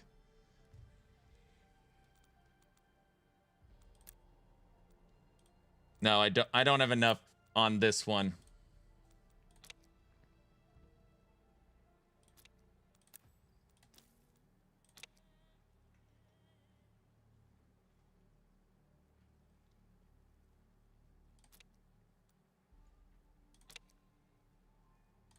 I wanted crit. Does a boss in this game considered elite? So is an elite enemy considered a boss, or is it just the purple enemies in the map? You don't know. There's no way of knowing. I do believe so. Yeah, but you're guessing. You could go armor piercing.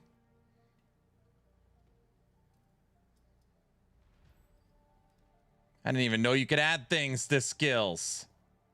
They get the elite modifier.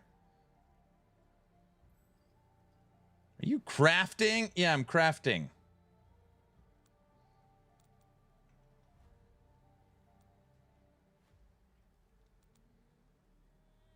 What about armor piercing? Okay, I want critical strike damage. I can't get that. He's crafting with crafting. Yeah. So if I can't get crit damage, the other is elite damage or armor piercing. I don't know which one's better. Yeah, you could pick the talent too. So if this gives me 2 to chaos, then I could switch out the helmet. Because I get 2 to chaos on this helmet. That's awesome. Yeah, it's great. West, what do you think? Armor piercing or elite damage? Probably just elite damage.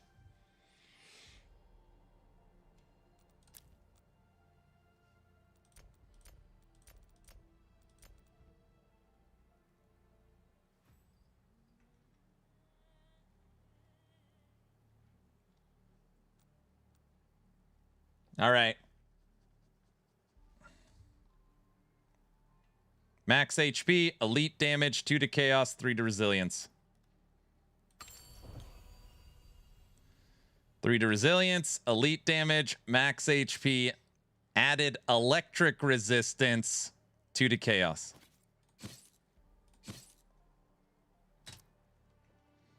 Flip the helmet.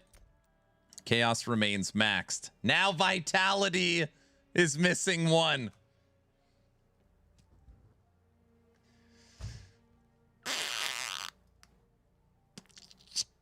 It's 10% HP loss. It's because this ring had 1 to vitality on it. Son of a... Let's watch Aaron crack in real time. I'm not upset. I don't even care that it didn't work. All right, put that in there. Stop cheating. What do you mean cheating? Cheating. Okay, got our new helmet. Let's see. Core skill damage. Cost reduction.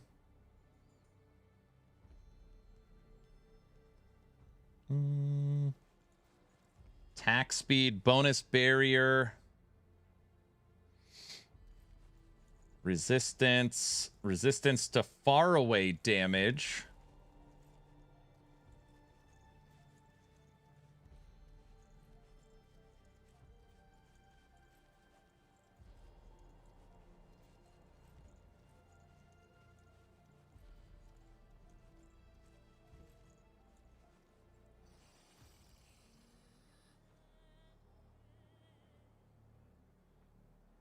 I'll take the bonus barrier for now.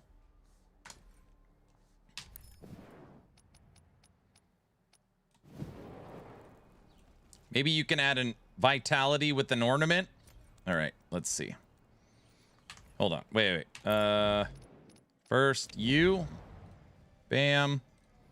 Bam. Bonus barrier, reduced barrier time, only 4% attack speed. You. Transfer. Okay. We now have got 2 Draconic Divine items. Ornaments! You're not an ornament. Ornament.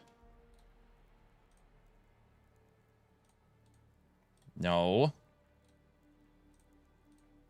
Vitality!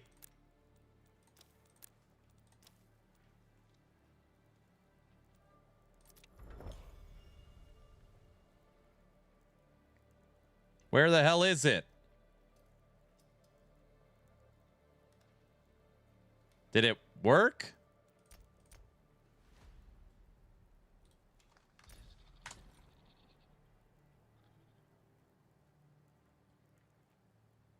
Click it again.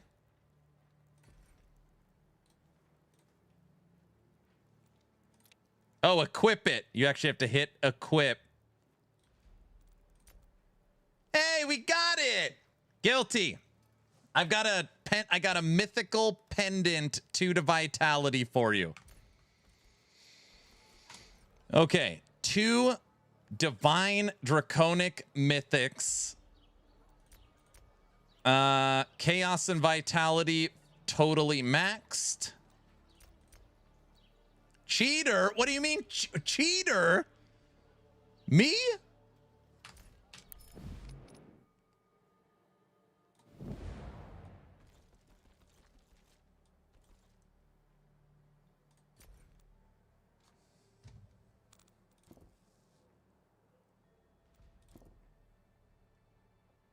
Okay, now I need to go back to you. And for gifts, I want to see... No.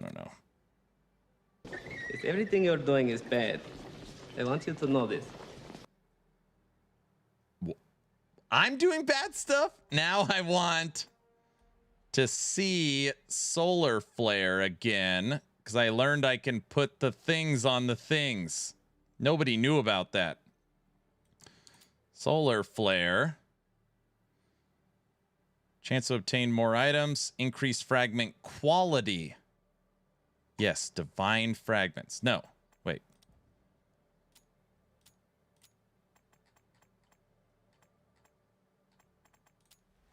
That is what I want. Take you out of here. No, more quality. Okay. Quality, left-hand weapon. Quality, solar flare.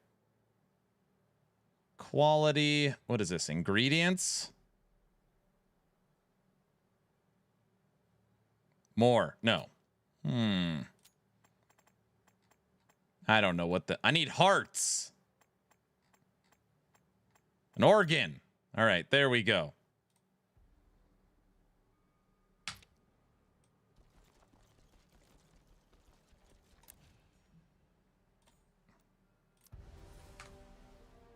Guys, we need Aaron an anti-cheat streamer client. Me? Aaron's exploiting the game. I'm not exploiting the game. That's not true. Dude, these NPCs in town, I don't know if you guys know, there's a lot you could do with them. You guys probably didn't know that. I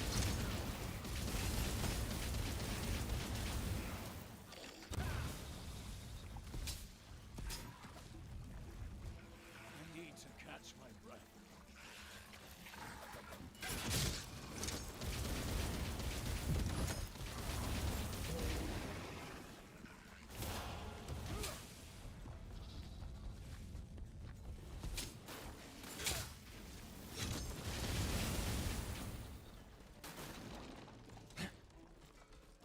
Time.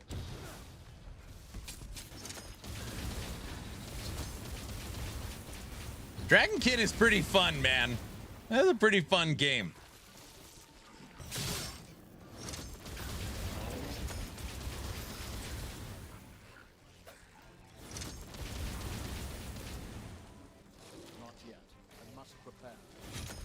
If you say so, I do say so.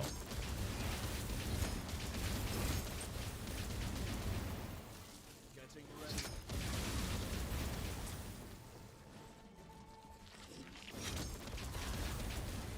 I'm messing around on PoE before the league, trying a minion skill I've never tried before. On PoE, a minion skill you've never tried before? You're practicing some PoE? People love practicing PoE.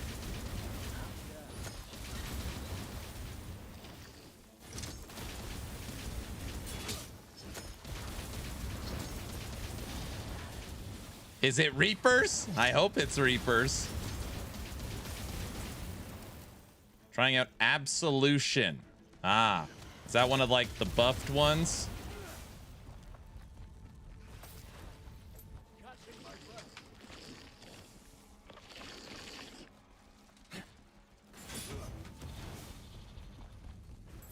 Talking about practice.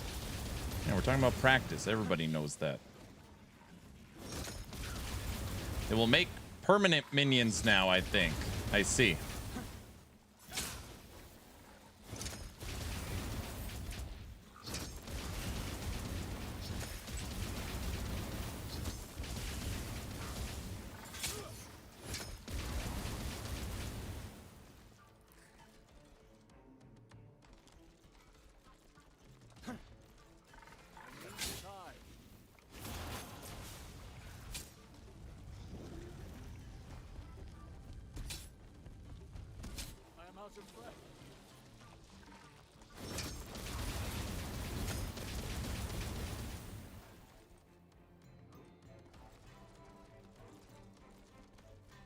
Oh, this is the like find it thing.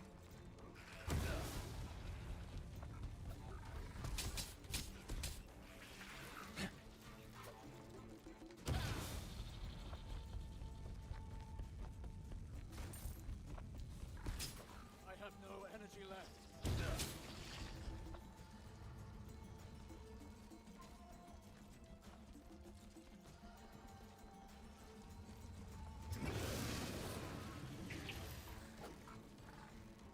There it is.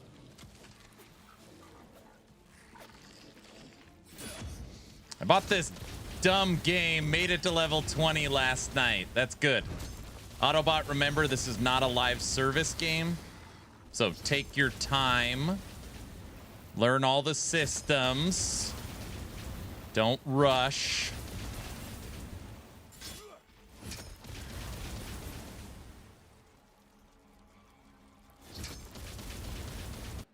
What class did you pick? Not yet.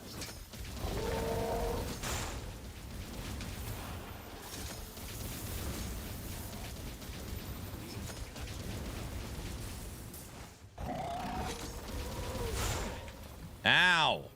Not very nice.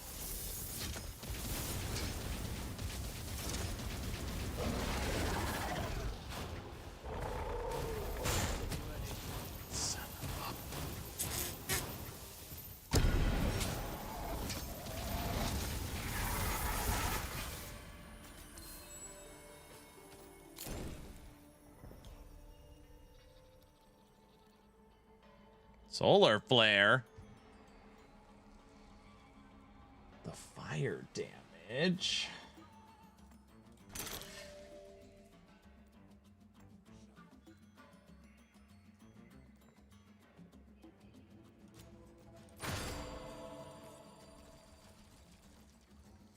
I still don't understand the energy thing on the skill board. I have a video I'm dropping tomorrow morning.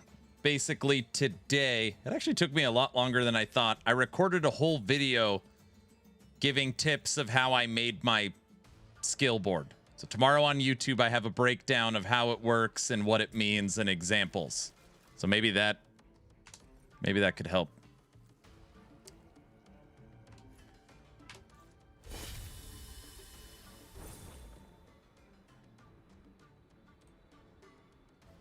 You guys see the game Blighted? Looks pretty sweet. I feel like I saw that one.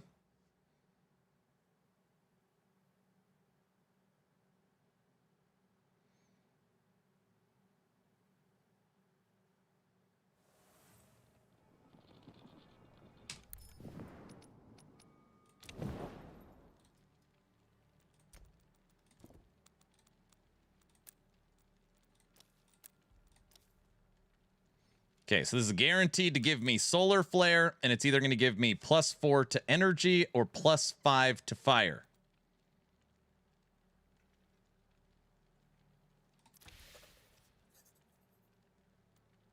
Wait.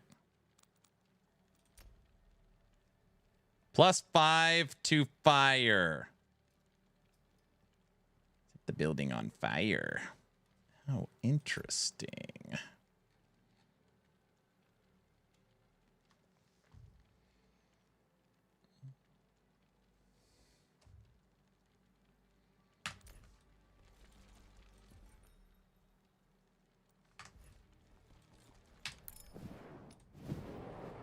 There's way more character customization in this game than I even realized.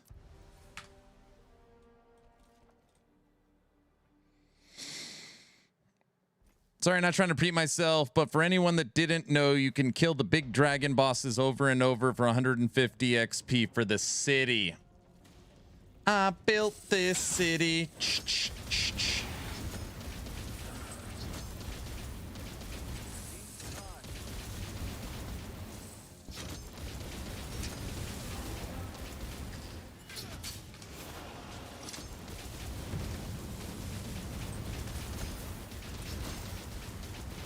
Just get out of my way.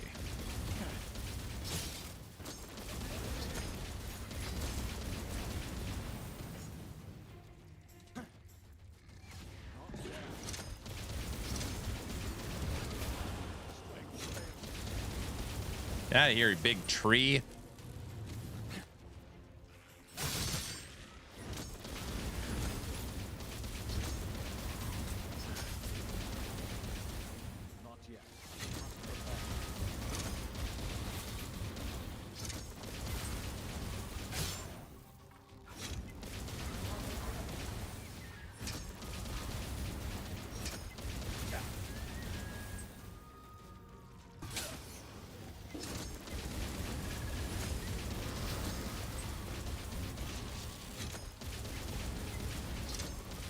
Aaron, can you make LE season start already? Thanks. We covered the Terra monthly today, and I posted a video on it earlier. We are patiently waiting 519 more hours. That's all we gotta wait. It'll be quick.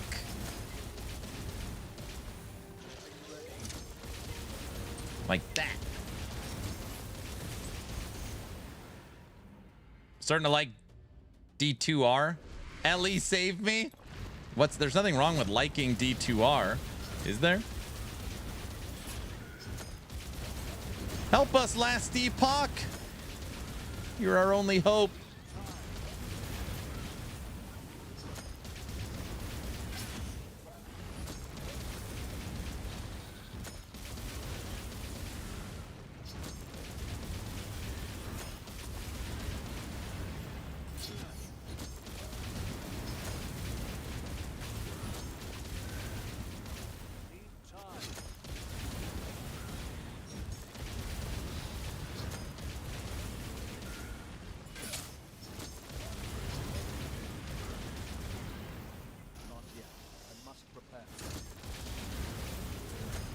Not unless you're the Dragonkin guy. I am not the Dragonkin guy, guys. Everybody knows that. Guys.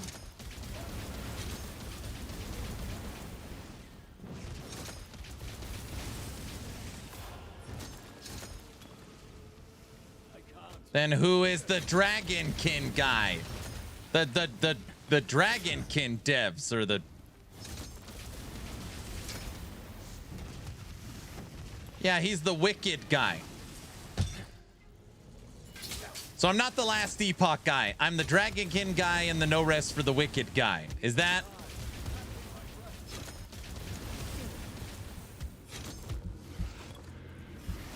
This freaking dragon.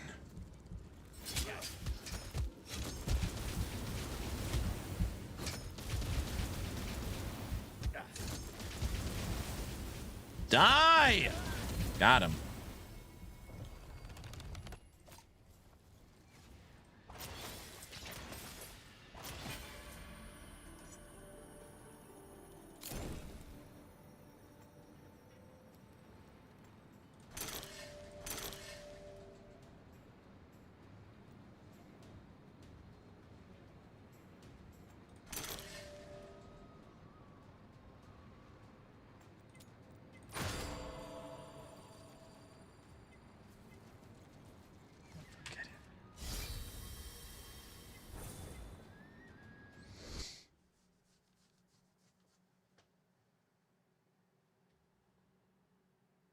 He did play Wicked a long time. You're the no rest for the Dragonkin guy. So at this point, last Epoch, I've just kind of written it off, right? Yeah, we don't even... Psh. I gotta listen to this.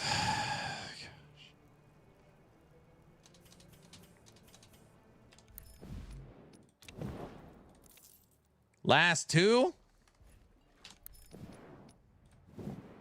Now I got... Let's see. Look what I got to put up with. I heard this guy hates last Epoch.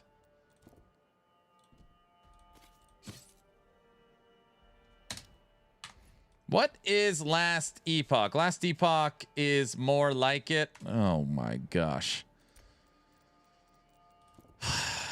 Don't let him get under your skin.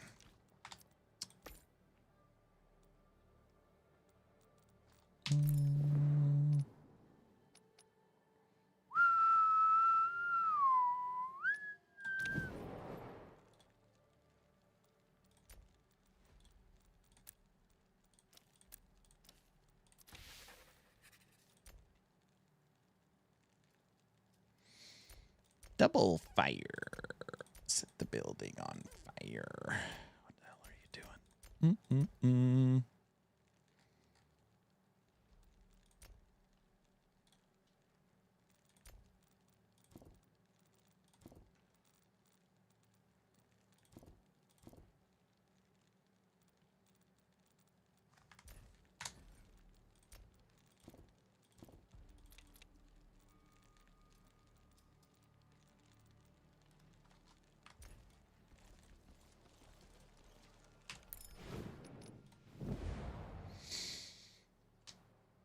Last Ewok, is that a Star Wars game? No.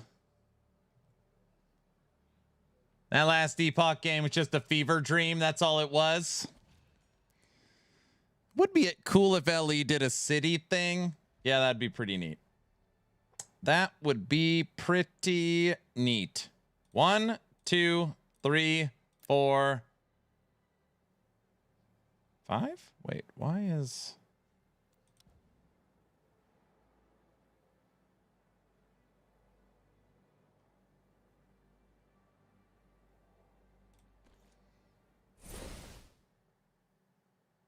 Last Epoch's pretty hype.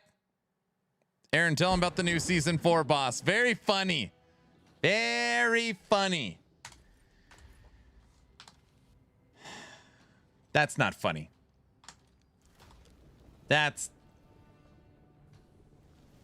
not funny.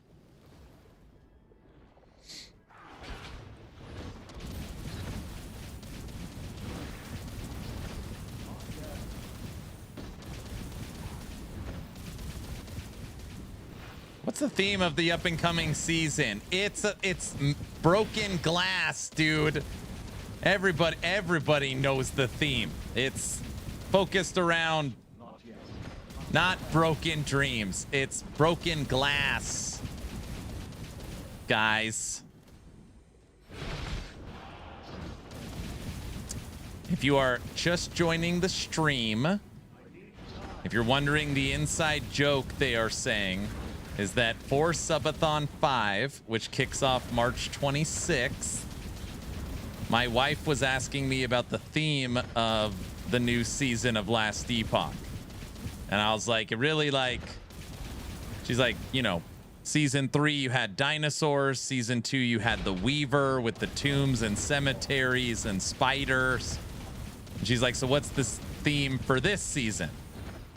And I don't know. She's like, what do you mean you don't know? I was like, they really haven't told us what the theme is. It's like a broken mirror. So then at the end of the trailer, there's the like void portal Cyclops guy. And she's like, oh, is this like the new boss? Is this like the new, you know, bad guy you're fighting? And I was like,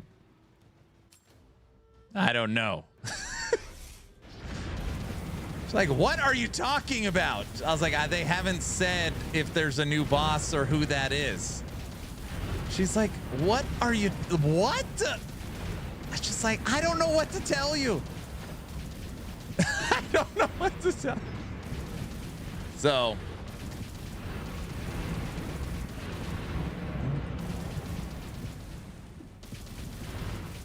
it's gonna be Rye. Yeah, it's Rye.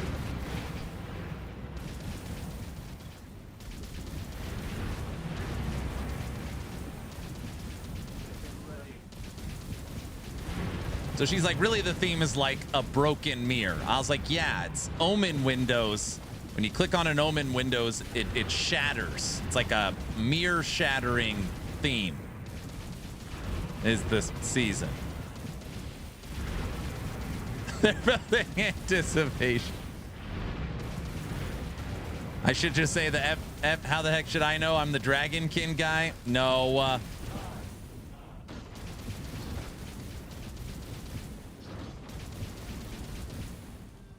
I'm sure there's a lot. I'm sure there's a lot more to it.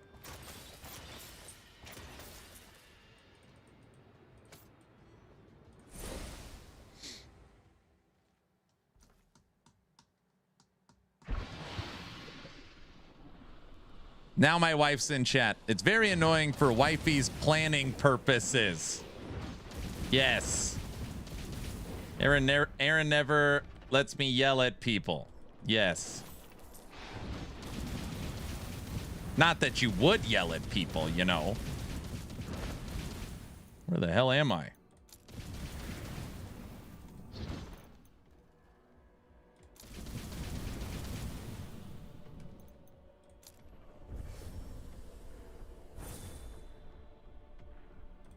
She needs to yell at you more. Medic, thanks for the tier 3 sub. Just put Aaron in a bird costume. What? Me?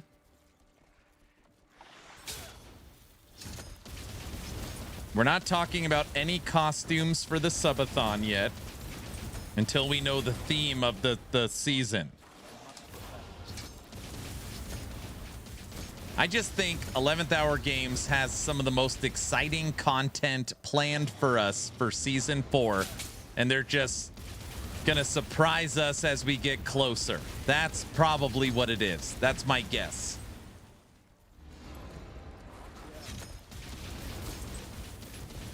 What do you mean copium? What? That's what it is. You guys believe me, right? Sounds like Aaron knows he's gonna leak. I don't know anything.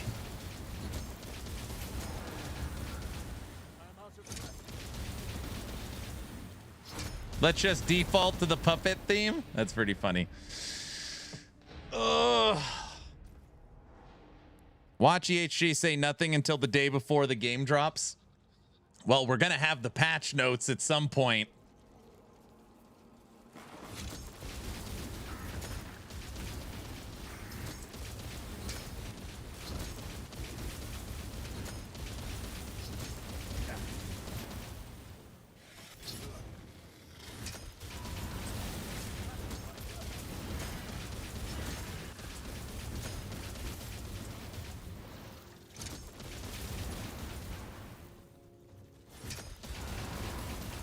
You guys, I couldn't leak anything even if I wanted to. I don't know crap.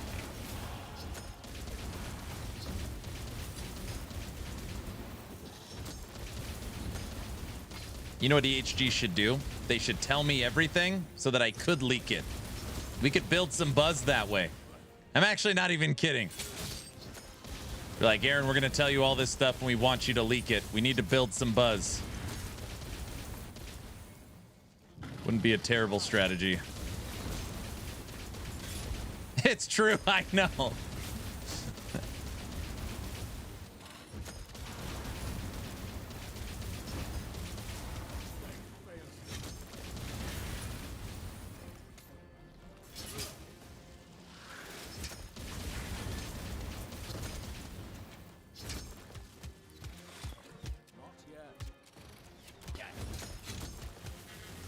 These guys keep stunning me so I can't get my attacks off. Oh my gosh. Ooh.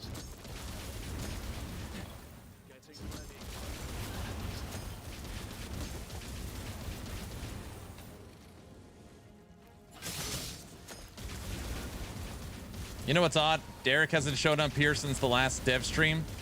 I would guess that Derek has been working very hard on his new support website, and most of his time has been spent there. Why don't you get a glass costume?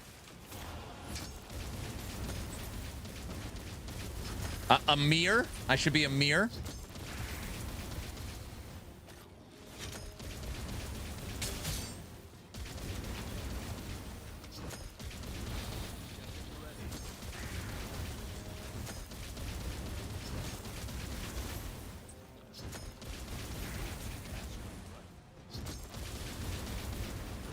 Listen, I'm dealing with my sadness in my own way, all right? So, yeah.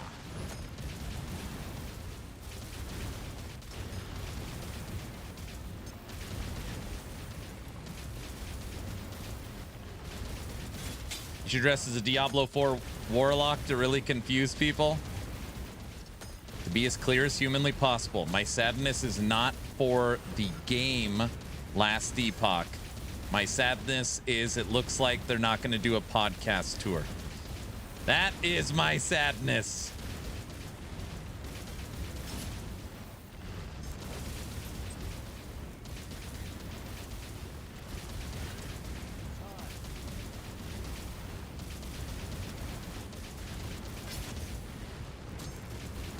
And I'm not the Dragonkin guy. There's plenty of people out there that are more qualified to call themselves the Dragonkin, the king of everybody knows that.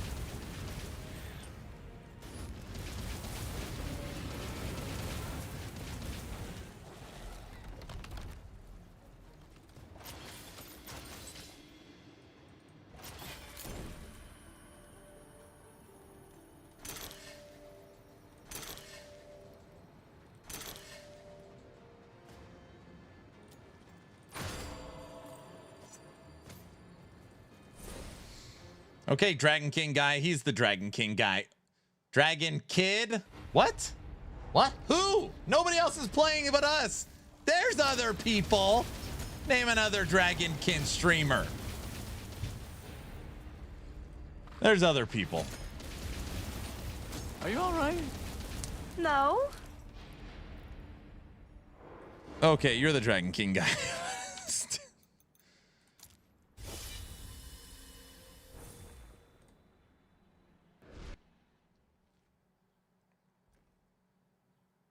I posted a couple of things for the new Season 4 Ellie theme in Discord. I think I nailed it.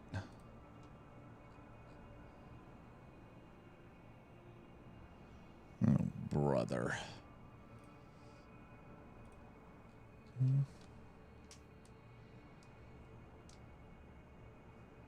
There's one other person streaming Dragonkin right now. See, that person is probably more qualified to be called the Dragonkin person.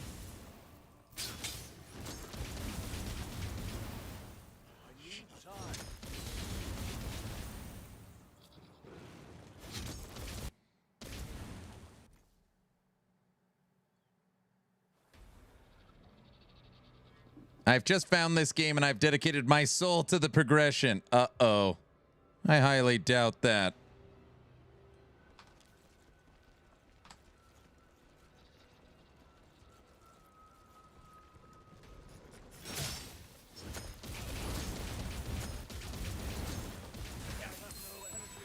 I thought Aaron was the wicked guy.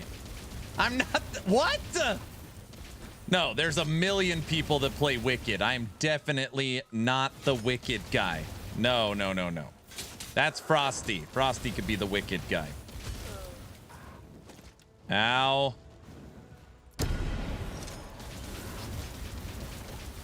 No, you're the Wicked guy too.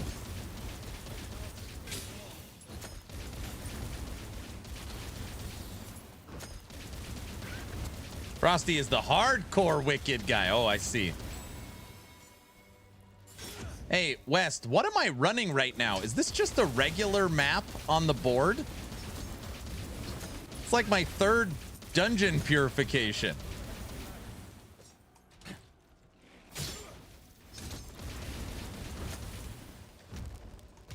I don't remember this one.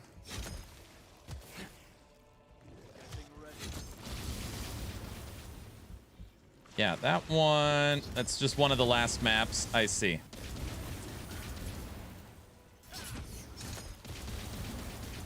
He's also the Wolson guy. Oh, I see. So I am the Wolson guy. Hey, can I be the Magic Legends guy too? I still have the email that they're shutting down the servers. How about that?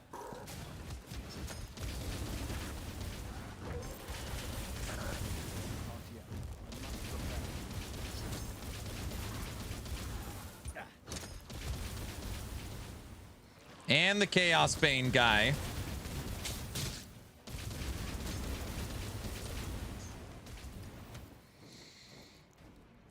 Don't forget Core Punk. You're definitely the Core Punk guy.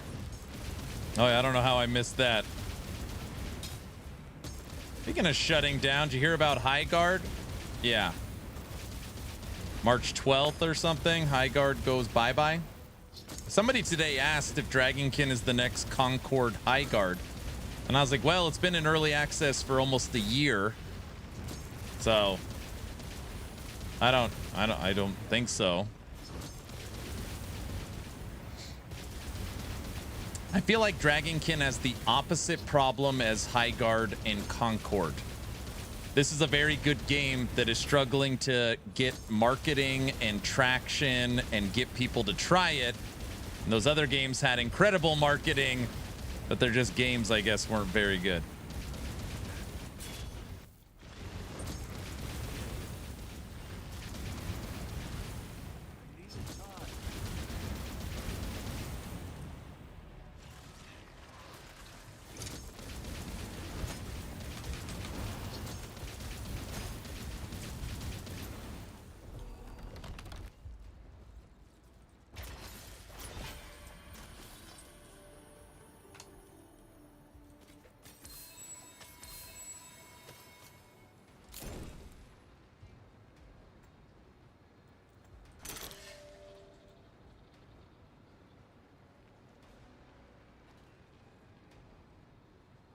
Mythical Fire Divine. Give me that. Dragonkin has such cool ideas. Oh, brother. What? What? West? Aaron, do you maybe know if we can get a skeleton T-Rex in Last Epoch? I've literally bubbled up that idea when they announced the T-Rex, that if you're using the primordial relic T-Rex, it should be a skeleton, like a bone T-Rex for Acolyte class. I suggested that 7 months ago. Yeah. It's not dumb. It's an awesome idea. There you go, cheating again. I'm not cheating. Yes, correct. But then they told Aaron they hate Necromancer. They did not say that. They said Necro's, on the menu. They're working on it. That's what they said. So,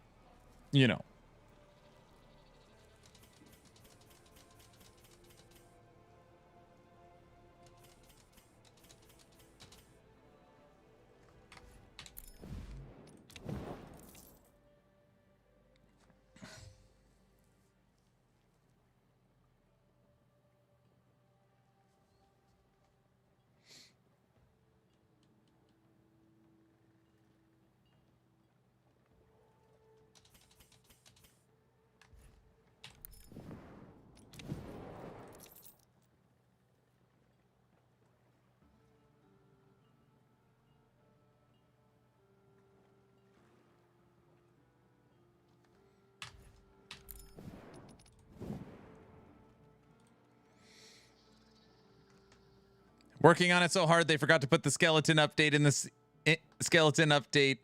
in the season 3 trailer. You mean they forgot to put the update in the game, but it was in the season 3 trailer? I believe that's what you're trying to say. Which bosses should I kill to level up my city? The big purple dragon ones.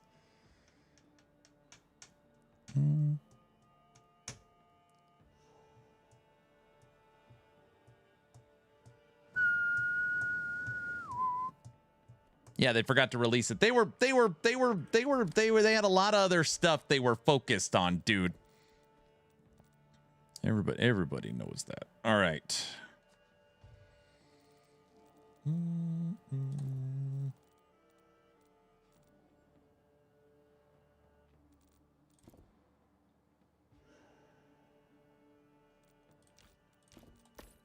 That's what it is. +7 to fire damage. We don't want the ultimate mod. West, how does it work? Can I re-roll the ultimate off the gear if it hits? I'd be pissed off if I added this mod. Is there a way to do that?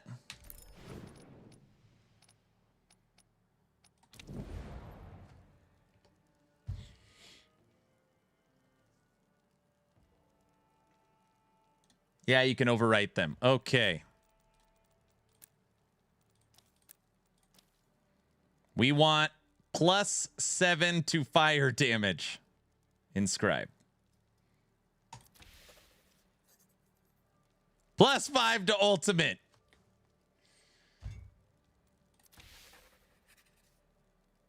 +5 to ultimate. It's gone. This game, it's just...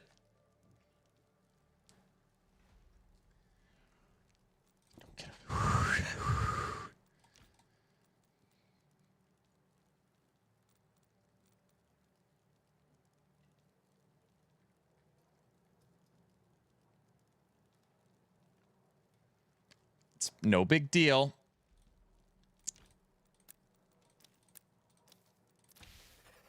All right.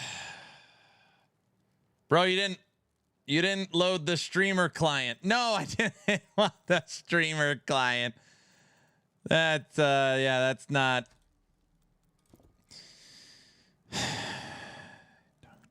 Don't start crying. Don't start crying. Okay. All right. RNG giveth and RNG taketh away. That's exactly what it just did. All right, we went to the next tier of reinforcements. Fire, I need 2 to get to 30. 2.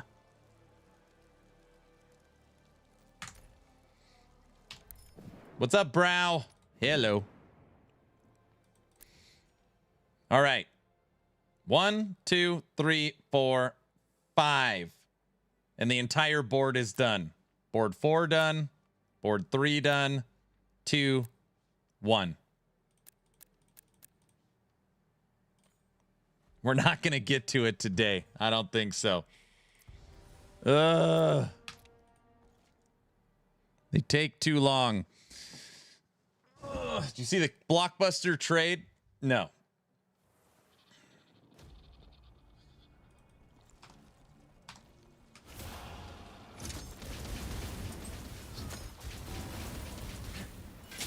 I don't follow a lot of sports news like I used to in my youth.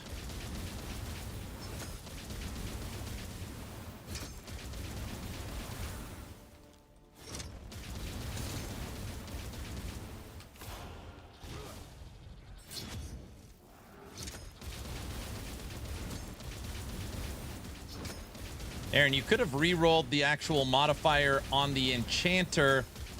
That way it was fire, fire. Oh my gosh, that would have been so smart. You could re-roll the mod before you slam it into the item. Okay, listen, Dylan, I didn't want to do that because I don't want people to think I know everything. So now it's a teachable moment for everyone. So in this situation, thank you for the, oh my, what?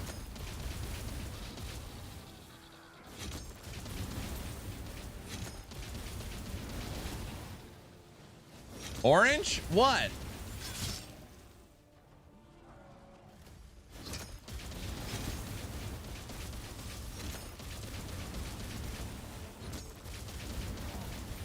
Yeah, it's trial and error. Everybody knows that.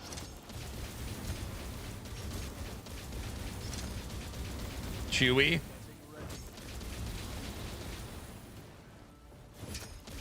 The hell is this guy?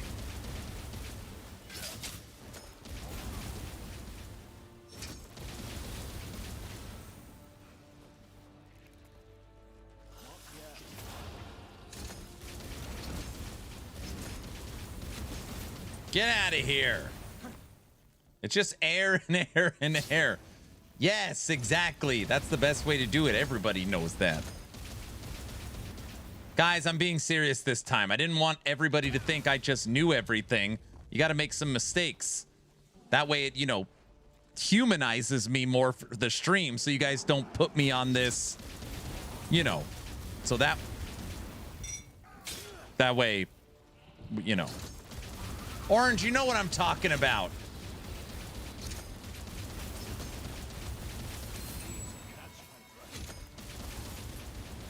Next video, how to get perfect mods in Dragonkin. No.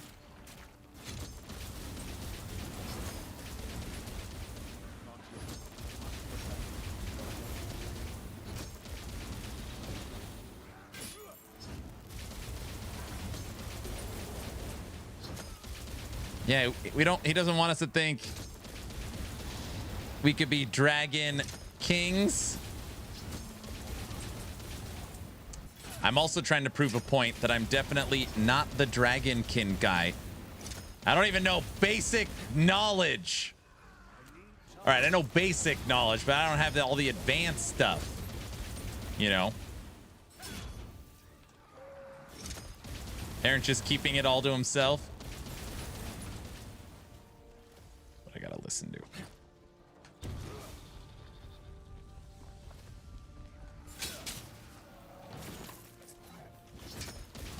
There, you're on their official Steam page. You're the Dragonkin guy. I think that was a typo or something.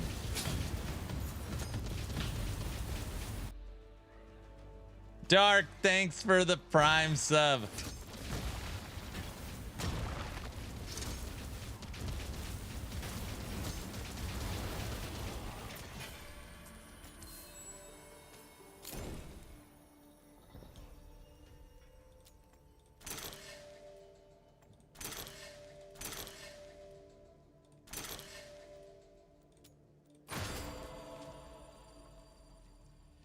Oh, that was a quick one.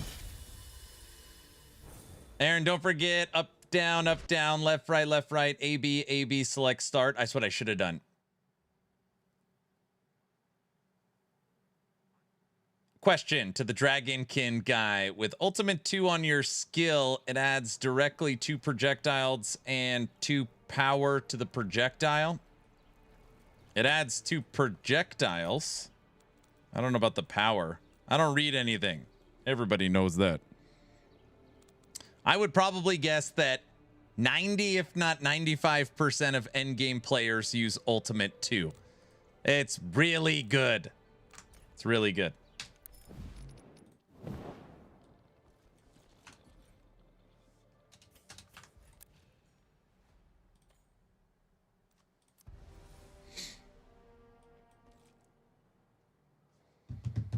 Four left.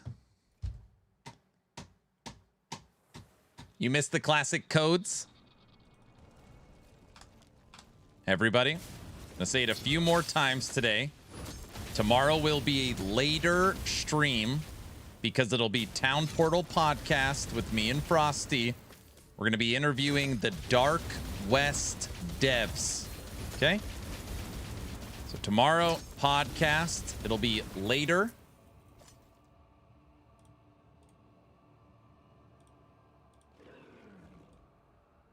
Dark West coming on the podcast. So what will happen is we will go live. Tomorrow we will watch the Warlock D4 reveal. Then we'll go over the questions for the podcast. And then run the podcast. What is that? All right, V, blue. What the hell's the last one?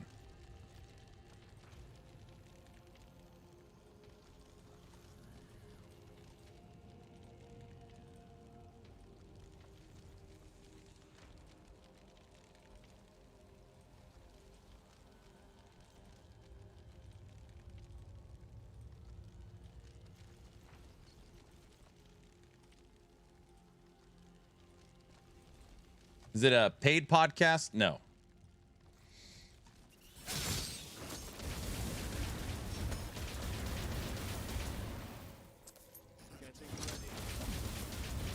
Looking forward to it, Aaron. Love your stream. I'm glad you're having fun. If anybody is new here, wait till the Subathon hits. If you want to see pure... When the Subathon hits, you'll basically see when they shut down the insane asylums where everybody went. Yeah, it'll make more sense March 26th. So... That's true, yes.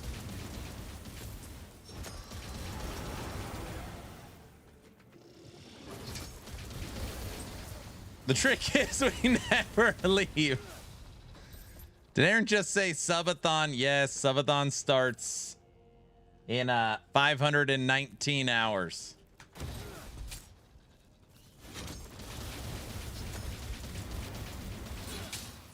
Now, this Subathon, the goal is for it to go for between 7 and 9 days. It will be uncapped, and it will be the same time extensions as last one. So we're hoping for a nice week, maybe a little over a week event. But it's uncapped, so it will not end until it... That's a 90-day challenge. He's fibbing. 39 days. Ha, ha, ha, ha, ha. What's so funny? YouTube memberships count. Yes. I have to manually calculate them, though. So I can't... It won't make the clock go up automatically. I manually do it.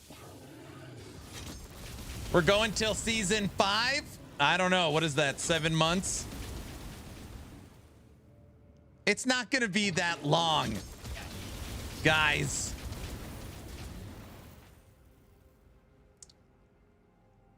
Right?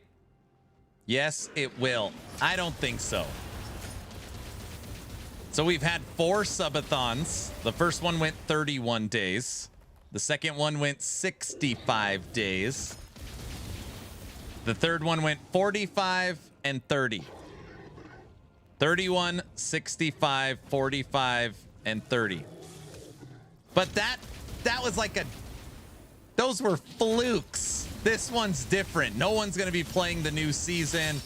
You're all going to be off playing Crimson Desert or something. It's not going to go with... It's not going to go that long.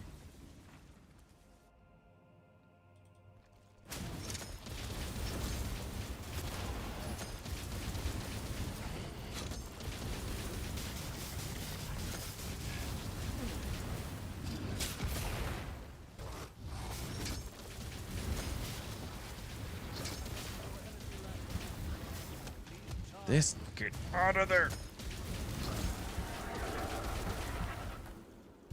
We'll just call Drayden. So Drayden has shown up to every other event, which would be this event, because he didn't show up to the last one. But I don't know. You know, you can't count. You can't count on that.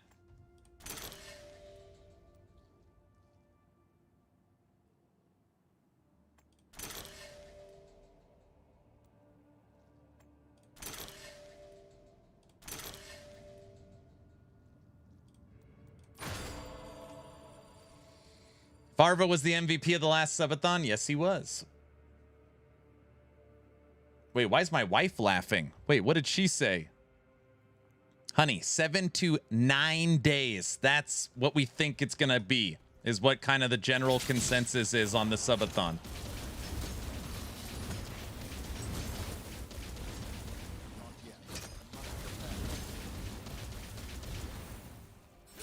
We have our heroes, Drayden and Farva.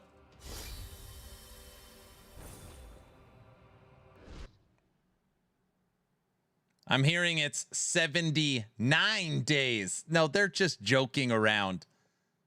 They're just joking around. What if we had both Farva and Drayden show up? Or, okay, on the flip side of that, what if neither show up? See what I could do that too.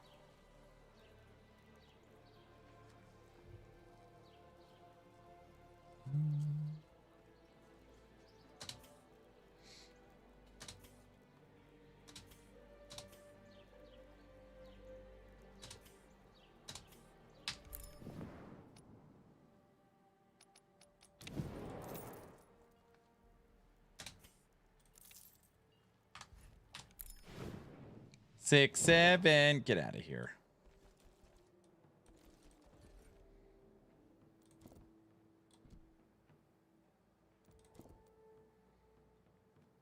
Draconic, wormling damage, and elite damage. That is pretty interesting.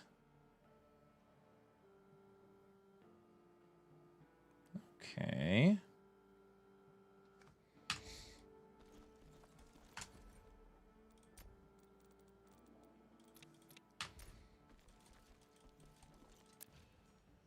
Two left. Two freaking left. I feel like we're so close now. We've got to try. We're at 5 hours on the stream.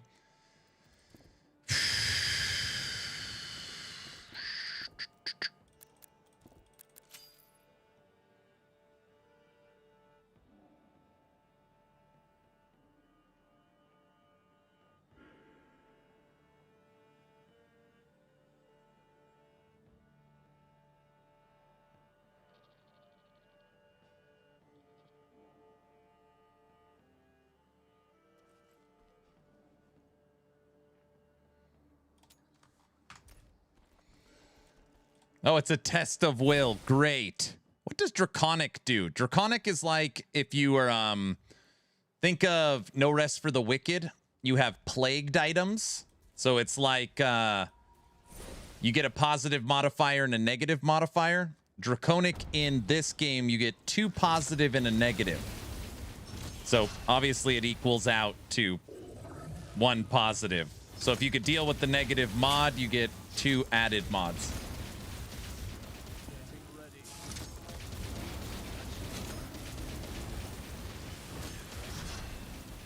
Where's Divine at? Do you enjoy this more than Wolson? Oh my gosh. So first off, it's hard to compare anything because this is a new, fresh game. So I love learning new games. Okay.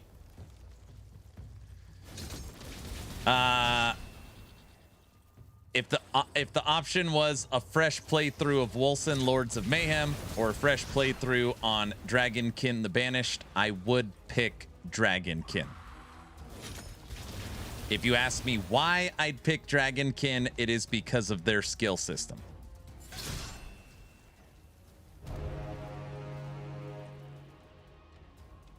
This looks like Wolson 2.0. In what way?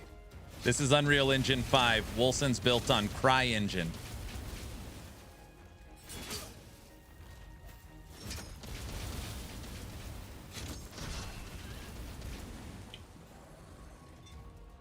Paid actor? I've not received a cent from the Dragonkin devs.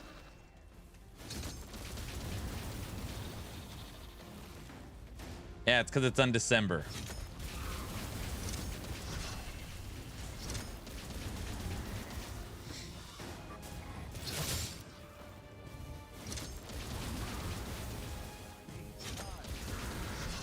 A lot of people don't know this. You could always tell if a stream or a video is sponsored.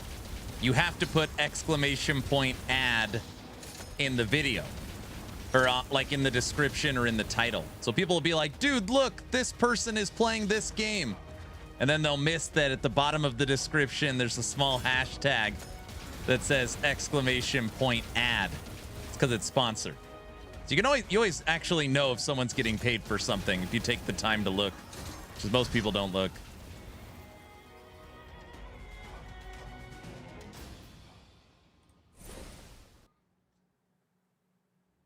I'm on a strike. I was disappointed in when I went to wave 170. I see.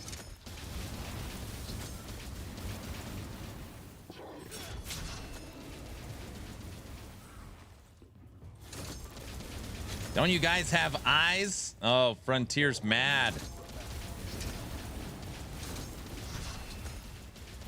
He doesn't like that.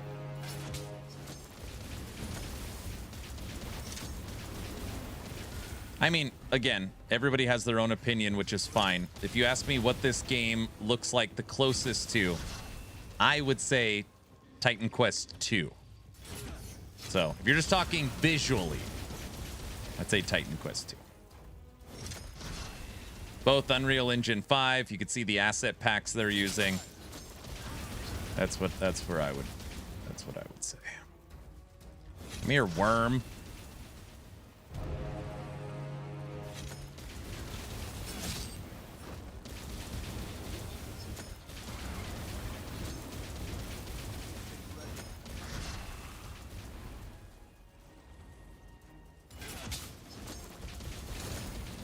Dude, if the Subathon went 79 days, I would be like, no, I don't know why. No, you guys are insane. No, it's not.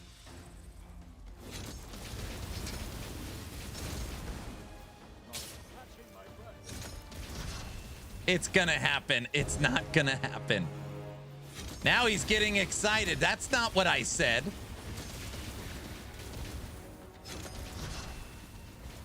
You'd age real quick.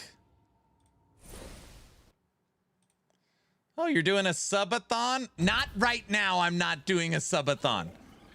The clock in the top left corner is to the minute, to almost the second, when Last Epoch drops Season 4 Shattered Omens. Couple of new big bosses, some great endgame mechanics. Focus around mirrors, some cool theming. Anyways, that season, I'm gonna run another subathon. That's so the clock has a dual meaning when the subathon starts and when the season drops. Okay, some windows, yes. Orange, that's not funny. Titan Quest 2 development started in 2018 and still in early access. Dragonkin started way later and released 1.0. I'm not sure if Titan Quest 2 is fun. So far, very boring game in my opinion. Well, think for a second if you played Diablo 4, Path of Exile 1, Path of Exile 2, Last Epoch, any of these games, and you only had access to Act 1, 2, and 3. So that's the whole game. No end game, no campaign, practically no character progression. You log into PoE 1 and you get the first 3 acts. Like, what would you rank the game? That's Titan Quest 2. It's only 3 acts of the campaign. A new Rye fight? Slippy, thanks for the tier 1 sub. Thank you, thank you.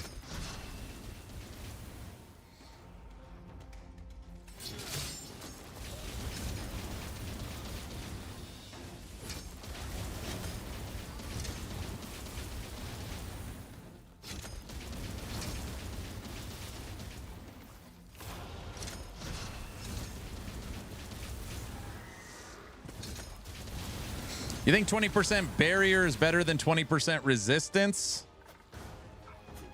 Are you playing Oracle? I haven't played Oracle for this update, so I'm not sure how much you spec into barrier. My barrier's not that big, 1400, but I do have 21,000 life. I think we should have a training subathon first. A training subathon? I don't think it makes sense. It's 20. We got 20 days. Oh, 20,000 barrier and 1 HP. I see. Yeah, if you got high resistance, that's probably fine. Oh, man. +2 to projectiles and 13% area of effect. Uh-oh.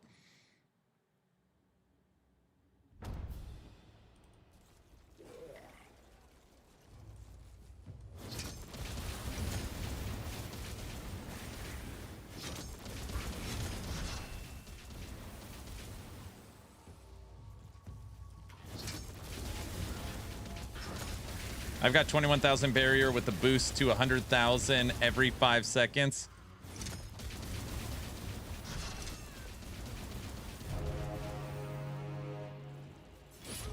This is supposed to be kind of like Infernal Horde. This is like Dragonkin's Infernal Horde mode. Aaron, I'm excited to see what the treasure hunt will be. Yep, we'll run with the Subathon. We'll have a new treasure hunt event, a new race in Discord for Last Epoch. To kick off the Subathon, we're going to have a little intro video like we did for the last one. We'll have Subathon goals, movie nights, game nights, Aaron After Dark. The fence will be back. Now, just so everybody's aware, I don't plan on walking to the fence because I'm not going to die for the new league. I'm literally going to take my time. No deaths.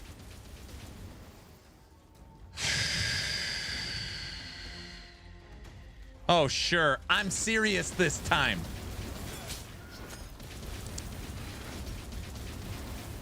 They make me do a walk of shame when I die during the Subathon. So the goal is to not die. Ever.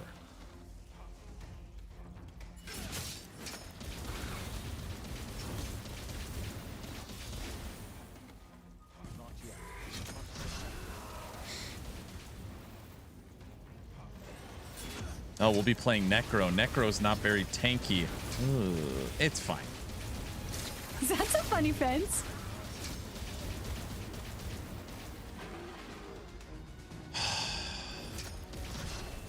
A walk of shame to that beautiful fence to put up a magnificent tally.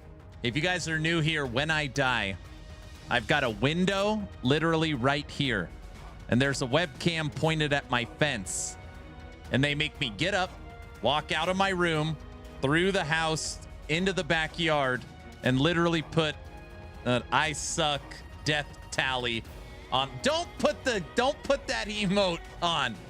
And they think it's funny. They think it's funny. It's not funny.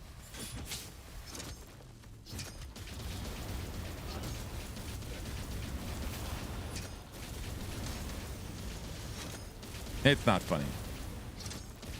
Famous last words. You will walk outside, mark that sign.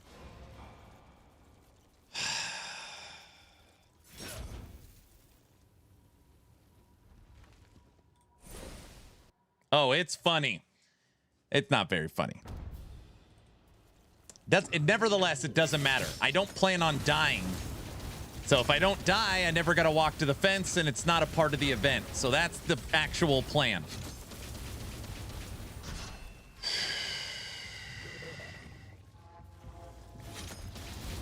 So you're going to play hardcore? No. I'm going to play hardcore, softcore Autobot. That makes, you know what I mean.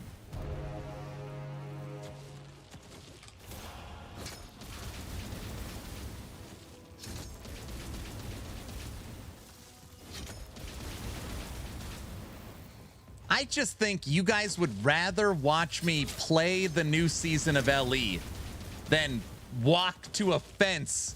Everybody's seen a fence. It doesn't even make sense. I'm doing what you guys don't want me to do. You know?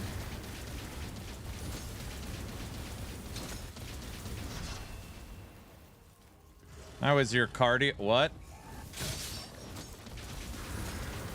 Now Aaron's getting defensive again. Oh, gosh.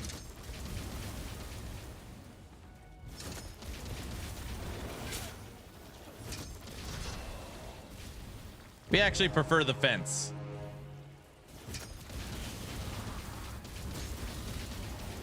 This is all my wife's doing.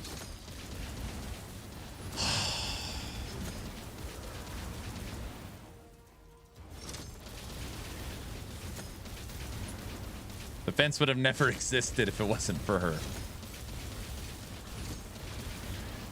Wifey has all the great ideas.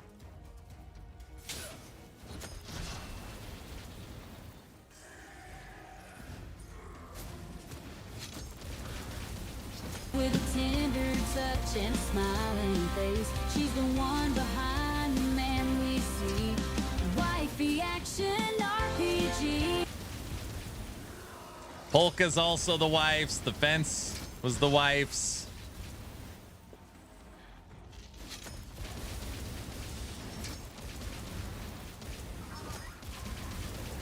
So if you guys want to know the story for the fence was a nature cam. When I moved into my new studio, it had a little window that faces outside. So we called it the nature cam.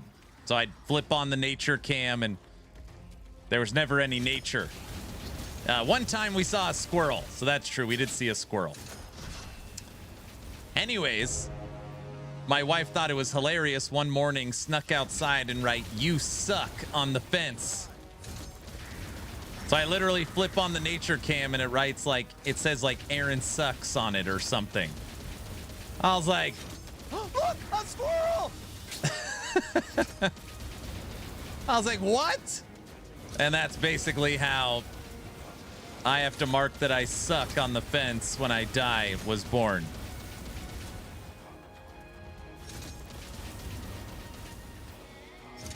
There was some cows that remember. Yeah, there was cows.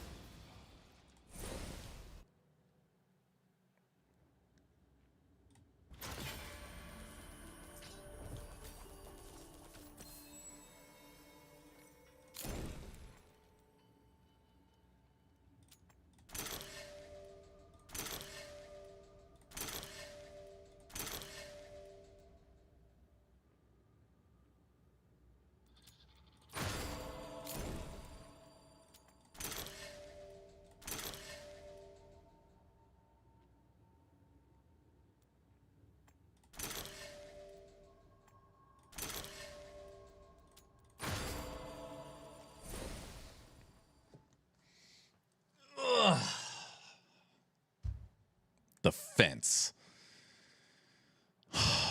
Big question. In LE, what would you say is the most favorite build and why? Well, I'm biased towards this. Everybody knows that. I like playing Golemancer. I was playing it again and remade it again. I like playing Minion Army. And my favorite Minion Army build is my build. So I like playing Golemancer. Having 3 full-size golems rumbling around is just, it's a lot of fun. The last hunt.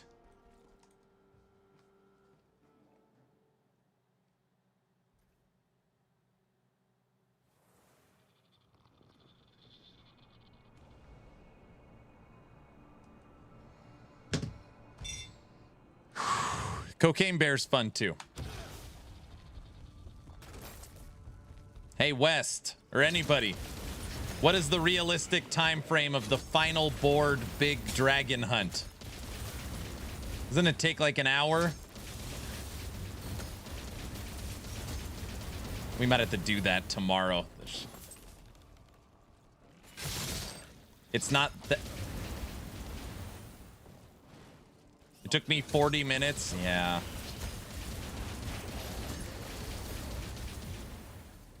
You already beat it with us beforehand. Which fight? Okay, you got the big lightning dragon. You got the fire breath dragon. Lightning, fire breath. Oh, the snake. The snake. Cold snake. Just beat the. What the hell's the other one?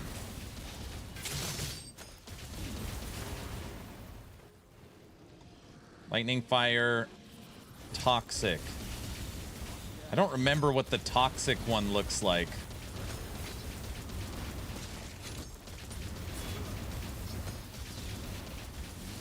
You'll see it's illuminated when you get back to the board. Oh, you're saying so my character's already beaten it? Giant alligator? Oh, alligator one. I know that one. Yeah, it's the one that's in the campaign. Dude, that is what the campaign Act 2, 3, and 4 is going to be. They're going to take those fights, and those are going to be the campaign boss fights, right? That's exactly what it's going to be. There's no way they're going to remake new fights. Totally. Yep.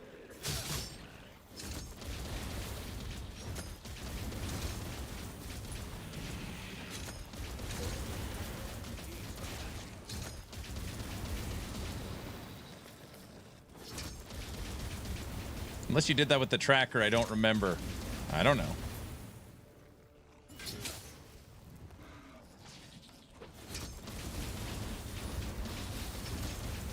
How can you tell? Is the purple one lit up or not lit up? Or is there a square next to it? I don't even know.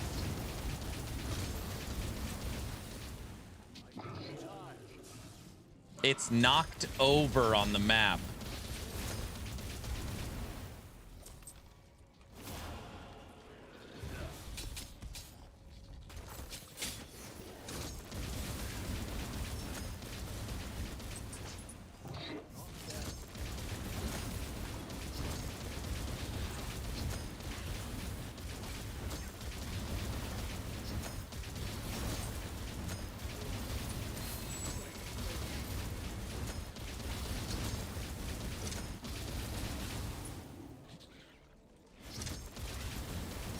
Dude, we almost got another ancient to level 20.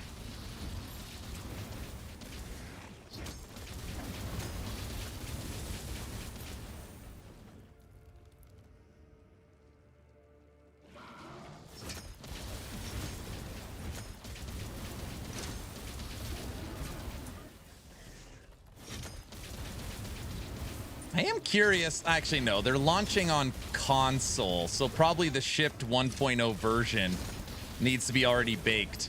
I was like, I wonder if they have any other goodies for the PC coming. 3 acts of the campaign, bugs, hot fixes, balance, polish, and 1 surprise. That was their answer when I asked, what are we getting for 1.0 on March 16th?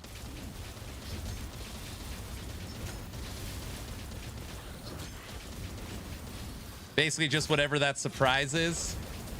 And they did say the surprise is not a new class. Because I was like, Necro!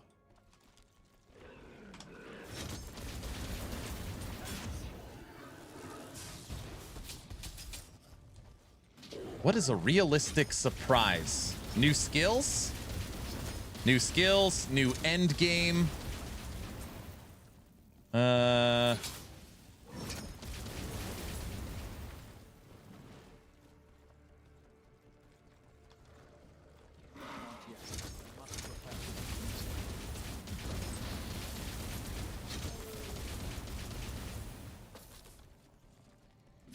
What if they're adding an additional minion to every character?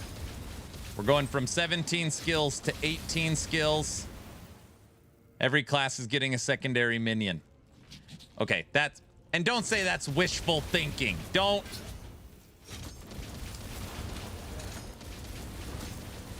New wormling type, physical wormling.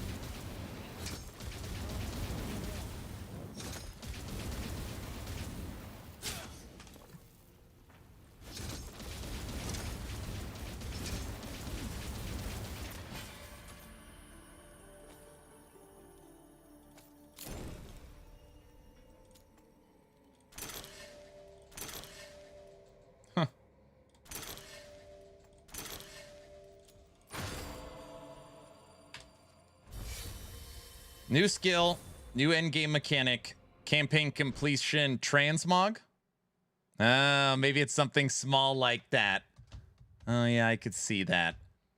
Oh, yeah, Steam achievements are coming at 1.0. So achievements are coming. They said that. Okay.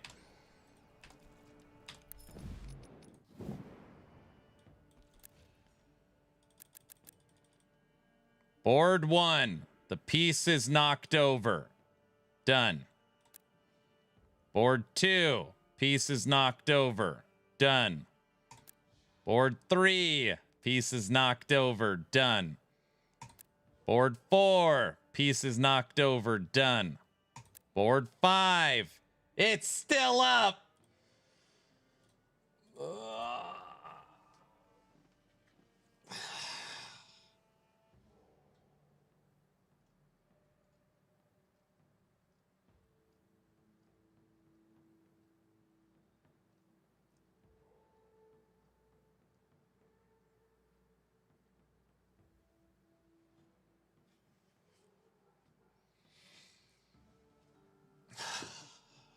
I'll log in tonight too. I'll log in tonight if you want to go crazy. There's one final fight. Zoom, zoom, easy win. I've got my lightning wall to 50,000 damage per second. Look, now he's bragging. Look. You want to see what I got? Or something like that.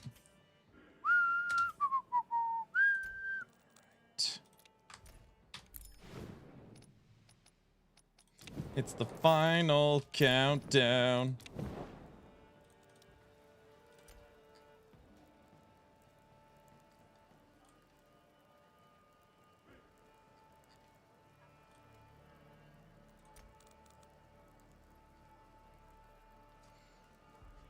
Fire.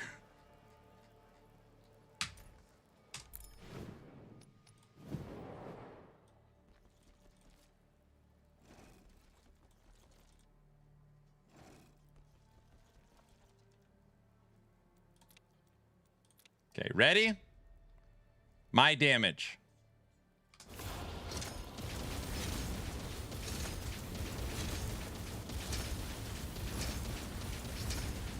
I have no idea as far as the millions go. What is good? What's bad? I have no idea. All right, that was 60 million. Was that fast or is that still terrible? I don't know.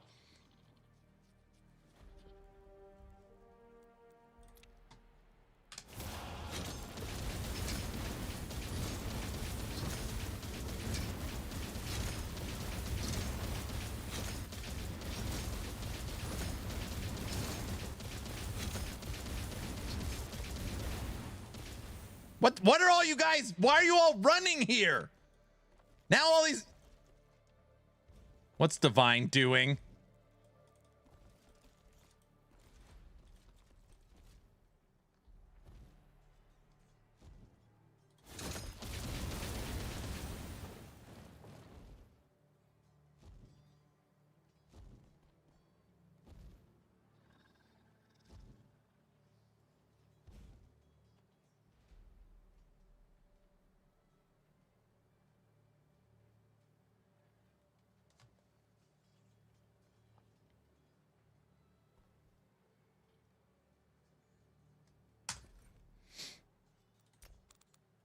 $46. All right, Guilty says I'm cheating, which is true. What dummy do you go to? This one?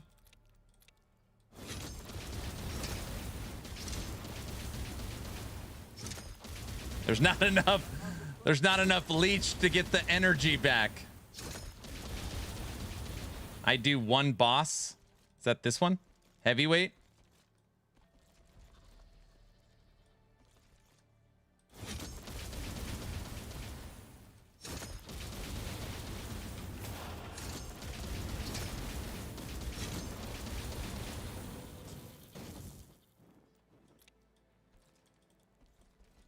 I'm gonna have him attack Divine. Get him! No, that's the wrong switch. Punch him. Get him.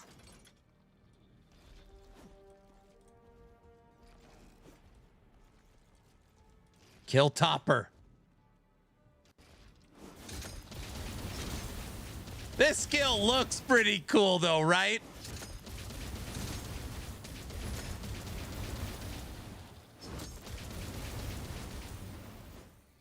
Now everybody's at the training grounds.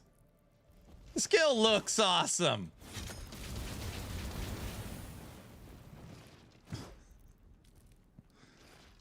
The end boss was bugged. I just stood there as I nuked her. It's very interesting. Our effects don't show here.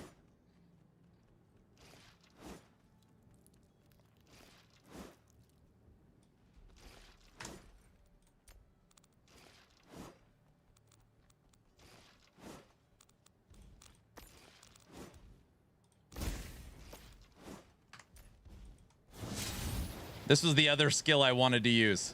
Not yet. I must prepare. Oh, I turned it into an ultimate.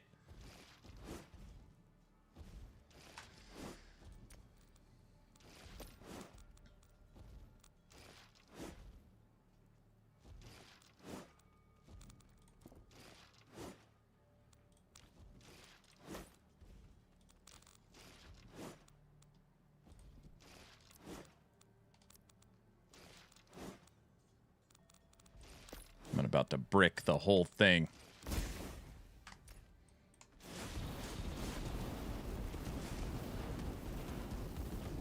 Spinning shields?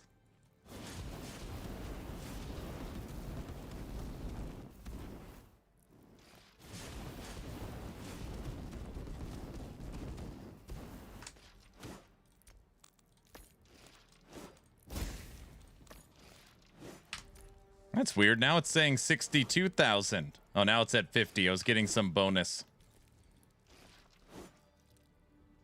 Apocalypse feels like the beginning maps at this point.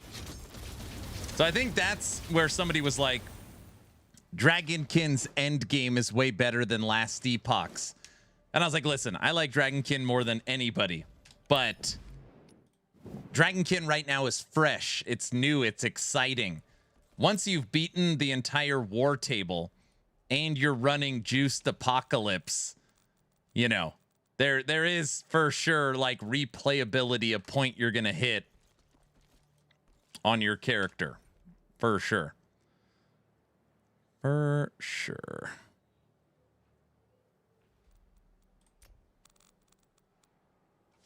Yeah, there's so much min-maxing I could still do. Okay. Let's draw today's giveaway. Guys, as long as you are following the channel on Twitch or subbed on YouTube, type in !giveaway. Just make another one. This is my second level 50 character with the second level 50 wormling.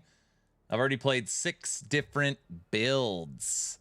Tomorrow, the stream will start later in the day. Town Portal Podcast with me and Frosty LaRue. We'll be welcoming Wooly and Lighty to talk about some The Dark West. Should be a very fun podcast. I'll be starting later in the day. The stream will start with us watching the Diablo 4 Warlock reveal. I know I won't be watching that live, so we'll watch the VOD.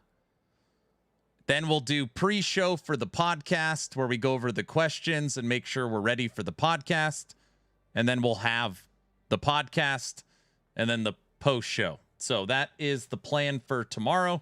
I know it's definitely a little bit of a later podcast, but to get it, to get the times for everybody to work, this is where we're at. So tomorrow, the Dark West podcast, Diablo 4 Warlock reveal for D4. Pre-show, podcast, post-show. So it'll be a lot of fun. Should be a lot of fun. All right, let's find somebody to raid while everybody is joining the giveaway.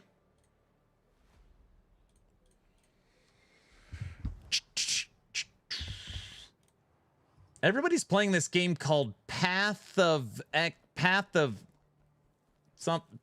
something. I don't know if you guys have heard of it.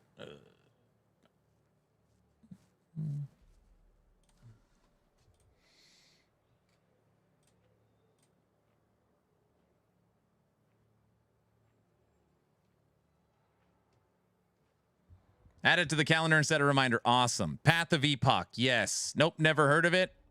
Heard of it. First time here, and I've been watching for 5 hours. Lazy legs. I'm glad you're having fun. Now, if you win the giveaway, it's not rigged. Wait, maybe if you do. It's not rigged, so don't listen to whatever. They all just messing around. Path of Polka.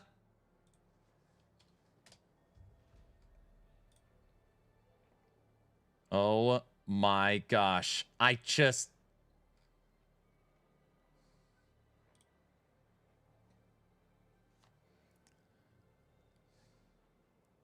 don't even want to show you guys. I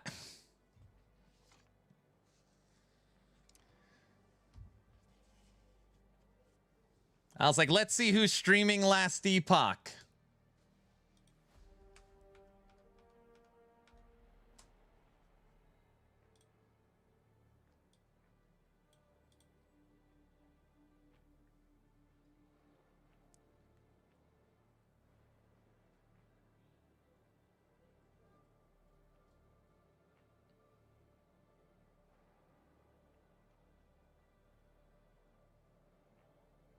That's depressing. I know. It's not 0.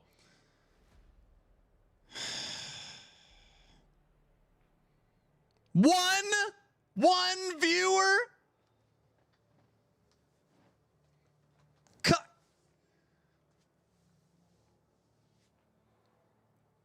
And it's probably himself. Oh my gosh.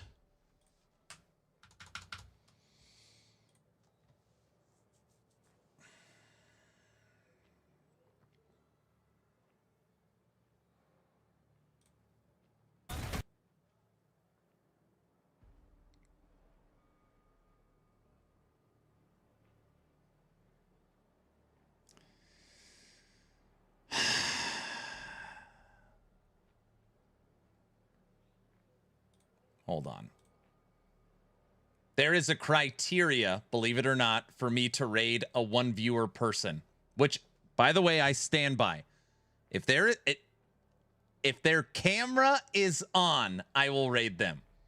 I don't raid the little channels if their camera is not on.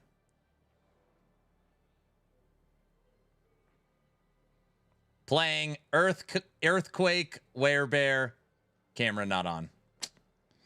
What about Dragonkin? Let's see. Dragonkin. 3 people other than me.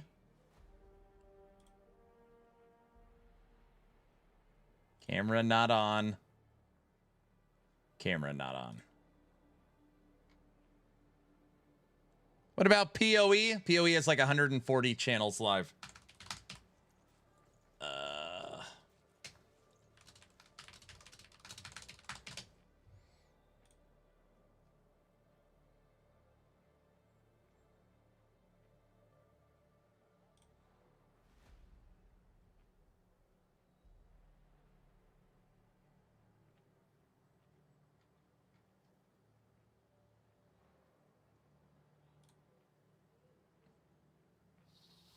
PoE generates a lot of hype. Core Punk? See if there's anybody streaming Core Punk.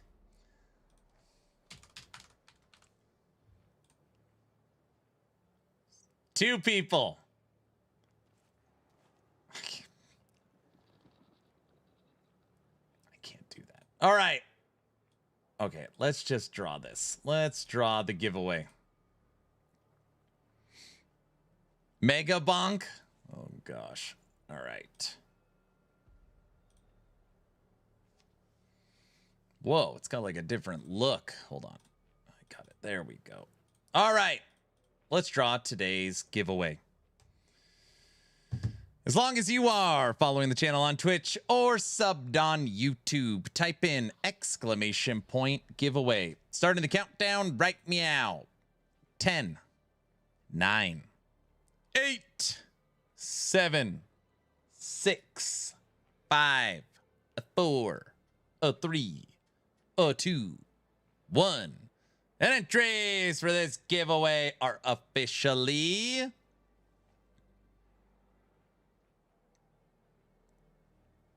closed. And the winner, a real human, not a bot, is, don't be Autobot. The Y Plo Z. Didn't the Y win the other day, or is this? I can't remember. Nice bot. This is not a bot. This is a real, the bot. It's not a bot. It's rigged. It's not a bot. This is the Y Plo Z. Everybody. Actually, wait, is this what it, wait. What is this trying to say here? We're just gonna call him the. Guys, it's not rigged.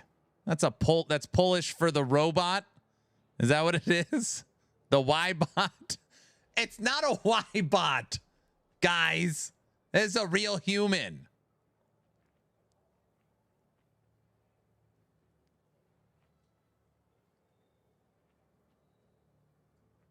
I'm BSing.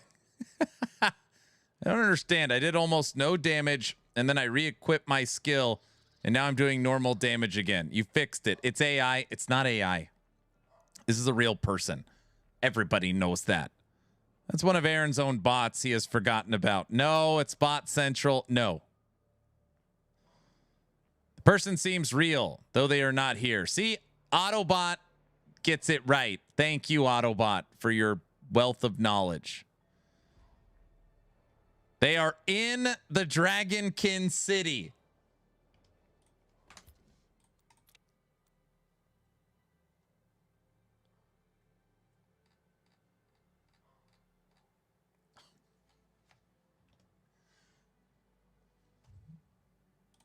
Okay, I'm not hooking up people that are part of my city. All right, this is a complete. I don't have any control. They are in my city. One day I will win to prove the bot theory. So it is rigged. I should have known, guys. I didn't even know they were in the city until Guilty pointed it out. So just to be clear, I didn't even know. OMG, this is a scandal. It's not a scandal. I am done for the day. Thank you guys for hanging out. I'm going to go hang out with the fam bam. And then later I'm going to formulate all these podcast questions. Tomorrow in the morning, I will be dropping the Dragonkin The Banished Ancestral Grid video. And I'm pretty sure I got to go add a part to the Ancestral Grid video with how to slam modifiers on your gear too. That feels like pretty useful information. That should probably be on there for this. So anyways, I am done. Tomorrow, Diablo 4 Warlock reveal for D4. Pre-show for the podcast. And then the Dark West team is coming on. I'm done. Thank you all for hanging out. If you need anything, hit me up in Discord. If not, I'll see you tomorrow. Bye.